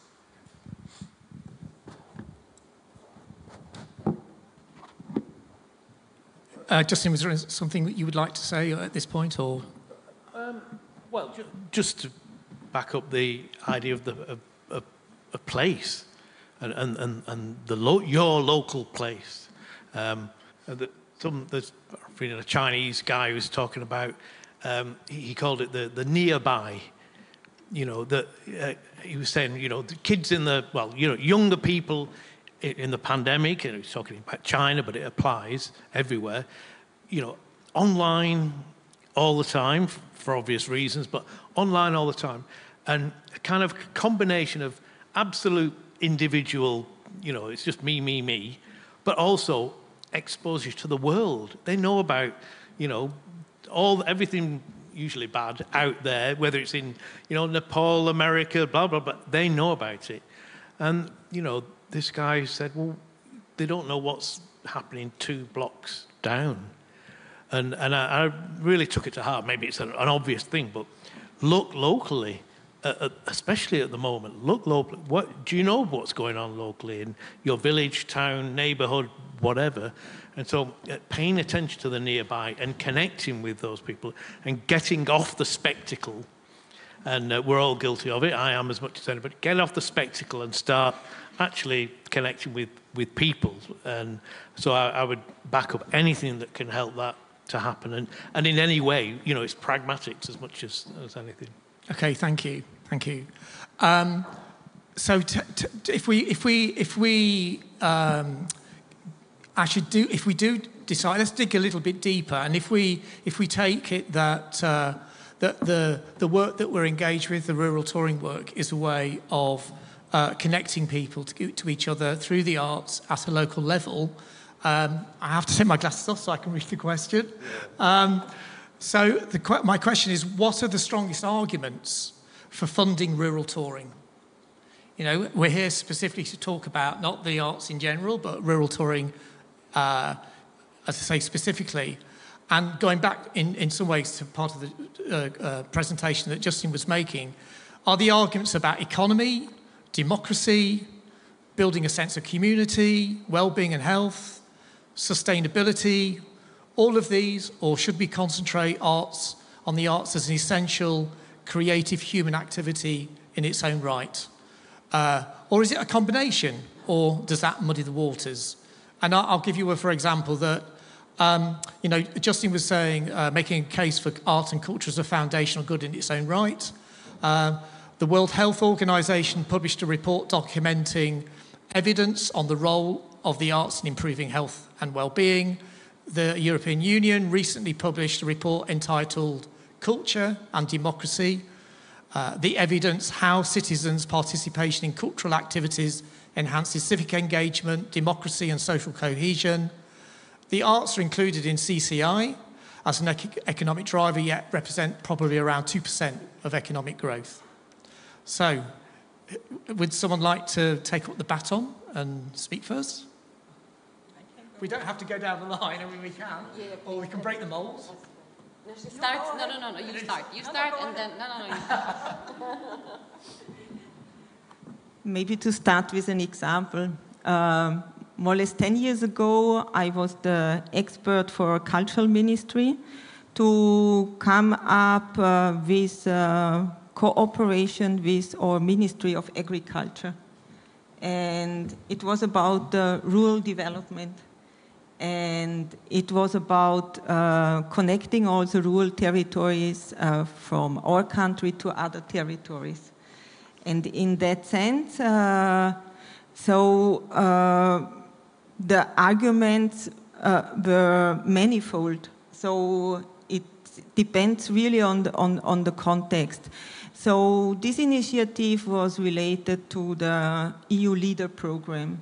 And I think LEADER is a very intelligent initiative because it has integrated innovative rural development. So in that sense, it already does not split up sectors. So I would already not split up art and culture and to take it separately. I would also add heritage. Because especially in the rural areas, we are having people, they are having 5 hats on their head. So they are in education, they are artists, they are maybe being part of the local water management association, etc. So per definition, they are not in boxes. And this is a big advantage for the 21st century because we should not be in boxes in our century. We must learn to understand our complex ecosystem and to cope with it.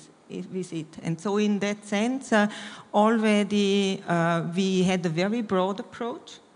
And we tackled then, in addition, one element which was felt crucial by our cultural ministry and also from an expert point of view, is the lack of international connectivity of many in rural areas because it's more complex, it's more expensive, it's more time-consuming, you have longer journeys. They are normally more expensive, etc. So we built in that funding program a special strand for European cooperation. So at the very end, as a cultural organization in a rural leader region from Austria, you could cooperate with other leader regions all over Europe in the field of culture and in addition have certain mobility funded. And the whole program was funded with EU funds from the Rural Development Fund, plus Cultural Ministry Fund and Agricultural Ministry funds. And that's for me somehow one of the answers I can provide to your question, very practical one. So this program was started in the funding period up to 2020 and now continued for the current funding period. So in that sense, I think it worked. The budget was several times increased in order to cope with the demand.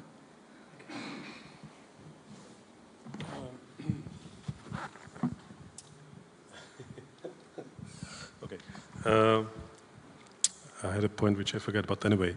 I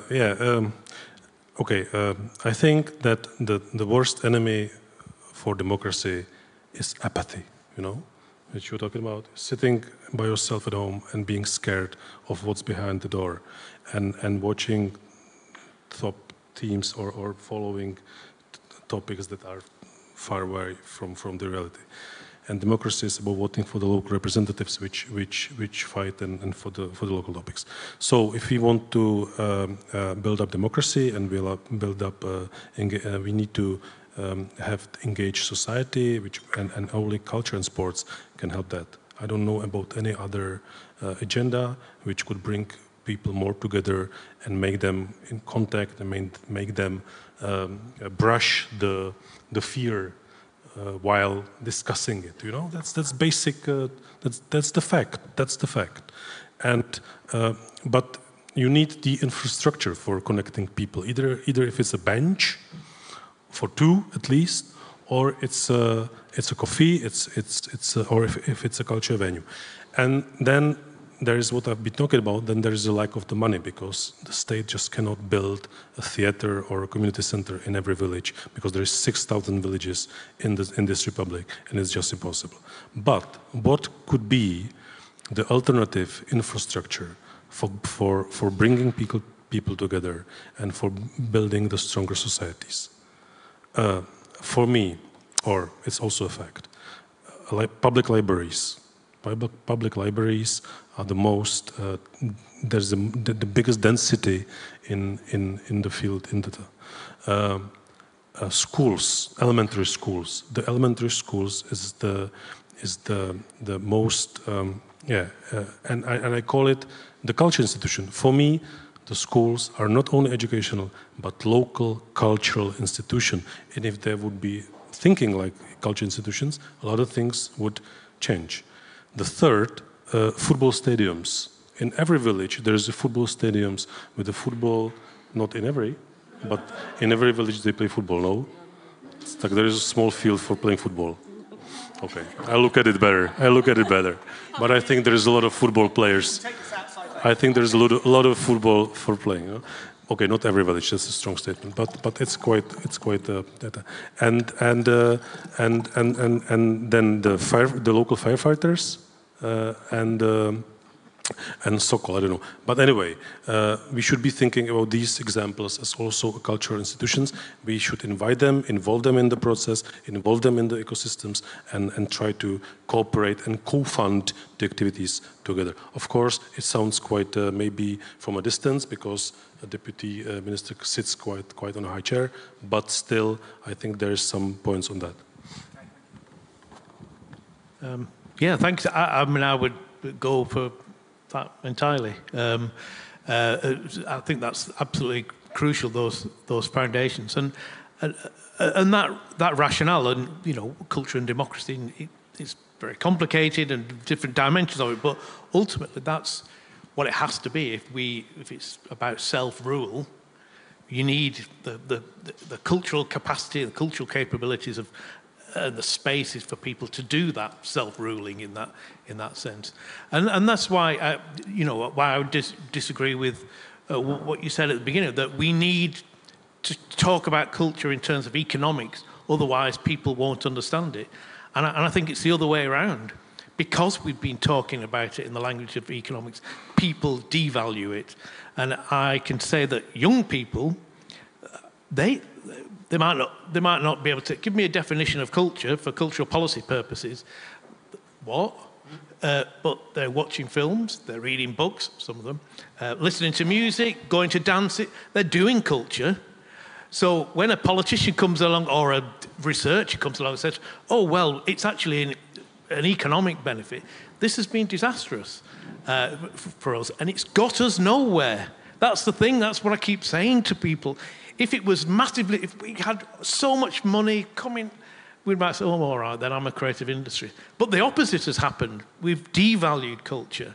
So now, and when we say, "Oh, we can't define culture," I mean, there is a long history of talking, understanding what culture is coterminous with the existence of human life on the planet. There's long historical discussions and conflicts about that, starting, as you said, you know, there are rock carvings in Australia, 65,000 years old. You know, the cave paintings in France, I always forget how long, a long time ago, you know, that it's quite clear that symbolic work, that kind of activity is part of what humans are. Right. I once said this, somebody said, "What about Neanderthals?" You know, yes, and Neanderthals then. But, you know, this is coterminous with you. So our understanding of what culture has evolved historically. It's not a question of a policy technocrat coming along, policy is very difficult to define. What can we do about that? Oh, let's turn it into economics. That's exactly what's happened over the last 40 years, and it's what's hollowed out our understanding of what culture is. So I would say we need to undo the damage of the last 40 years, because it certainly hasn't worked in all sorts of ways, and start talking about what do we value out of culture? What do we want from culture? And it is about local culture, but it's also about that big stuff as well I was talking about, the public sphere, state broadcasting, private sector, all those big questions that we've just let drift. And my last thing just on creative industries in rural areas, if you apply a creative industries frame to rural areas, forget it. There is no chance that you're going to get any creative industry in rural area unless it's some big shot who's come from the city with a lot of money and bought a house in a very nice village, you know. But as a kind of proper, you know, the creative industry says to rural areas, leave and go to the city. I would just like to add on what Justin opened up. I feel a bit sad that we are in the 21st century and we are still looking for arguments why we should, and for policies, why culture should be and art should be supported. I mean, and I agree with you what you have just mentioned and what you have said. I mean, I think when I talk to younger people, they don't ask these questions anymore. I mean, it's obvious. Like, why should you define like economic impact? Like, we are still, I feel that we kind of, especially when we are kind of the workers in culture, I feel that we still kind of we knock on the door and he said, you know, I have all of these arguments and maybe that's why you should, you know, just look at me. I'm here and I will bring you all those benefits and then we will all die. Because I think what you mentioned, that actually when people consume culture, they live longer, but us, we live shorter because we are the ones who are the doers, and that's it, you know. And and I think we kind of have to get over this, you know, because I mean it's really important to kind of understand that it's like as Justin said at the presentation, it's part of our right to have an access to culture. And I'll just say one example. We have a nice cooperation with local action groups called the MASKA in Czech, MAS, and they have started, at first they are kind of a small local groups that have money from European Union, etc. And at first they had support mainly for agriculture projects. And 2 days ago I was at a meeting with them, and they have started to invest money into culture and art, and they did not ask me one question, why? Because they already know the impact of culture and art and support it really locally and regionally, and they know the impact. Nobody asks the question why anymore, at least on the small level. And I know there are some questions, so. So I'm now going to open this up to see if anyone from the floor wants to make a question or to make a comment. I know that Francois is going to say something in a moment. There are a couple of things I just wanted to say. One is that in the UK we have report after report after report which kind of legitimizes and justifies why culture should be funded, but it doesn't make any difference. The politicians still ask for even more reports and more data, or they question the legitimacy of the way the data is being collected. And it isn't about data collection, it's about belief. And I don't think if the politicians don't believe in the work that we do, then it doesn't matter how many reports. There'll just be a continual request for more and more information. The other thing I wanted to say was around, there were a couple of comments about the cost of delivering services in rural areas, that because it's a dispersed population and delivering services is expensive. I would say the complete opposite about rural touring. Rural touring is incredibly cost effective. In many, many cases, we don't work in theatres. Where there is a theatre, we work in a theatre. But we work in community buildings. We ask the artists to bring all the equipment with them. We work in churches, we work in parks, we're working other outdoor spaces. So we don't need a theatre in every village. We have. And these are multi-purpose community spaces that the community feels comfortable in. They don't feel alienated from it. So, and when you add up all the volunteer labour, the concept of rural touring is incredibly cost effective. And certainly back in England, what really I find very upsetting is it's very cost effective, and yet it's not used. The amount of investment that could be put into rural touring and the impact it could have could be absolutely enormous. But it's the challenge of being a very small voice within the cultural sector, and it continues to be a really big challenge. Anyway, I'm going to Francois wants to make a comment or ask a question, but also if anyone else would like to ask a comment or question, please raise your hands around this particular question. and we'll bring a microphone to you. So, Francois. Thank you. I've been thinking about what I've been hearing, and one of the problems of when we as people who work in the cultural sector come together, we very easily fall into the trap of thinking it's our job to come up with answers, that we somehow stand above and we can look at the cultural sector and decide what would be good for it and how it would benefit, and that we're both able and entitled to do that. And it put me in mind of probably the best piece of work I've been involved in, which was working with a Belgian foundation in the Western Balkans about 25 years ago. So quite soon, we started in the decade after the end of communism. We worked in Bulgaria, what's now North Macedonia, Bosnia, and Romania, and almost entirely in rural areas. We made a number of choices about that program, which lasted for 5 years and cost 2.5 million euros. It supported 140 projects in that time. One of the first decisions we made was that it wouldn't be an open application program. We would work with local partners, they would visit villages, and they would talk to people and see what people wanted to do. And that meant that the whole culture of the program was different. It started with conversations, not with applications. We provided support for the projects that emerged from that, but crucially, we gave them money. We gave people money directly. Very often, they didn't even have a bank account. They had to open a bank account to receive the money. When we did the final evaluation of that program, more than 9 out of 10 of the projects we'd supported had met or exceeded their expectations.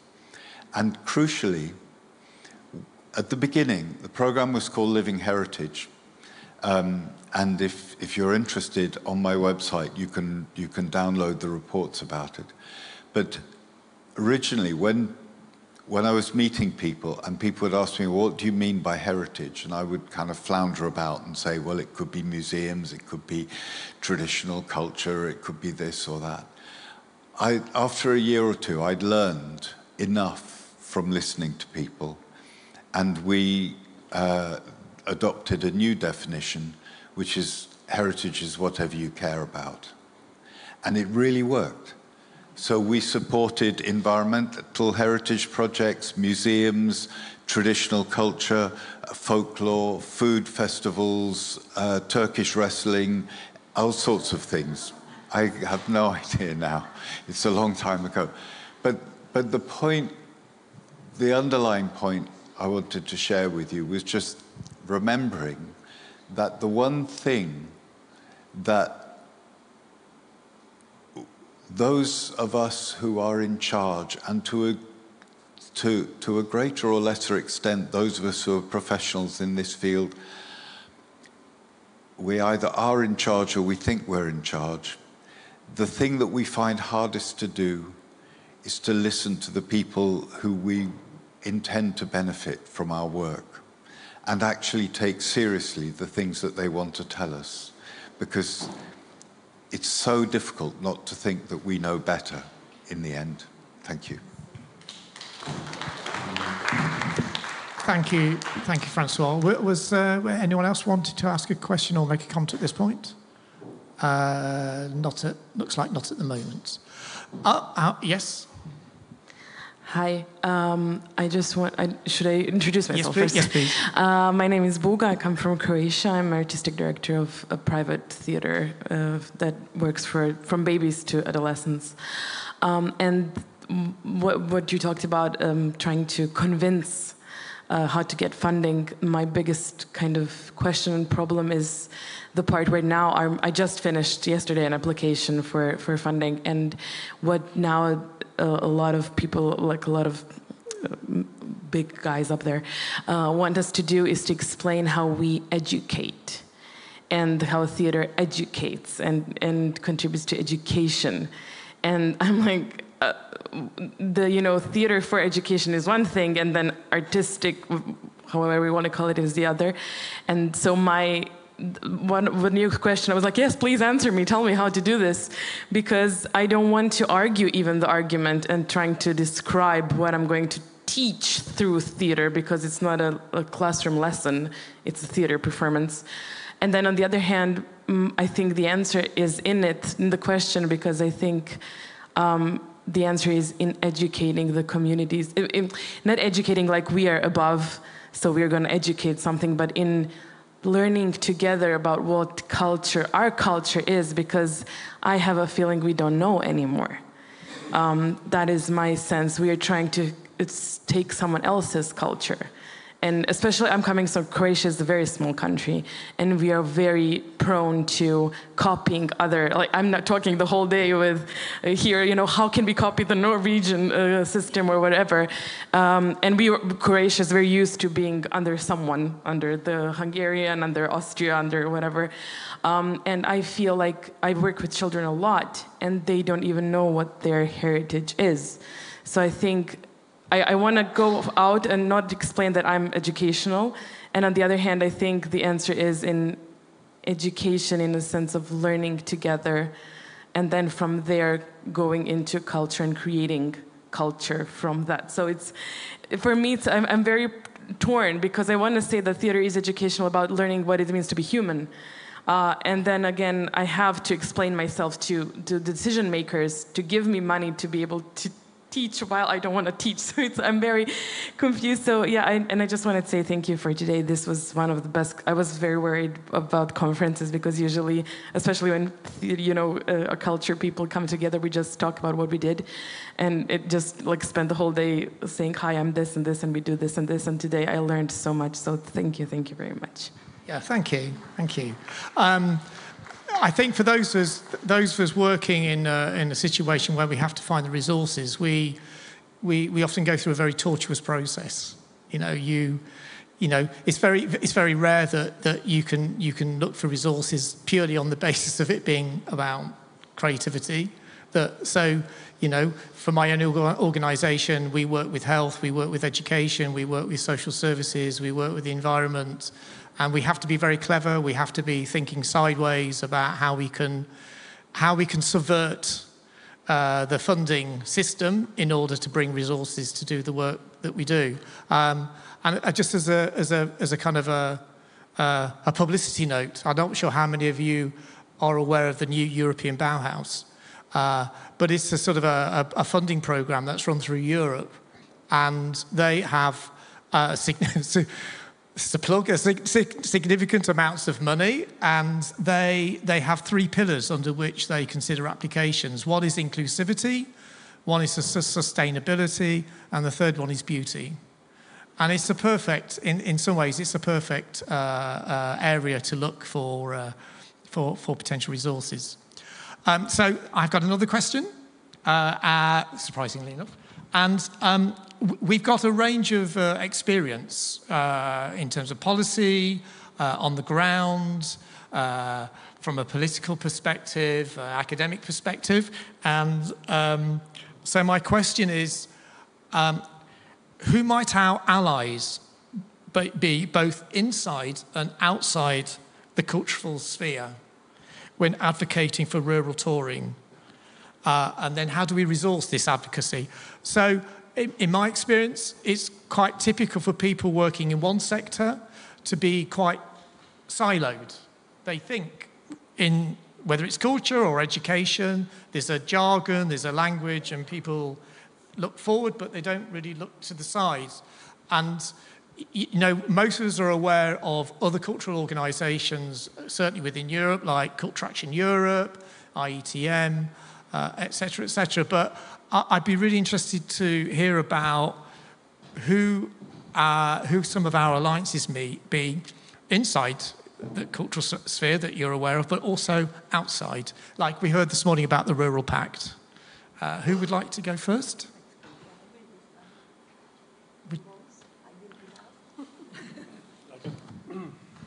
I can give an example about this touring issue, which I completely agree with. I think if each cultural institution tour more around the country, it would be much more easier for everyone, you know, because then you spread like the National Theatre is located in the city, in the center city, and they are sold out. It's almost impossible to buy a ticket. So it's just a huge barrier, and then it's quite expensive. So it's almost impossible to reach the National Theatre, but the National Theatre is like the theatre of our nation. So I don't quite get it, you know. And I was actually starting my discussion here about talking about the project which I was working in Arka here, and it was about the theatre project in a remote refugee camp. It was about an hour drive from the city up north.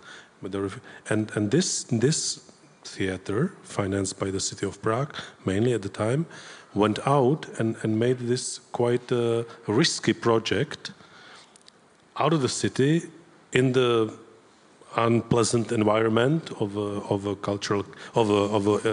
refugee camp, and it was just a great opportunity to experience, to etc. etc. But if there were more such projects, such empathy, socially empathic projects of cultural institutions, then really things would be much more better. But how do you call it? I think that's the fail of cultural institutions that don't think that way, that only concentrate how to bring public into the venue, but they are not able to think to bring the content out of the venue.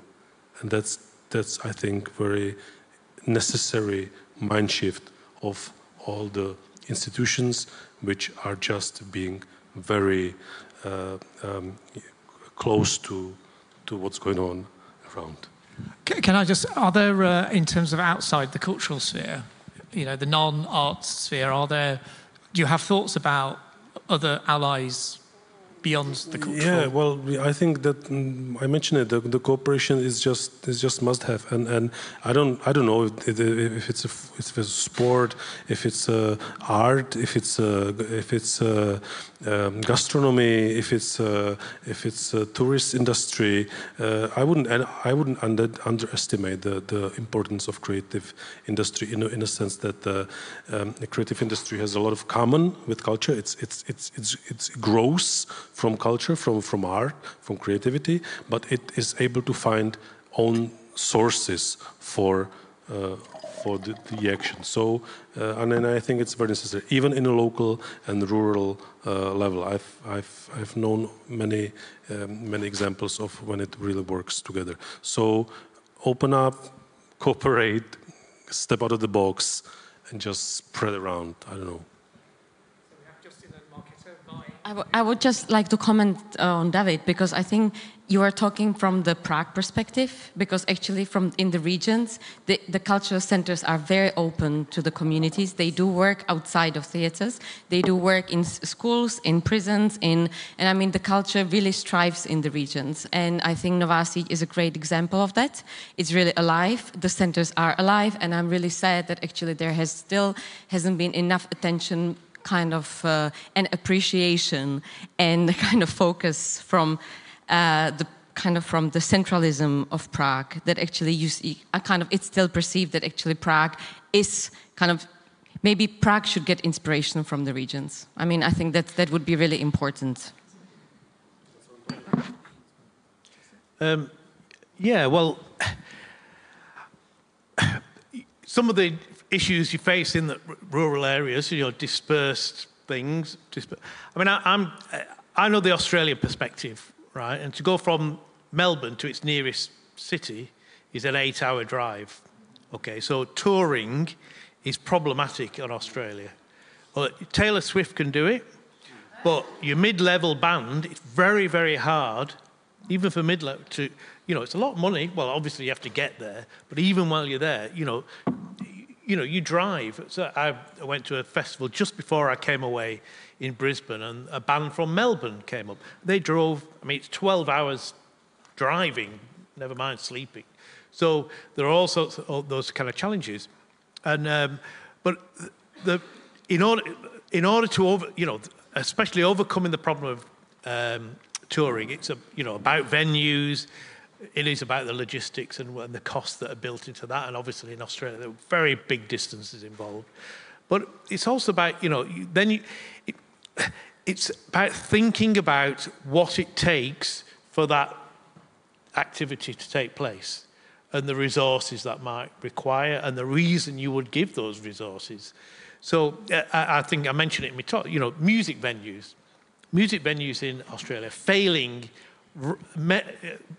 really falling over all the time because, their old business model, basically get a load of punks in and drink lots of beer and that kind of pays for the band. That doesn't happen anymore. The rent's higher, as we all know. The public insurance is higher, but also young people don't drink. They're fools, and they don't buy that much. So business models in all sorts of ways are failing. So how do you sustain venues in music? How do you sustain small venues? There are certain, it depends on what's touring, but there are certain things, that require PAs and things like that. So there's big questions there. But I suppose I would use that to pivot a bit to something that Francois says, about, because there's also rural tourism in Australia, which is really challenging. And that is, 8-hour drives not between big cities, but between little towns. But they do it, and there's trails and there's ways in which they've overcome that. And they've overcome it, they've made it more sustainable, if you like, through involving the local communities in that. It's no longer like people arriving in there and the audiences turn up in their 4x4s. It's actually, how the local community fits in that. So all very good, as you would think.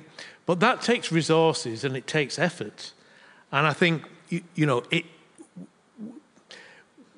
you cannot just ask people what they want in a bare sense. And I'm not saying that's what Francois said. You have to build in the capacity for people to involve themselves even in those kind of questions. It takes a long time. If people never get involved, have any involvement in culture, somebody turns up, right, what would you like to see? It's an abstract thing. And I once, this is probably terrible and I shouldn't ever say it, but it reminded me of in England, in the UK, was it 1867, where kind of where men were given the vote. Most men were given the vote. 1867, and a famous aristocrat said, "We must educate our future masters." Now one of that's quite cynical. It's like, oh right, we've got to make them sure they elect us. But another thing is we need to give people the capacity to make the judgments about their lives. And so working with communities to get them to really articulate what they might want takes a long time and a lot of effort from the cultural sector and supportive politicians and things. But it is an effort that takes some time. So all of these things, again, they do require resources, but a clear awareness that what do we want to get out of this process? What's the value of the people in North Macedonia making those decisions? The value is clear, and it should be clear to us, but often it's not if it's clouded with other things. Yeah, thank you. Thank you, Ralph. Related to the alliances question, I would see 3 elements. One is thematic, one is process, and one is territorial. So related to the thematic part, I would see the main transformation areas. So this is again green, digital, democracy. Maybe I should have said democracy first. And then geopolitics and international relations. And you made already yourself a related example with the new European Bauhaus.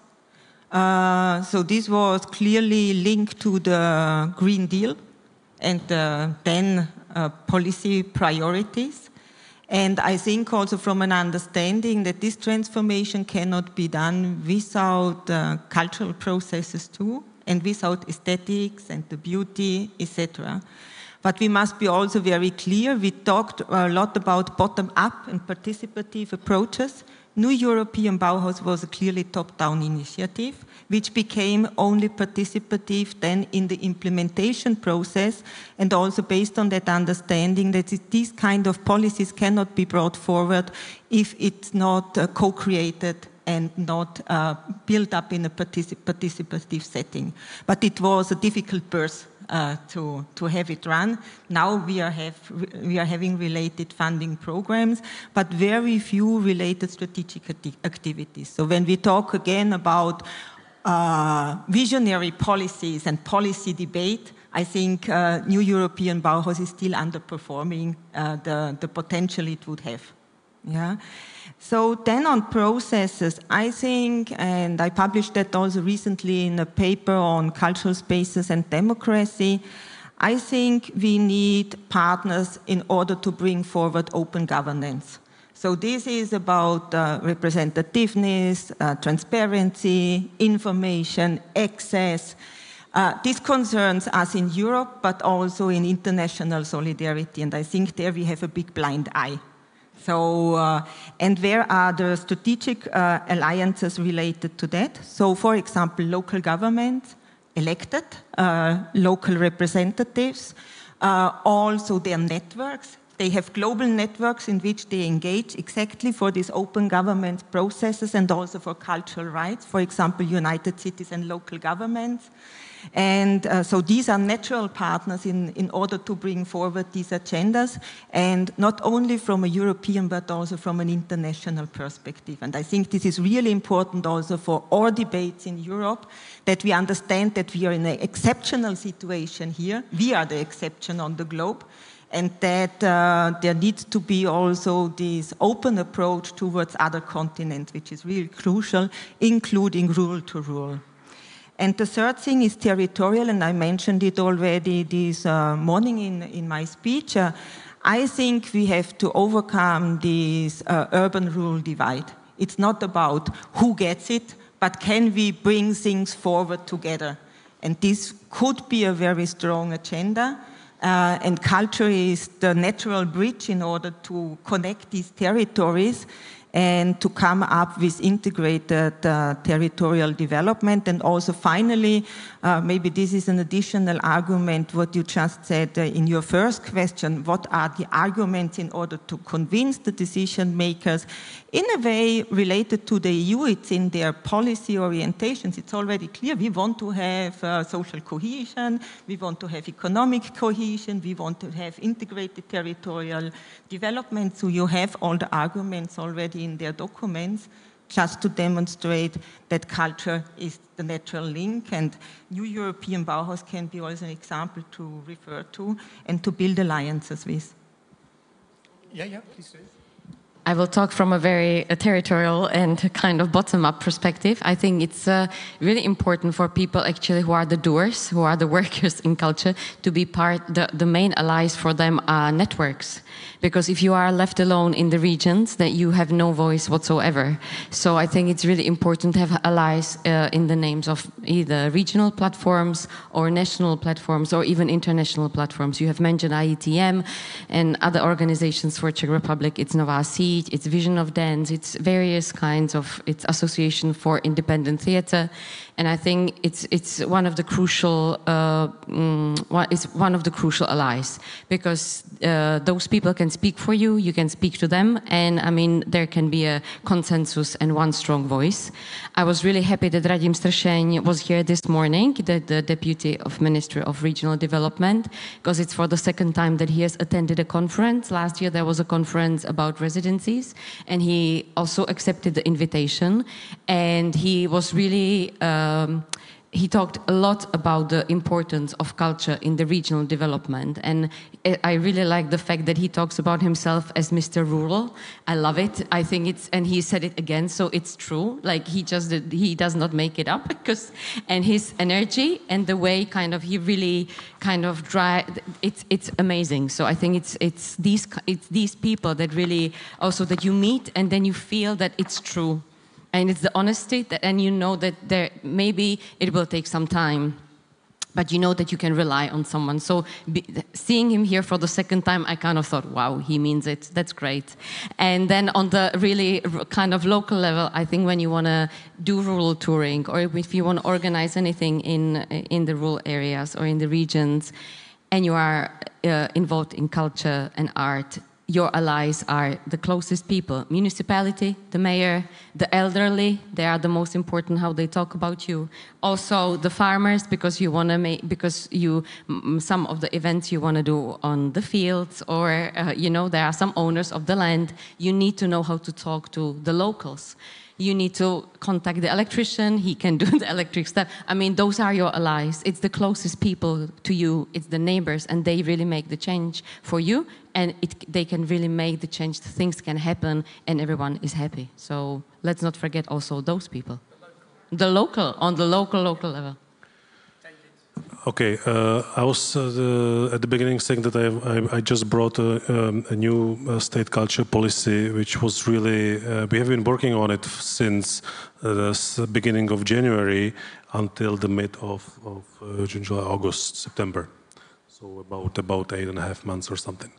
And it was quite a participatory project, a process, involved all the employees of the ministry, involved the professionals from the culture field, involved representatives from the institutions, etc., etc.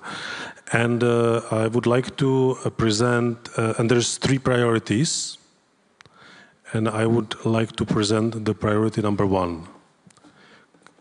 Priority number 1, culture as a natural part of life. Strategic goal 1.1, increase accessibility and availability of culture. And the specific goal number 1.1.1, develop cultural accessibility among regions. So regional culture and supporting culture in regions is the number 1 priority of the cultural strategy for next 5 years. It's been a big effort, it's been a lot of work, but I think that on the national level, this agreements was just voted by the government with no discussion, with no one against it. So it's a part of the vision of the Czech Republic in developing culture for 5 years. So I want to make it clear that it is a priority. It is the priority. The other thing is how to make it happen. It's always an issue. It will always be an issue, but at least we have it in our strategy as a priority number 1. So that's a good point. Yes, Justin. Yeah, I'm on the end of the line. Yeah. Yeah, can I say something slightly top down and bottom up? Right. It drives me crazy, I mean, actually, if we live in a democratic country, to some extent, top down is a good thing, because we hope the policy has come out of a whole range of conversations and interest groups, discussions, let's say, that have finally been delivered by the parliament, by the government. And so a top-down is a good thing if we feel that they have democratic legitimacy, of course. So the top-down is a good thing. Of course, then some kind of massive corporate rollout is problematic. But it's not necessarily a bad thing in that way. Of course, you've got to work with the people you deliver to in the ways we've talked about. And bottom up, we say bottom up, but often that bottom up, especially in the 80s, has been about NGOs, the NGO world of unelected community groups, or not so much really local, but interest groups, God knows where they finance from, who claim that they're the grassroots organisations, when in fact they're not, So I think we should be be clear, we do need a good level of top-down, a certain level of strategic decisions from a legitimate government. That's an absolutely essential part of a democracy. And just to be even slightly more ruder, that's what the EU lacks. The EU is not a democratic entity. And that's it. We know that's the problem. We know that's the problem. So, of course, when it's top down from Europe, it really is a technocratic rollout. So that's where we're living at the moment. We've got a highly technocratic top-down government in Europe that is really lacking a democratic legitimacy in that way. I think that's one of the challenges we all know that it's facing. But at the national level, it's, I think, top-down, sometimes good. Okay, thank you. I think there are a number of hairs that could potentially running, which we're simply not going to have time to sort out during this particular session. So we can maybe continue those conversations in another time, to another place. I've noticed that there are some questions or comments that have come through. I'm going to take I think maybe the middle two. So, Mr. David, how can we make co-funding truly realistic and show local partners it's an investment in their region, not just another financial demand? Maybe you feel that that's been answered in part through what you said. But the other question is, how strong is the impact of the new cultural policy document shared by Mr. Kaspar? Will it shape real decisions in culture? Okay, the question number one. There is example which I know from the Bromov region. There is the private invest fund which brings together the local entrepreneurs, and they have the investment plan is invest the local infrastructure for the tourist industry in the gastronomy. And they organize a lot of cultural and support the cultural events. So they bring attention, then they bring the people, and they profit from the people.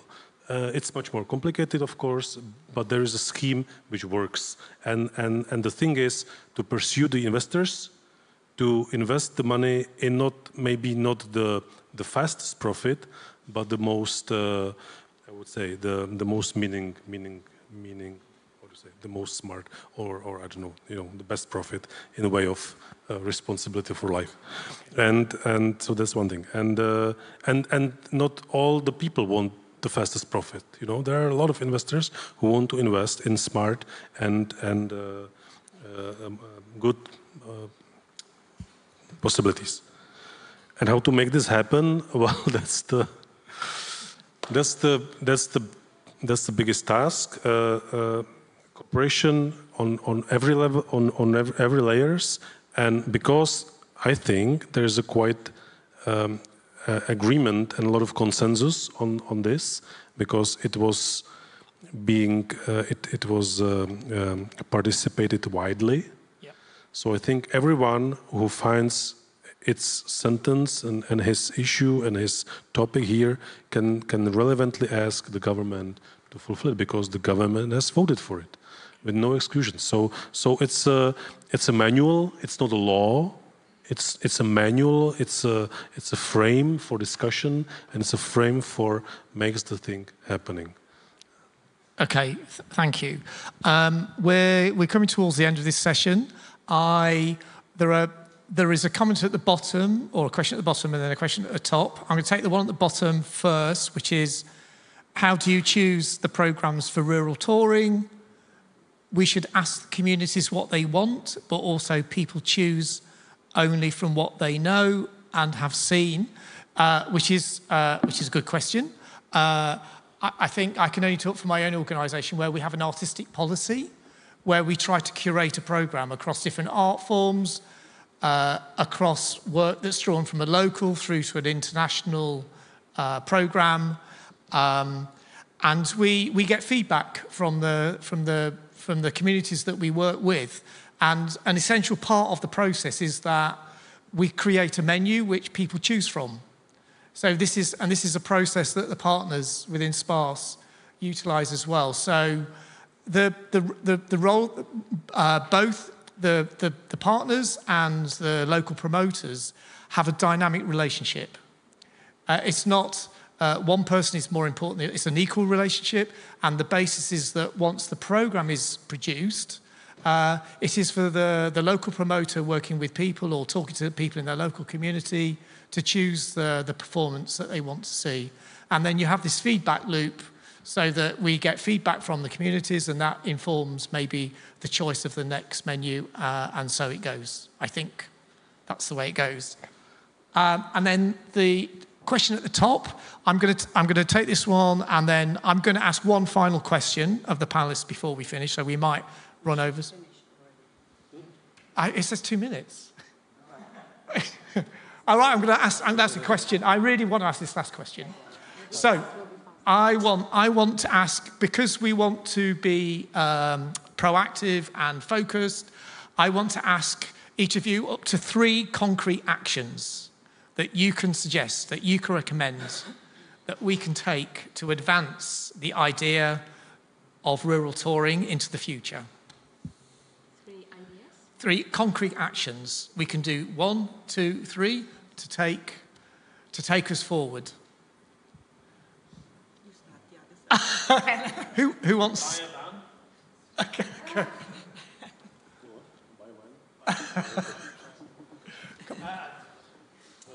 Microphone? Yep.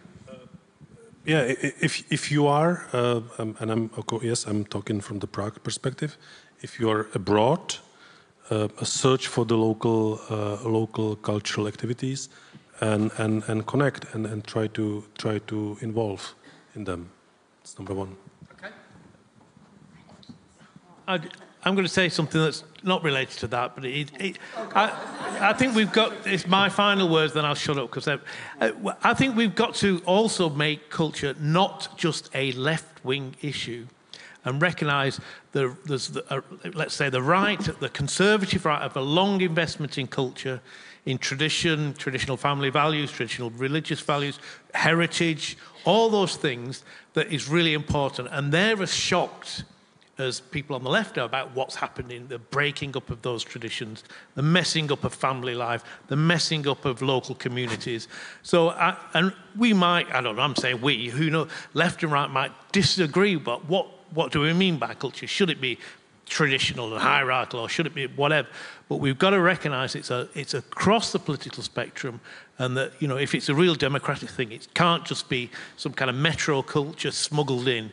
It's got to be a broad democratic notion open to contestation by left and right. I don't have 3. I have 1, but it's kind of general. That was tricky, Ralph. This was tricky. I will talk about being the local partner and about curating. And I think one of the actions that you should remember is discussion with the locals, but also when curating, don't underestimate the people. But at the same time, listen to their needs and curate it in a way so you can educate them in a way, have the discussion. Maybe they can tell you afterwards, I will never come back again. You can ask why, and maybe they will, because then you will curate the program in a different way. So I think it's really important not to underestimate the audience, to be in touch with them, but to also kind of not to forget your artistic view and your dramaturgy and your curation. I think that's important. It's, yeah, to have a dialogue, but not to kind of to be honest to both, to yourself, but also to the community. Maybe very short, very last, be a place for encounters, and in that sense, really open, inclusive place, covering, if possible, all strata of the local population in the area where you are active. I think that's crucial in order to have these rooms for meeting, for informal contacts, for exchanging, and I think this would be the best investment in democracy. Thank you. And interestingly, inclusivity within a rural context is sometimes not as easy as we may think, that there are factions within community, whether in a city or whether in a rural context. So we've now finished. few. So I'd really like to thank the 4 members of the panel for their contributions this afternoon, and I'd like you to join me with thanking them in the typical way.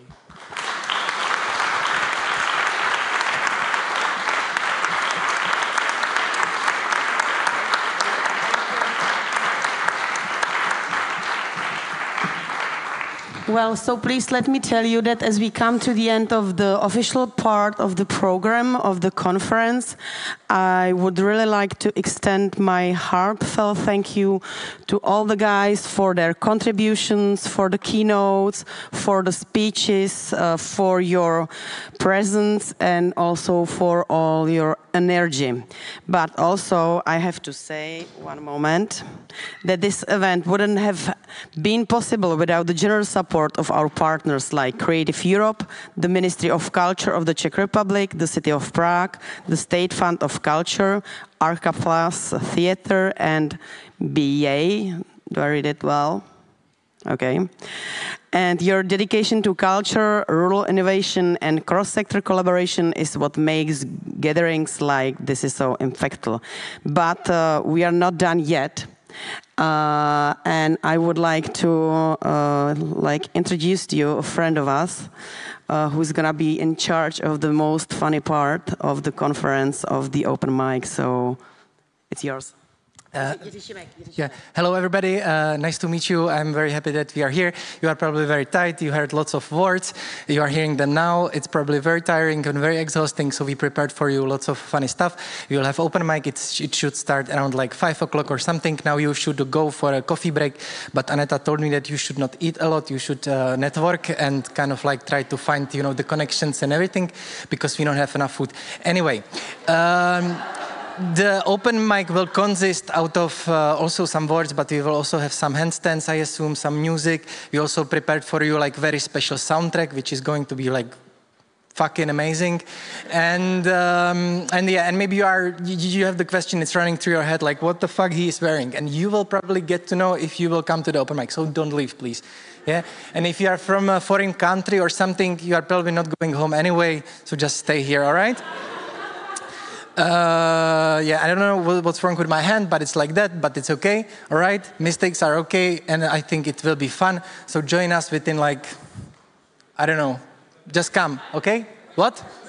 Don't shout at me, what's wrong with you? Hey, so 5 o'clock or something, yeah? Good, great, come back.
we will do the sound check. My starí mazáci, starí ulejváci, máme pít vodu. My starí mazáci, starí ulejváci, máme pít vodu. Vodu nepijem, my pijeme rum. Vodu pijou žáby, pidlo starý báby, my pijeme rum. Vodu pijou žáby, pidlo starý báby, my pijeme rum.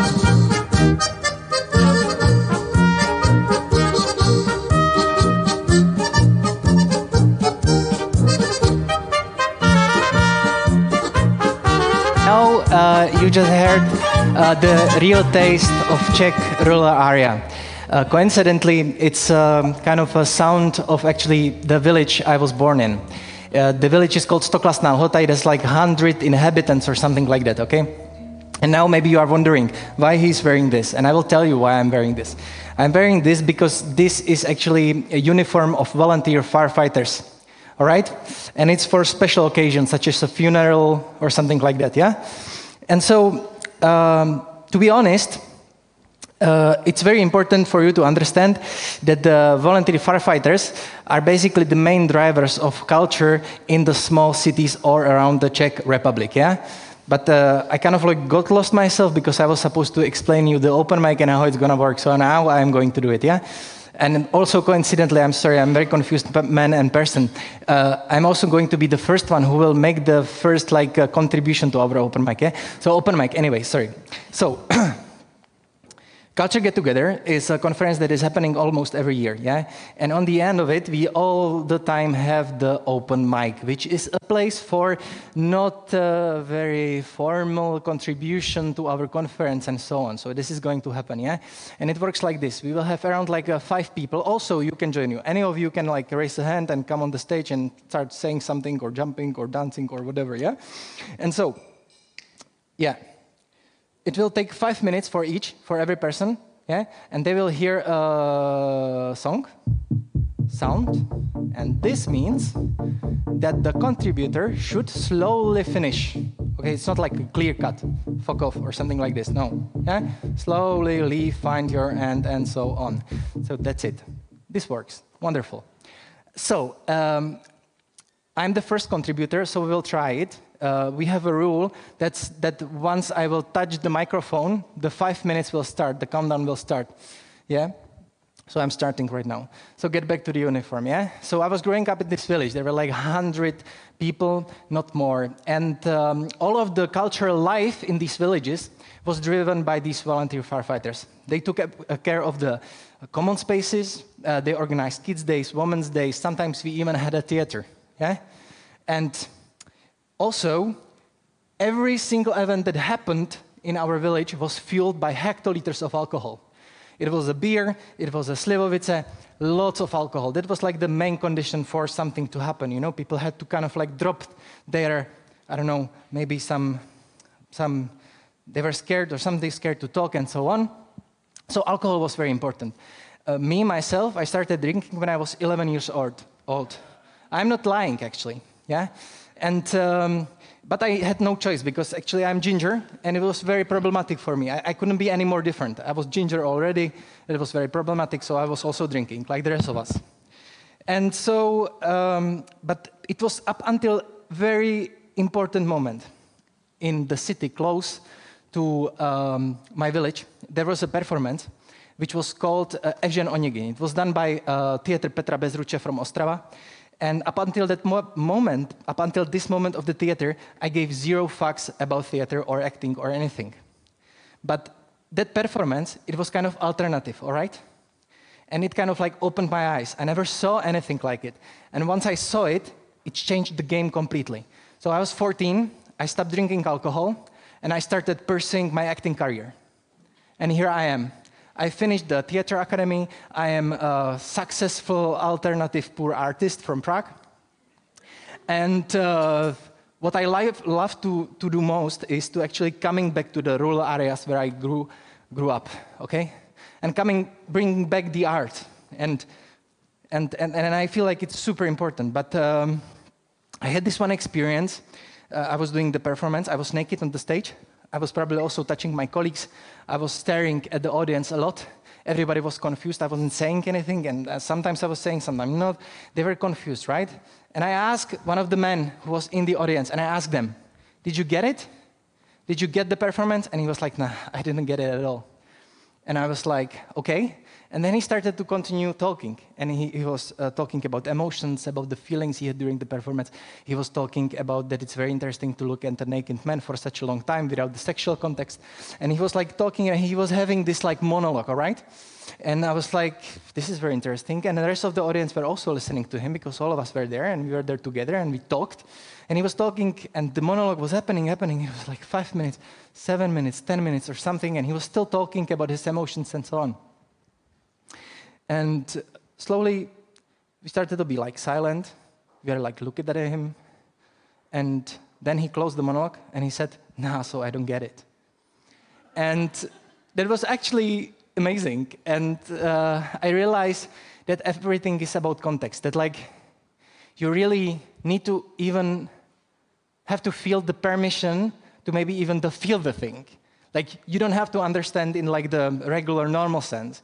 You need some kind of guidance, yeah? So when I go to the rural areas, not only to the rural areas, even like to places such as Brno or Prague, that's for discussion, but anyway. So I'm going to those places, and I always trying to give audience some kind of like guidance, you know? To give them something to digest. Like Italians, they are using the soda bicarbonate, you know? They eat a lot, so then they need it. So something like that for them, to give them some guidance to the audiences.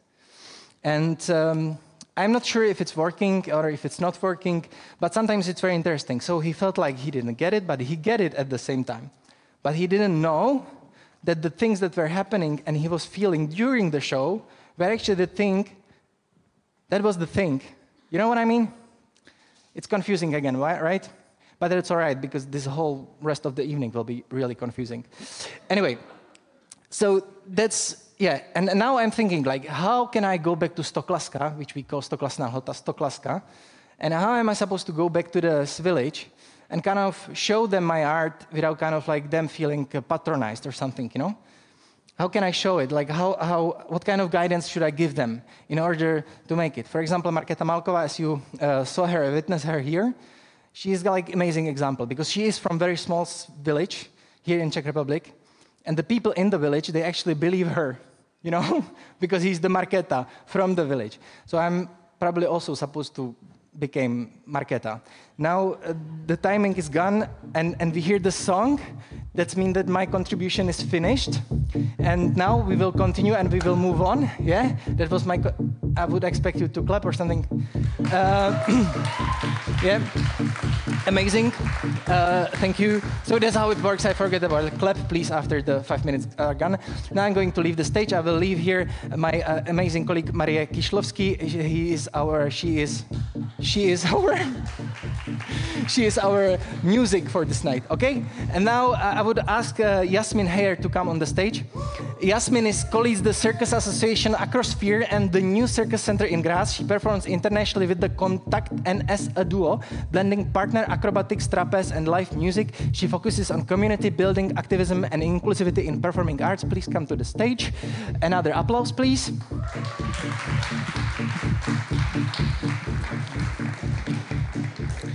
And I'm leaving, and it's not going to be confusing anymore, yeah?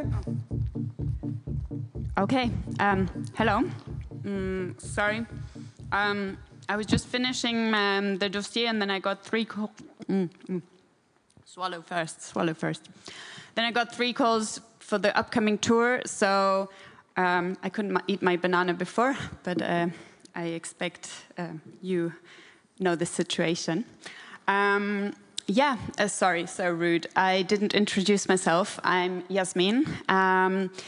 What I do, I'm a circus artist, and this is not my usual way of interacting on a stage. I usually do it more non-verbally with my body in weird positions. So this is an experiment for me as well. I come from Graz, as they said. Graz is in Austria. Don't worry, I didn't know the place before I moved there either, even though it's a substantially quite second biggest city in Austria, actually. And as I find myself again here in a situation which I don't regularly do, this is something performers often encounter. Suddenly you're put into having to juggle different roles at the same time. And this is what I encountered when I came to Graz. There was no place for training for circus arts, for anything of this. And we didn't wait until this just fell from the sky. We decided, if there's nothing, we will create something. And now, 10 years later, we're opening our first circus center in Graz, a space that will be open 24/7 for circus arts, for performances. Super, super happy to do that. I think I might need some help. Maybe somebody, yeah, maybe. Should I leave now? No? No? You can stay, you can Good. stay. Maybe the banana? Okay. Perfect. Nice, nice. Yeah, feeling a bit more light as well.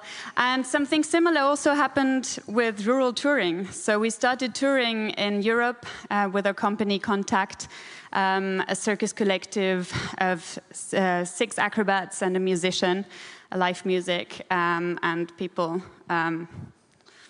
flying through the air.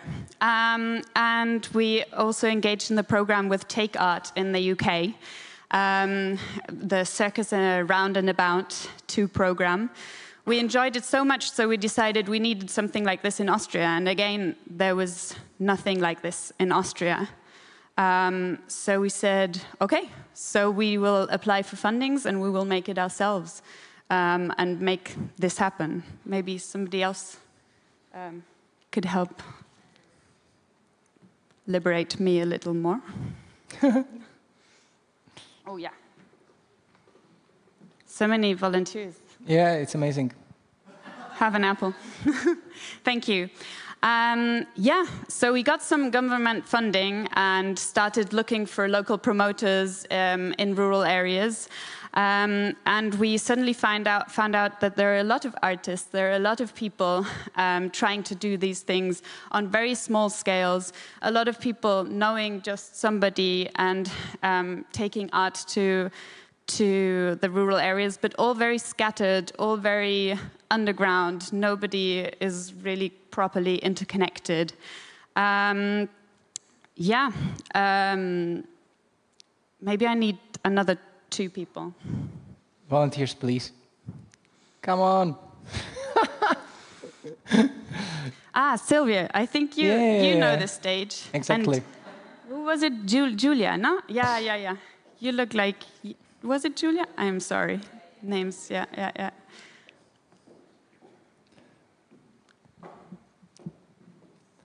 But no circus, because this is not the right equipment. Okay, then maybe you take the microphone. I will do a handstand, and you can hold it. Okay. Hands, legs. No circus. Yeah, exactly. Oh, yeah, great. Perfect. And now the microphone. Now I need the microphone.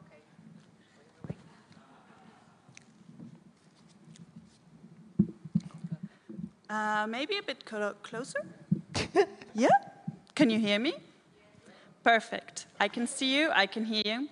So we managed to find 7 different promoters in rural areas in Austria, in 3 different counties, and we're able to tour around different rural parts. We went to different farms. We performed on the fields, in a barn. We performed in front of a beautiful museum full of nonsense. It's actually full of nonsense. It's great. And even went to a queer feminist collective that have built up a queer feminist space in the middle of nowhere. Yeah, it was actually, in the end, I think we learnt more than we had expected, or it wasn't us bringing culture there, but actually us learning about these rural areas and, yeah, what we can find when we just go out there. Thanks.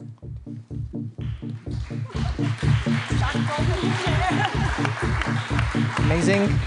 There's your notebook, because you also need to do your social media. You probably also need to write a grant. Yeah, so take all of it. Yeah, amazing. Maybe there's even more stuff. I can give you some water, of course.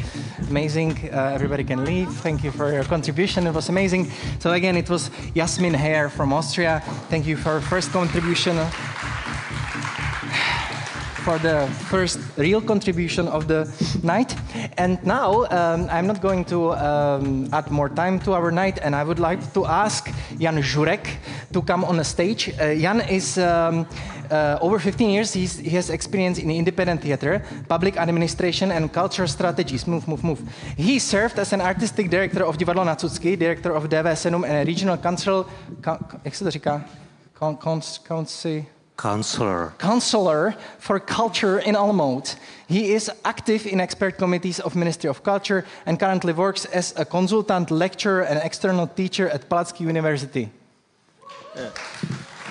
Thank you, Mr. Fireman, and I have to apologize because I'm a politician man, so there will be no humor now. I would like to reflect some situations that repeat in our country, and I will start here in Prague. In last years, there was quite interesting debate about some generation gap or generation exchange in culture management. There is few people that were sitting maybe too long on the same seats, and they didn't want to leave these seats, although they are super important for the independent scene. I mean, mostly theater and dance. They did a lot of development of performing arts in our country, but there was time to leave, and it was not happening. And I would like to mirror this situation with something that I can see somehow in regions also. So I will move to the rural areas now. There was an option for me for 4 years to travel in Olomouc region. I was in all the corners of the region, in all culture places, because as the counselor responsible for culture and cultural heritage, I was invited everywhere. And I found something that was repeating. I have to say something from history. After 1989, after the revolution, the villages and the cities became the owners of the culture, heritage, protected buildings. A lot of houses that were empty, and like monasteries, churches, etc. And you can imagine that for a mayor of a small village who is owning some cultural heritage that is protected, and he doesn't have any proposal how to use these buildings. It's a very hard situation. On the other hand, it means big investments, and if you don't have strong idea, it's very problematic. And when appears someone who helps you with this, it's like appearance of an angel. I mean, individuals or NGOs that started to help with running these places. And I saw many examples of places in Olomouc region where someone was doing a great job and filling by culture, the culture heritage places. But in some moment, it can become a problem if you do the same job for 10 or 15 years. The dynamics are different. Some people change from the active actors to the gatekeepers, and peer problems. And I was very inspired by some ideas that Mr. Matarasso said today about the loneliness in which appears not only the culture agents in these places, but also the mayors. And I think it's something that says something to us about the relationship between the center and the periphery. I think it says something about the responsibility of the people who are networked, who have the sources, human sources, financial sources, to help these places go on, because there are people who help to take care about the cultural heritage, but they become the cultural heritage, and you really don't want to become a stone. Thank you.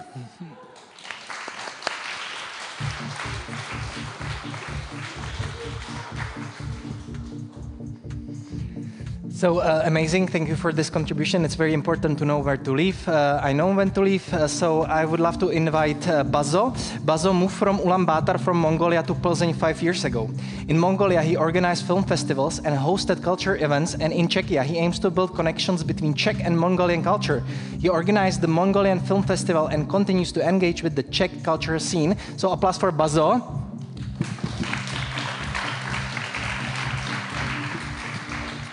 And I hope that we will have another beautiful accent to be added to the accents of this event, because the English is amazing all the time. Okay, yeah, I can do. Yeah, of course.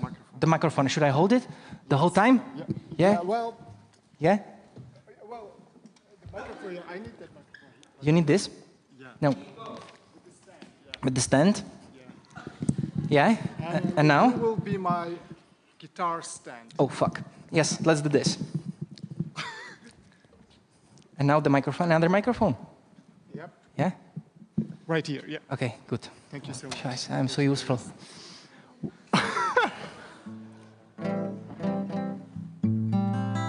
Can you hear this?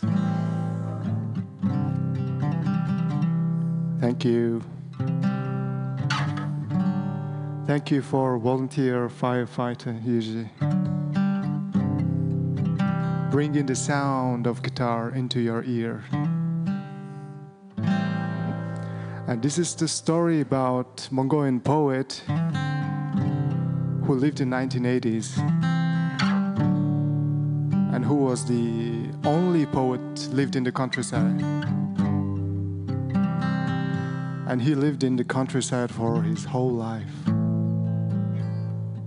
And he was writing a poem just for himself. And he died in the countryside. And he's the only poet who died in the countryside.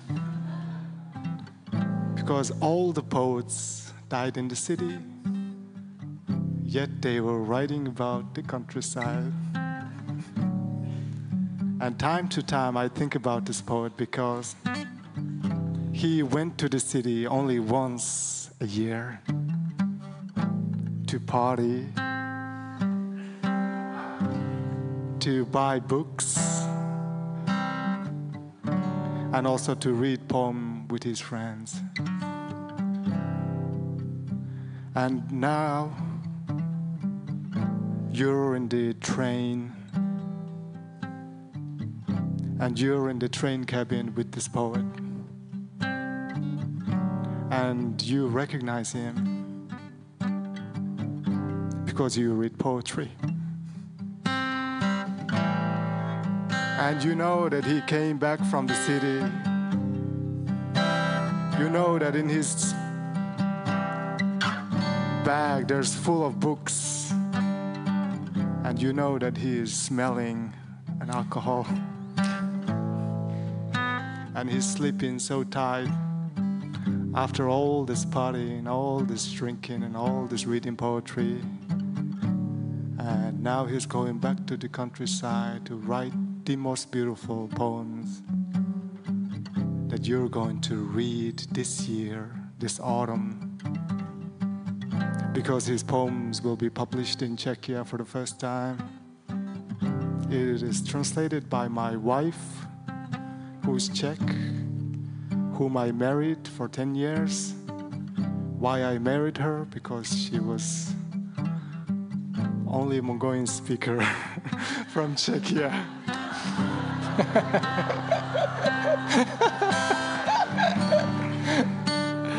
And you know what I thought? I'm gonna marry this woman. 10 years later, we're gonna live in Pilsen.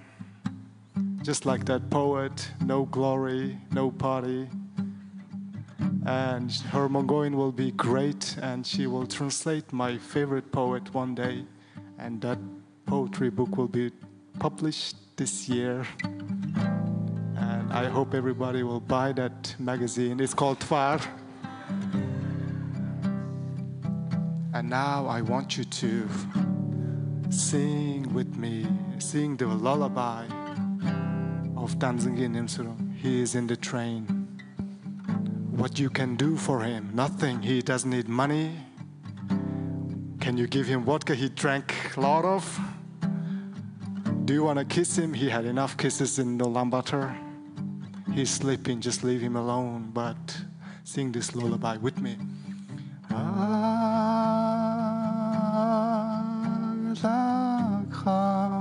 Sing with me.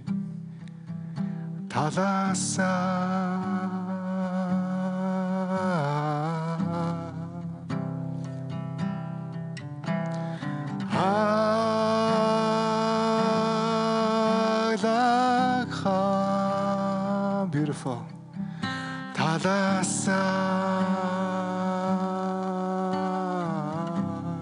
It means from the beautiful countryside.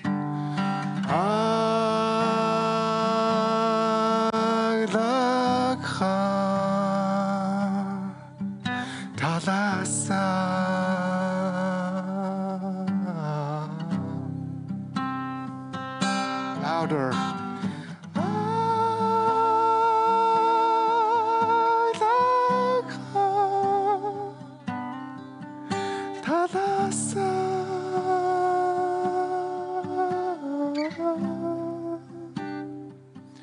Ten years ago, I was really tired. I was walking in the street. I was really cold. It's Mongolian cold. You don't know how cold it is. And I told myself, God damn, I'm so tired. What should I do? And it was snowing. I see some snows melting from the top of the apartment. I said, I'm so tired. I'm going to wash my head. I'm going to wash my face with the snow water. And I reached out onto the street. I washed my face. I felt rejuvenated. I felt like myself. Then I realized the one line that poet wrote. He said, I will be snow when I die. I will be snow, and tired people will drink from that water and they will be rejuvenated. And once I washed my face, this line of poetry came to my head, and I cried in joy because I knew that poet was alive inside me. And now you are alive with this poet. You just sang a lullaby with him. I want you to know that you have that power to make him sleep. I want you to live with this poet inside you. You are the winner. Forget about the prize. Forget about the money. If you choose art, you are a winner. You won life. And remember, when you get tired, wash your face with the water of snow. And remember, in autumn, please buy that magazine and read that poetry book. Thank you so much.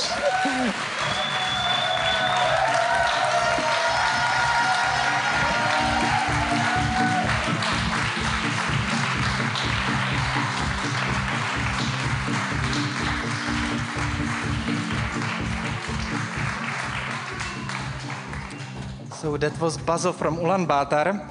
And now we are getting into the middle of the open mic. Before we will move on, I would love to ask you, is there anybody who would love to contribute to this informal format? Is there anybody who would love to do it? Okay, so there is a lady, and I would love to ask you to stand up and let's do it.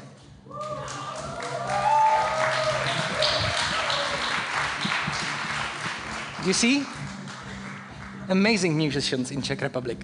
Yeah, so tell me your name. Buga. Buga. It's Buga. I was like, I'm going to prepare after everyone, and then I'm going to come. Okay, I'm going to take this. Is that okay if I take this? I'm an ADHD, so I can't stand still.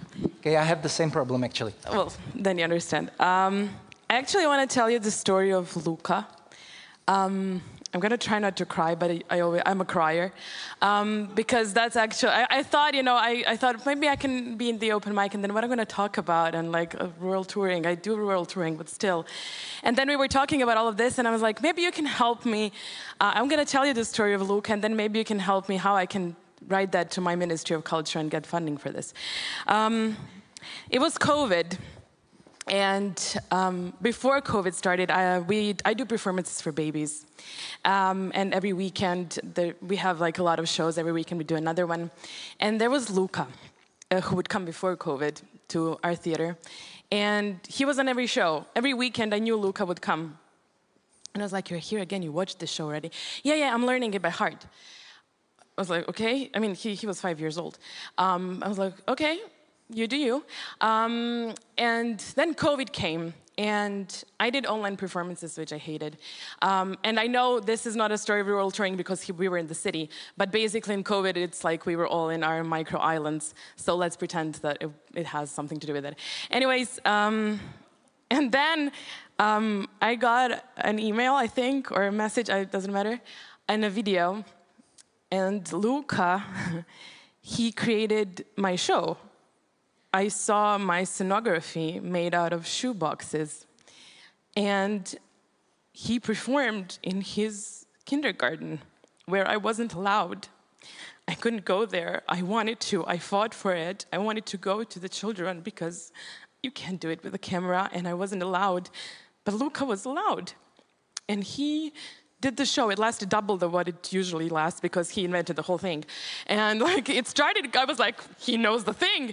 And it started the way I do it, and then it just was something else, and it was better. And I thought, you know, because at one point I performed for like one child.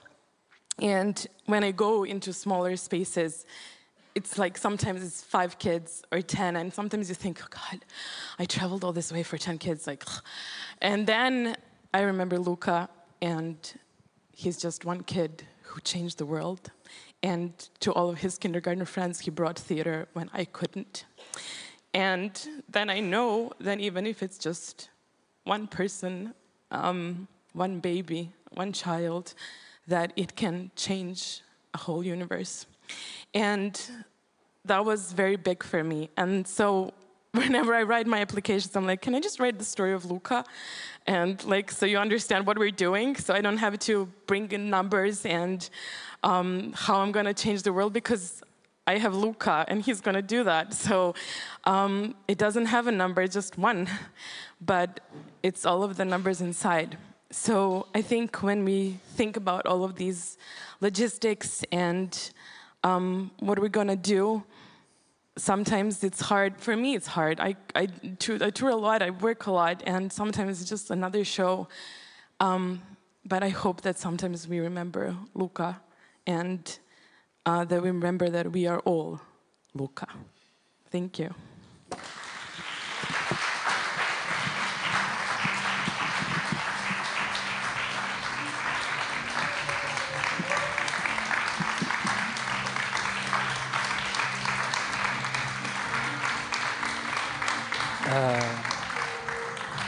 Thank you very much for your contribution. I forgot to tell you that we had just one slot, so it's done.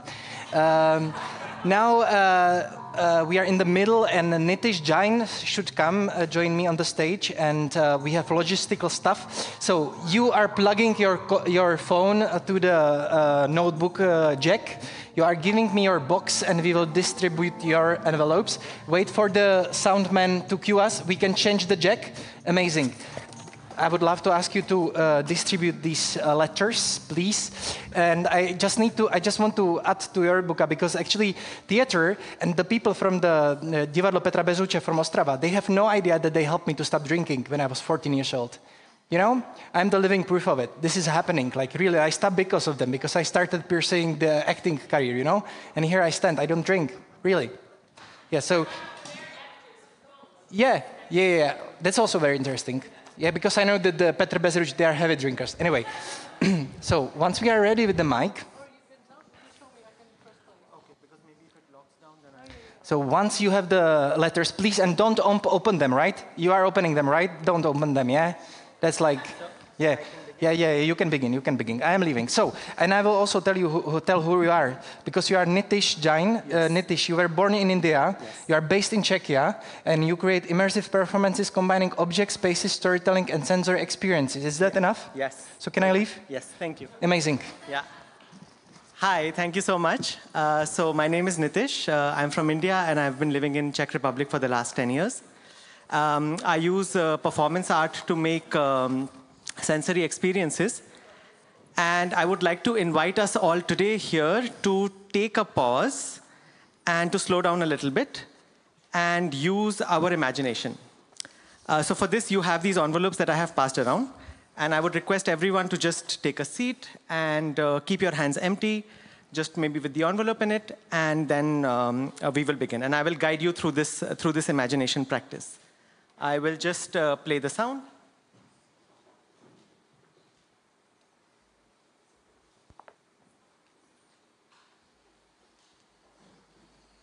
So if you look at the bird that's drawn on the envelope, this bird is called the Clamator jacobinus, or the Jacobin cuckoo. This bird is native to Africa and India, but the name Jacobin has nothing to do with either of these places. The name actually comes from European Orientalism of the 18th century, and they called it the Jacobin because of its black and white color, which resembled the black and white habit that the Jacobite monks in France wear. I believe that the Jacobin cuckoo has never ever flown over the church of the Jacobites, which is in Toulouse in France. In Indian folklore, this bird is described as having the magical ability to summon the monsoon. So the monsoon is the rainy season, and it's very important for the subcontinent because primarily we are a very rural agricultural economy. And the summer is really long, and it's hot and dry, and it leaves the landscape completely parched. So this bird, it travels from East Africa, Kenya, Tanzania, crosses the Arabian Sea, and goes to India. And its arrival in India is very accurately timed with the arrival of the monsoon.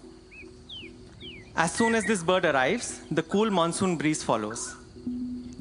This bird does not have a permanent home, and it lives between the two continents. But its arrival brings a sense of longing and an anticipation for the earth to start getting cooler. In Hindi, this bird is called chatak, which is also written on the envelope. This means, it translates to the one that lives on drops of rain. So there's a very beautiful myth, and the myth is that this bird does not drink water from anywhere else, but it only drinks water falling from the sky directly into its mouth. So it is said that when it gets thirsty, it looks on the sky, calls for the clouds, and it starts raining. I would like to request you now to please close your eyes and keep them closed until I tell you to open them. Let's take a moment to arrive where we are now. Let's take a deep breath in through the nose and exhale through the mouth. Let's repeat this one more time. Let's take a deep breath in through the nose and exhale through the mouth. take a moment to think about the speed at which you traveled here today. Did you walk here, or drive a car, or come on a bike? Maybe you took a plane, or you took a tram. Did you feel cold wind on your face at any point in this journey? Rest your feet firmly on the ground. Feel the earth beneath your feet. Now, if you smell the fabric that is stuck on the envelope, you will get a sense of how the grass smells in the monsoon. When finally it gets rain and moisture after months of severe heat and dryness. Imagine this bird opening its beak to the sky, waiting for it to rain. With your eyes closed, turn your head upwards to face the sky. Open your mouth and inhale through your mouth. Feel the cool air on your tongue. Have you ever drank rainwater falling from the sky? Or perhaps tried to catch snowflakes on your tongue on the first snowfall of the season? Now bring your head back down. Keep your eyes closed and open the envelope. You will find an object inside it. Take it out and explore its shape. You can pull it a little bit with both hands. On this object, you will find a small circular opening. Maybe you have already guessed what this object is, but don't look just yet. Now bring that opening to your mouth and fill it with air. This is going to be hard to fill air into the balloon with your eyes closed, but let's do it. Let's put more air into the balloon and make it bigger. Just a little bit more, and we make it slightly bigger. Now we will not tie the balloon. We will only hold the opening securely. And let's bring both hands to feel the size of the balloon. Imagine the color that you would like this balloon to have. Visualize how radiant it looks in the light that is present over here. If you shake the balloon, you can hear the sound of thunder and rain falling on the roof.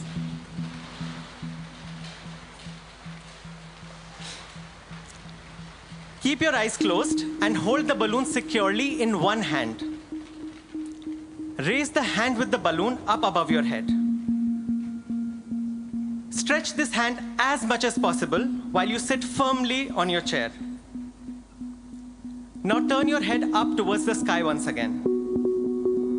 This time, open your eyes. When I say release, we will all release the balloons together. 3, 2, 1, release.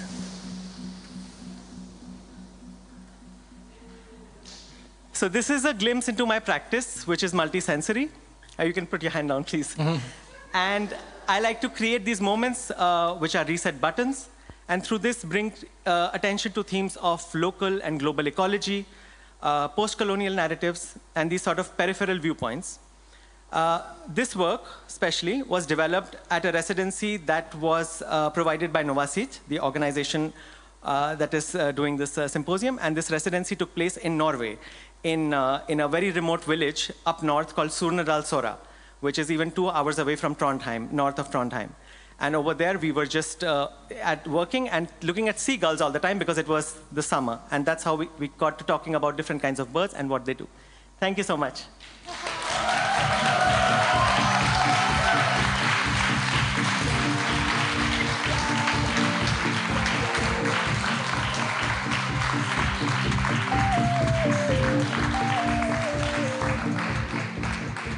Thank you for an amazing contribution. I'm just thinking to myself, I would love to see my mates from my village, from Stoklaska, dressed in this. What they would think about us when we were here and holding the balloons, and what would they think about the whole situation. I think it's very interesting task to imagine, but I just wanted to add it. Before, I will invite Tereza Kahounová.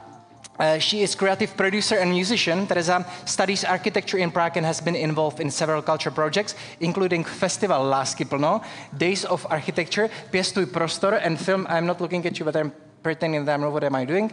And of architecture, pěstuji prostor and film architecture. She's experienced in intercultural exchanges and works across music, visual arts, and writing. Is that right?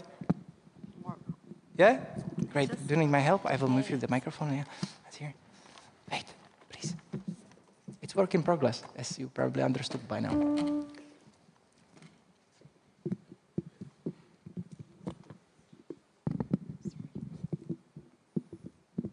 The keyboard is new, by the way, so. It's not really new, just my, yeah, exactly. my friend borrowed me. Yeah. But I think it's okay. Yeah, Thank you for having. Teresa Kahunova. Okay, thank you, all of you. First, I didn't want to talk a lot because I just want to play something. But since everyone is talking, I decided to talk as well. So it's gonna be like really random thing. It's true that I contribute on some or several art projects, or more like I want to produce or help with the organization of the events. One time, it was like 3 years ago when I started. And even though I'm not really from the countryside, I am not from the capital as well. And I think it's quite a problem when I see the culture in city I'm from. It's Plzeň. It's quite big city, as I already told you. But I feel like on the events, just all the same people going, and the people who are not interested are just not gonna be interested. I think they're never gonna be interested, and I don't know if it's the problem or not. Maybe it's not just a huge problem, but I believe in Prague there are so many things happening, and it's more overwhelming for me, I think. Because if you want to do something, you can do it, but 10 other people are doing the same things or different thing, but and I think it's beautiful, but on the other point, it's stressful and overwhelming, as I told you.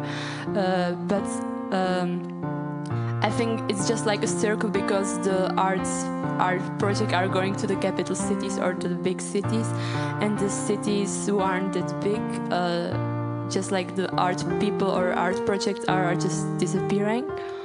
For example, we are doing studio project with the architecture thing in Most, which is quite I just don't know. People from Czech Republic make, I think, fun of that city a bit. Most, I don't know if you know it, and then you can see that the young people are already disappearing. So it's just, I think, a circle. But I wanted to share some of my song as well, so I'm gonna try it.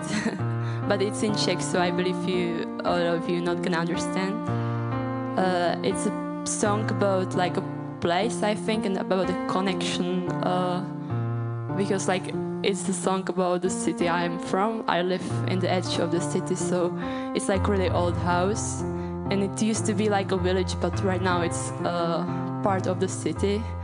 But sometimes I wish it would be more like a village,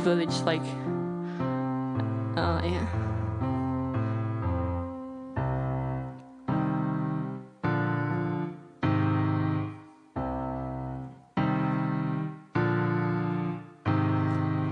Doma klid, ticho, tlustý šestátkový stěny. Nechce se mi teď nic, válím se na zem.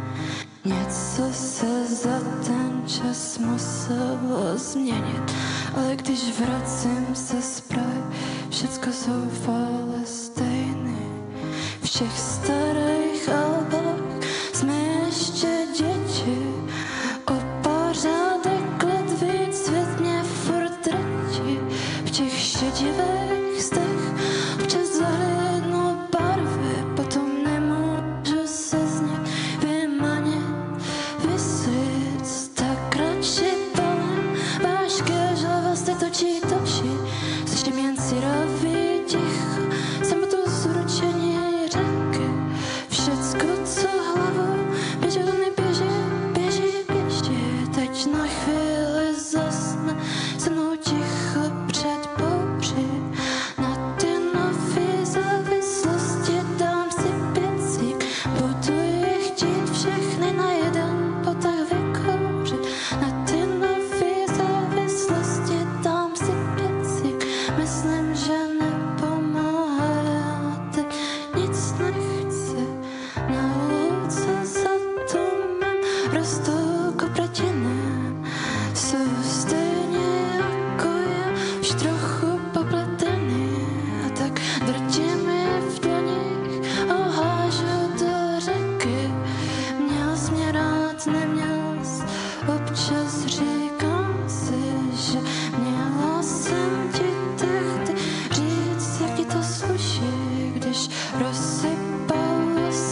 dostanu pryč, pryč do Prahy. Doufaj, že přes ty stavy zas uslyším pravě. It's like continue, but I think that time is timing. Thank you very much. Thank you for your contribution, for your courage, for your drive, which is very important. Thank you very much. We will give you the keyboards afterwards. Yes, so thank you very much. And yeah, it's a question like, are the people they are not gonna come? Never? I'm not sure, because I wasn't giving fuck after the point I started to giving fuck about the theater, you know? It was at the moment I saw the right one, and then it kind of like happened. So you never know when the people will come and why they will start coming back. So anyway, now I would love to ask Jessica to come to join me on the stage. Jessica is right here. It was kind of like funny because I ask every single contributor, can you please pronounce your name so I can say it on the stage? And I asked Jessica, and he told me Jessica, but I don't know the last name. So Jessica, can you please say your last name? Rincon. Rincon, okay? Sorry, maybe anyway, Jessica is artist from Colombia. She's based in Prague. She combines puppetry, storytelling, and community building, co-creating plays on migrant stories and facilitating workshops for children. She currently develops the initiative Kindness Exchange Box in Žižkov. Now it's yours. So, thank you for... it's really one of my scary monsters to speak in public, so that's good because we are in the spooky season, and also because that is going to help me with what I want to tell you, and it's how I'm seeing you all now at the moment as my cousins, and this is kind of like the living room, and it's the way that I've been trying to see the world lately, probably in the last couple of years, and what has led me to this.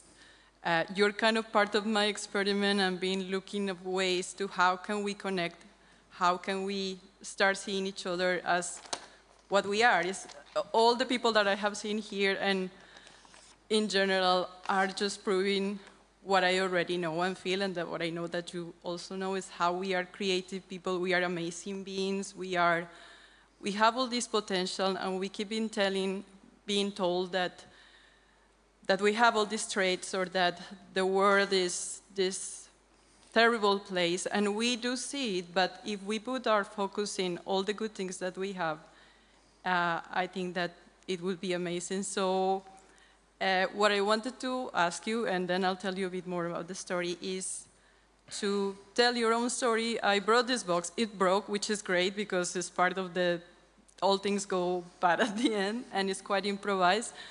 But if you have any memory, or if you want to write a little note about today, your own memory, your own story, it could be a wrapping of paper of some sweet or something that you ate today, but that is going to bring you back to what this experience have been. And I think it's often that we have that we are talking about the stories of rural communities, of that other communities, but maybe we are not like letting them tell their own story. So I'm going to leave this box here somewhere, and yeah, it would be great if you put anything that, a little drawing, just like a little legacy of what this experience has been to you, and it's what I'm trying to do as well. I've been trying everything. I probably will and aim to become the eccentric person in my neighborhood that is trying to talk about kindness and about how we can connect. I barely speak Czech. My Czech is Potraviny Czech. Potraviny is like this convenience store, so I can pretty well go and order some or buy things. But there's like these things that connect us. So I'm trying to find that, and like that's what I say, that this is part of my little question of how to find it. How can we connect? How can we not just bring art, but exchange? How can we just support these communities, build these communities? I'm trying to build a community from scratch, and I feel like I'm a mad scientist just coming up with ways, writing love songs for Shishkov Tower. I don't know if you know Shishkov Tower. They say it's the second ugliest building in the world, but to me it's beautiful. So anything, I have been to the Ustinat-Laven region and almost get lost, got a fine in the public transport because I didn't know how to figure it out, but all in the search of listening to people, knowing what it is there. Like I said, there was a language barrier, but I think that it's about finding these ways and finding the way of connect with each other, of losing that sense of being afraid. And yes, I'm nervous of being here, but at the same time, I know that you can understand what it means to be nervous because we're all in this human experience, and that helps me to see that there are more things that we can do and to look for those ways. And to know that I'm not alone in this journey. Okay, I'm starting from scratch, but I'm willing to try. And just in the last year, it's been leading me step by step to find more ways, to see more options. And like I said, one is this small box that I just improvise in, but that I hope that it's filled with memories, it's filled with stories, with something that is going to represent you, and that we can then look further, more than an official document, but just what it meant in a human level to be here, and what you shared, who you connected with, what made you laugh.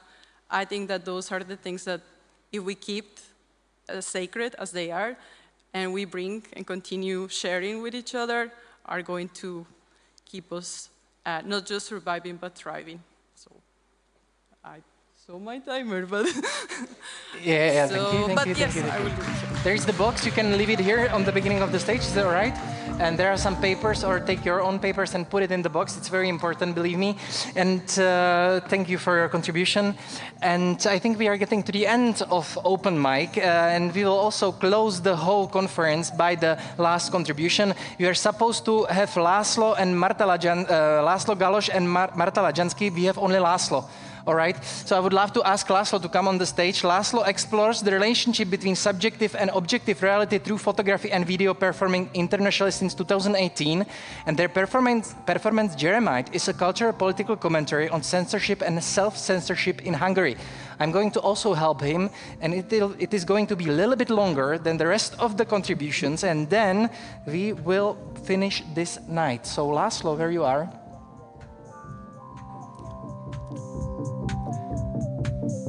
See, where is Laszlo?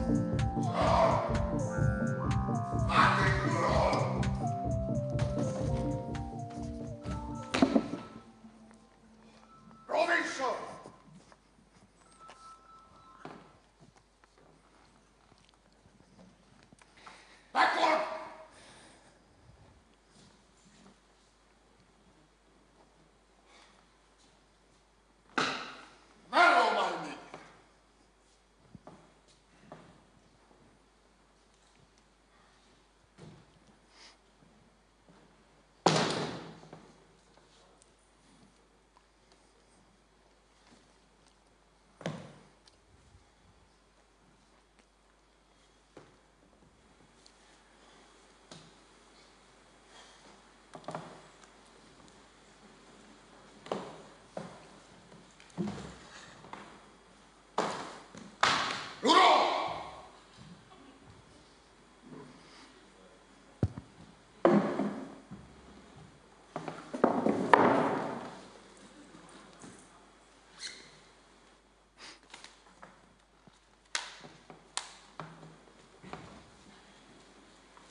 Siri, record me. Siri.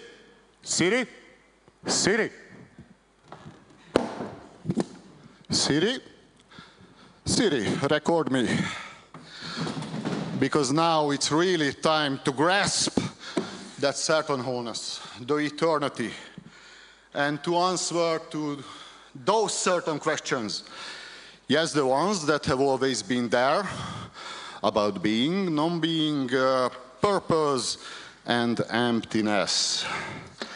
And if I die before I answer them, well, they will be always there.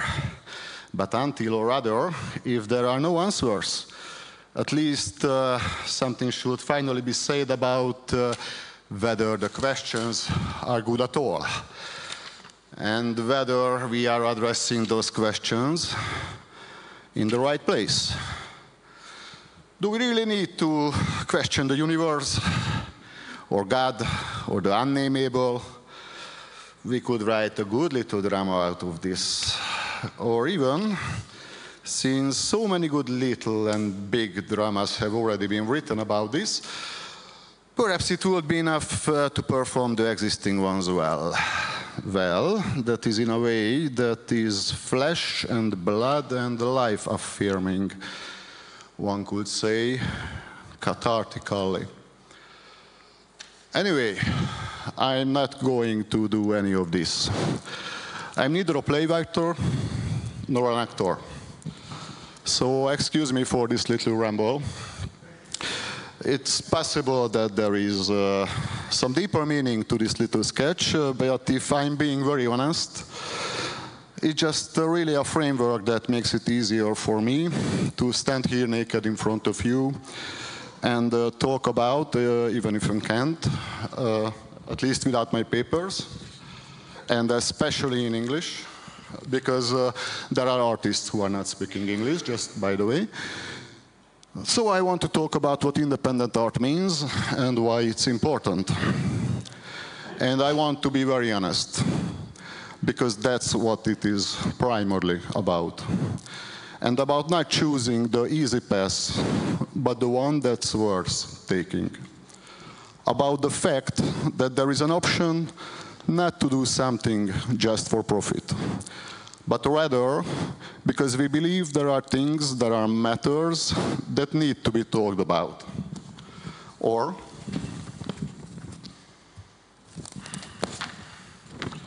if we can't talk about them, at least show what we don't have words for it. To show even what is beautiful, of course, but primarily to show what is real, what is true, whatever it is. In fact, the uglier, the more offensive, the more destructive it is, the more important it is to acknowledge it.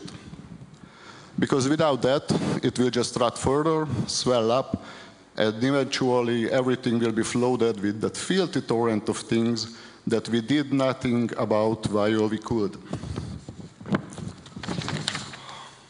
You don't have to resort to drastic measures to this. There are 1,001 ways to abstract things.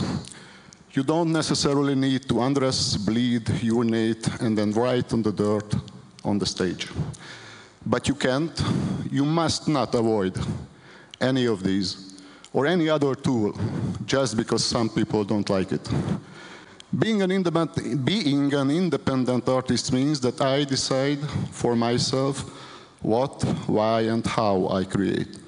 And beyond my own ego, independent art is important because it's not certain that it's good for you if your taste is simply catered to.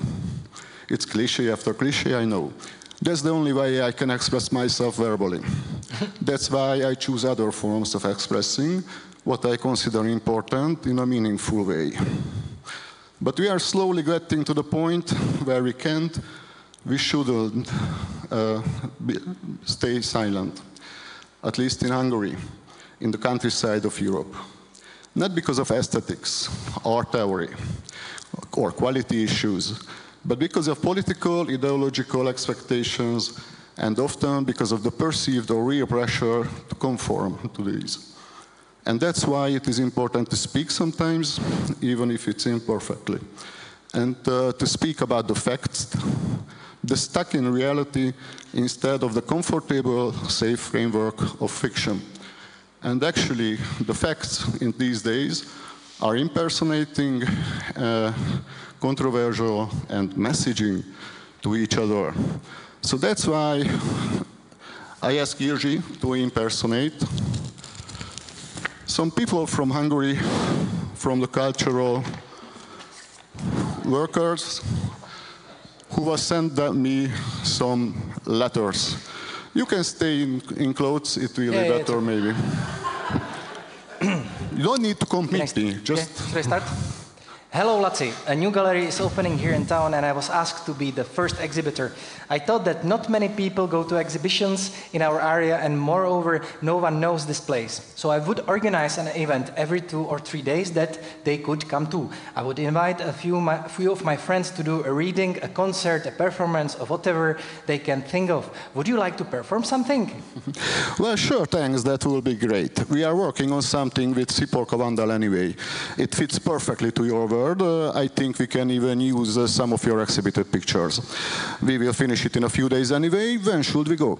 Siporka, who was invited to independent festivals in about 10 countries last year, and you also performed with her in Rotterdam, right? Well, so the thing is, this will be a municipal gallery. And well, so when I told them my idea, they were very enthusiastic, because it's great when people come from other cities, and especially artists who are recognized abroad, they support it especially. But only if there aren't any destructive ones among them. So I got a list of who I can't invite, and Siporka is on it. Never mind, there is other options. Dear L1 Association, we are pleased to inform you that our Hungarian Culture Institute is supporting the participation of 3 artists representing our country at the L1 Dance Fest this year. As part of this, we will cover their accommodation and travel expenses. Yes, wonderful. This is a great help. We agreed with the dancer in Marta's piece that the performance would start with Marta asking the audience if they wanted the performers to perform the performance naked. The only stipulation would be that if they did, the audience would have to be naked too, and the joint decision about this would have to be made there and then. It is clear then there will be at least one person who is not open to such a thing, but the whole situation is very interesting, so we will try and ask, and if the audience said, we will do this performance naked. Dear Marta, if you do the performance naked, we will have to withdraw support, not only for the performer in the piece, but also for the other 2 guest artists performing at the festival, regardless of the fact that they aren't participating in the nude production. Unfortunately, we cannot allow ourselves to be exposed to attack intense political situation between our country and Hungary. We will also inform the director of the theater hosting the festival. Okay, tell it to the director, then what? Dear L1 Association, I regret to inform you that if one of the sponsors of your festival backs out of the performance, the theater I run will not be able to host the event either. Best regards. Okay, at least I have some friends in the country yard, in the rural. Hi, Lazzi. We were taking inventory here at the City Gallery, and it occurred to us that we already have nearly 100 of your pictures. It would be worth making an exhibition out of them. Actually, I already have that in my mind. It would be kind of a curatorial selection from the parts of your series Collodion Archive that we have in, if you are in it. You wouldn't have much to do with it if you left it to me. Just maybe do something for the opening. Wow, that's fantastic, thank you. I don't really have to think about it much, since Fanny and I already did a performance for a previous exhibition of the Collodion Archive. If I remember correctly, you saw it. This is when she reacts to my projected images and tears of all kinds of clothes, criticizing the different roles of women in society. I will take it this performance, abducted, of course. Oh, I saw it, yes, it was very good, but we are a city-run institution, and the new major is interested in the art. He came here to gallery once, and he saw an impressionist nude from the early 20th century in the permanent exhibition. He took it down because it is immoral. Fortunately, he didn't force us to throw it away. We just put it in storage.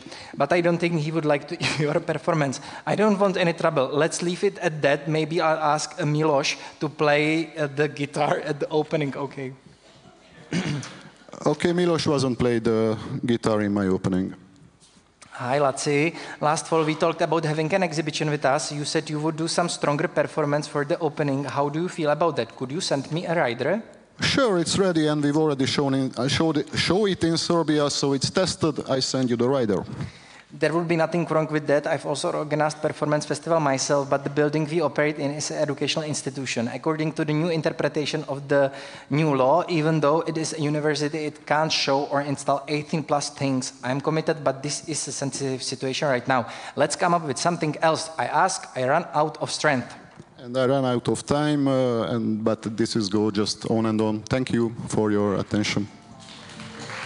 Thank you. Yeah, so as we are kind of like getting to the end of our night and our conference, I am very happy that you came. I'm very happy that you stayed here with us. Thank you, Laszlo, and thank all the other contributors over here. Thank Novasi, did I also say it? Thank Marie Kishlovsky for the music. And I think we can close the first day of this conference. We can also add some lights and we can close this evening and you can enjoy the rest of it. Please don't leave yet. Maybe we can open the doors, you can slowly leave, but you can also enjoy yourself because all the time we were doing the open mic, we were building up the song and it's coming right now. And that's it. Thank you for contributing and coming. Can we play in your town? Can we play in your village? We're called